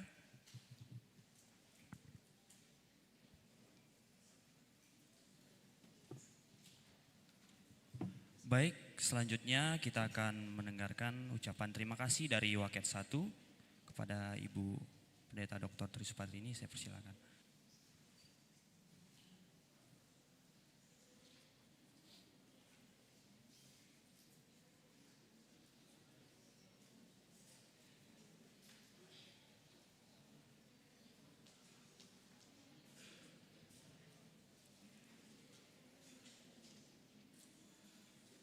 Siapa yang sudah mulai lelah? Oh, ada beberapa saja kayaknya, yang lain belum lelah Pak. Berarti kayaknya semangat sekali. Karena dikasih kesempatan bertanya, ternyata banyak sekali yang bertanya. Hanya mohon maaf, yang bertanya tadi memang kebanyakan adalah angkatan baru masuk. Jadi belum mulai kuliah, baru akan kuliah resmi tanggal September minggu depan ya. Akan kuliah, jadi bisa dimaklumkan dan dimengerti ketika masih banyak pertanyaan-pertanyaan bagaimana, dan itu menjadi tantangan, menjadi pertanyaan, menjadi sesuatu yang akan dibawa. Semoga dibawa dalam arti dibawa dalam kelas-kelas berikutnya supaya ada sesuatu yang baru. Nah, saya setuju dengan pandangan kedua pembicara kita bahwa intinya adalah dalami dulu dasarnya. Seperti belajar membaca, baca dulu ya, BABA, BIB, dasarnya ya. Nanti baru bisa dikembangkan menjadi kalimat-kalimat yang lain atau menambah-nambah 1 tambah 1 dan seterusnya, jangan pakai kalkulator dulu. Nah, itu menarik untuk menolong kita semua, dan saya berharap melalui kegiatan kuliah umum kita 2 hari ini, saudara-saudara sekalian, dan terutama Bapak Ibu Gembala juga yang boleh diberkati pada siang hari ini, akan membawa kita semakin memahami untuk apa AI, bagaimana menggunakannya. Kita sudah banyak diberkati melalui kedua hamba Tuhan, dibukakan wawasan kita dan diberikan pandangan-pandangan bagaimana berhikmatnya kita menghadapi dunia AI yang tidak bisa tidak, harus kita jalani, harus kita hadapi, dan harus kita gunakan untuk menolong diri kita, tetapi bukan dia segala-galanya, sehingga dasar yang Alkitab itu ditinggalkan begitu ya, dan itu digantikan, itu tidak bisa digantikan. Baik, siang hari ini saya mau menyampaikan terima kasih atas nama Ketua Sekolah Tinggi Teologi Cafrai, karena beliau sedang ada di Papua, baru berangkat tadi malam dan baru tadi pagi tiba, sehingga tidak bisa hadir. Mohon maaf Bapak pembicara, beliau tidak bisa hadir untuk bersama-sama sampai di akhir kelas kita pada hari ini, sehingga saya mewakilkan beliau untuk menyampaikan terima kasih banyak untuk semua yang telah diberikan buat kita selama 2 hari, waktu, tenaga, ilmu, dan semuanya yang tidak bisa kita balas dengan apapun. Tuhan saja yang akan mengembalikan kekuatan baru dan memberkati bapak-bapak di dalam pelayanan selanjutnya. Sesudah dari sini nanti mungkin masih ada kegiatan lain dan ada pelayanan-pelayanan di Kota Makassar. Kiranya akan terus menjadi berkat buat kita semua dan banyak orang lain lagi. Sekali lagi terima kasih, dan kedepannya untuk pelayanan kami akan terus dukung dalam doa supaya terus dipakai sehingga melengkapi banyak anak-anak Tuhan semakin berhikmat di tengah-tengah zaman AI ini. Terima kasih juga kepada PGTI yang telah menjadi saluran berkat untuk kami, karena kalau tidak ada PGTI kami juga tidak akan bisa dapat bagian ini. Jadi sekali lagi terima kasih kepada PGTI yang menginisiasi kegiatan ini sehingga acara ini boleh dilaksanakan dan kita semua mahasiswa boleh terberkati. Tuhan memberkati pelayanan PGTI selama dalam periode ini dan periode selanjutnya. Terima kasih Pak John Lee yang sudah menjadi taman untuk kedua hamba Tuhan. Kita berterima kasih kepada PGTI yang sudah menjadi saluran berkat untuk banyak hal, baik konsumsi kita, baik pembicara kita, dan semua yang boleh kita terima sepanjang 2 hari ini dari Persekutuan Gereja-Gereja Tionghoa di Indonesia. Mari beri tepuk tangan untuk mereka semua.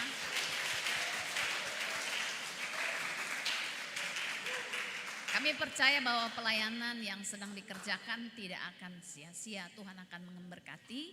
Dan sekali lagi kami mau menyampaikan banyak terima kasih kepada PGTI, kepada kedua hamba Tuhan, dan juga kepada hamba-hamba Tuhan dari gereja-gereja yang berkenan hadir dengan setia selama 2 hari bersama-sama dengan kita untuk mau mendapatkan juga banyak hal pada kesempatan ini. Kami juga menyampaikan terima kasih untuk kehadiran dan kesediaan bersama-sama dengan mahasiswa di dalam kuliah umum kita hari ini. Maka kami mau menyampaikan sekali lagi banyak terima kasih kepada mahasiswa, dan dengan berakhirnya kegiatan siang hari ini maka berakhirlah kuliah umum kita selama 2 hari yang telah kita laksanakan, dan kiranya Tuhan akan memberkati kita. Dan di kesempatan siang hari ini, karena kami juga sadar kami tidak punya banyak hal yang bisa kami beri, kami hanya memberikan kenang-kenangan berupa plakat untuk kedua hamba Tuhan yang telah bersedia hadir untuk menolong kami, memberkati kami semua. Jadi kami mau memberikan ini sebagai kenang-kenangan untuk diingat ada di STT Jeffrey.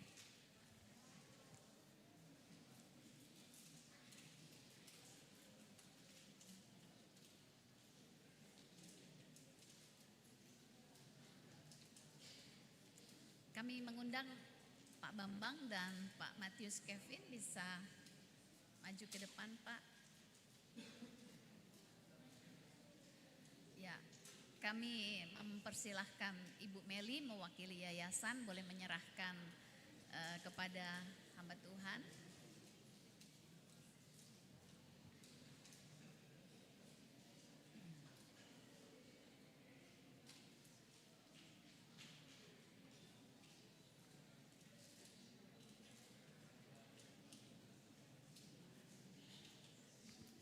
Terima kasih banyak Pak.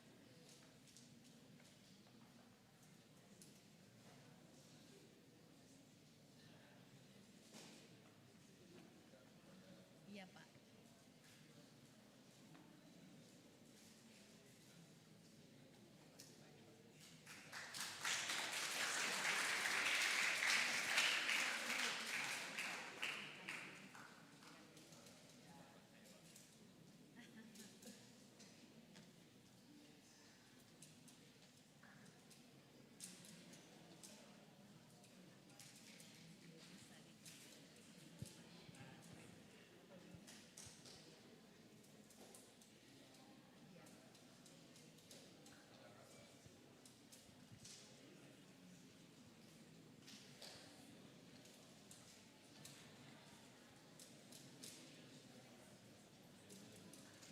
Terima kasih Bapak. Terima kasih.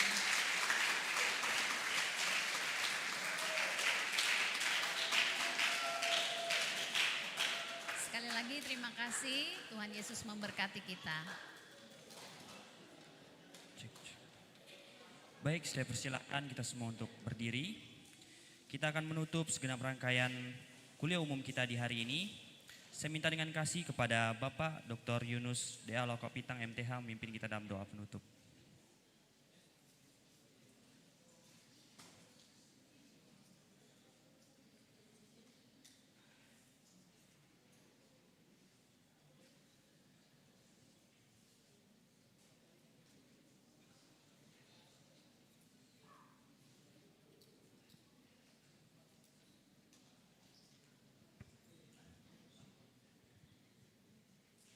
Mari kita berdoa. Kami memuliakan nama Tuhan pada siang hari ini. Anugerah Tuhan yang besar yang telah membawa kedua hamba-Mu datang ke kampus ini melalui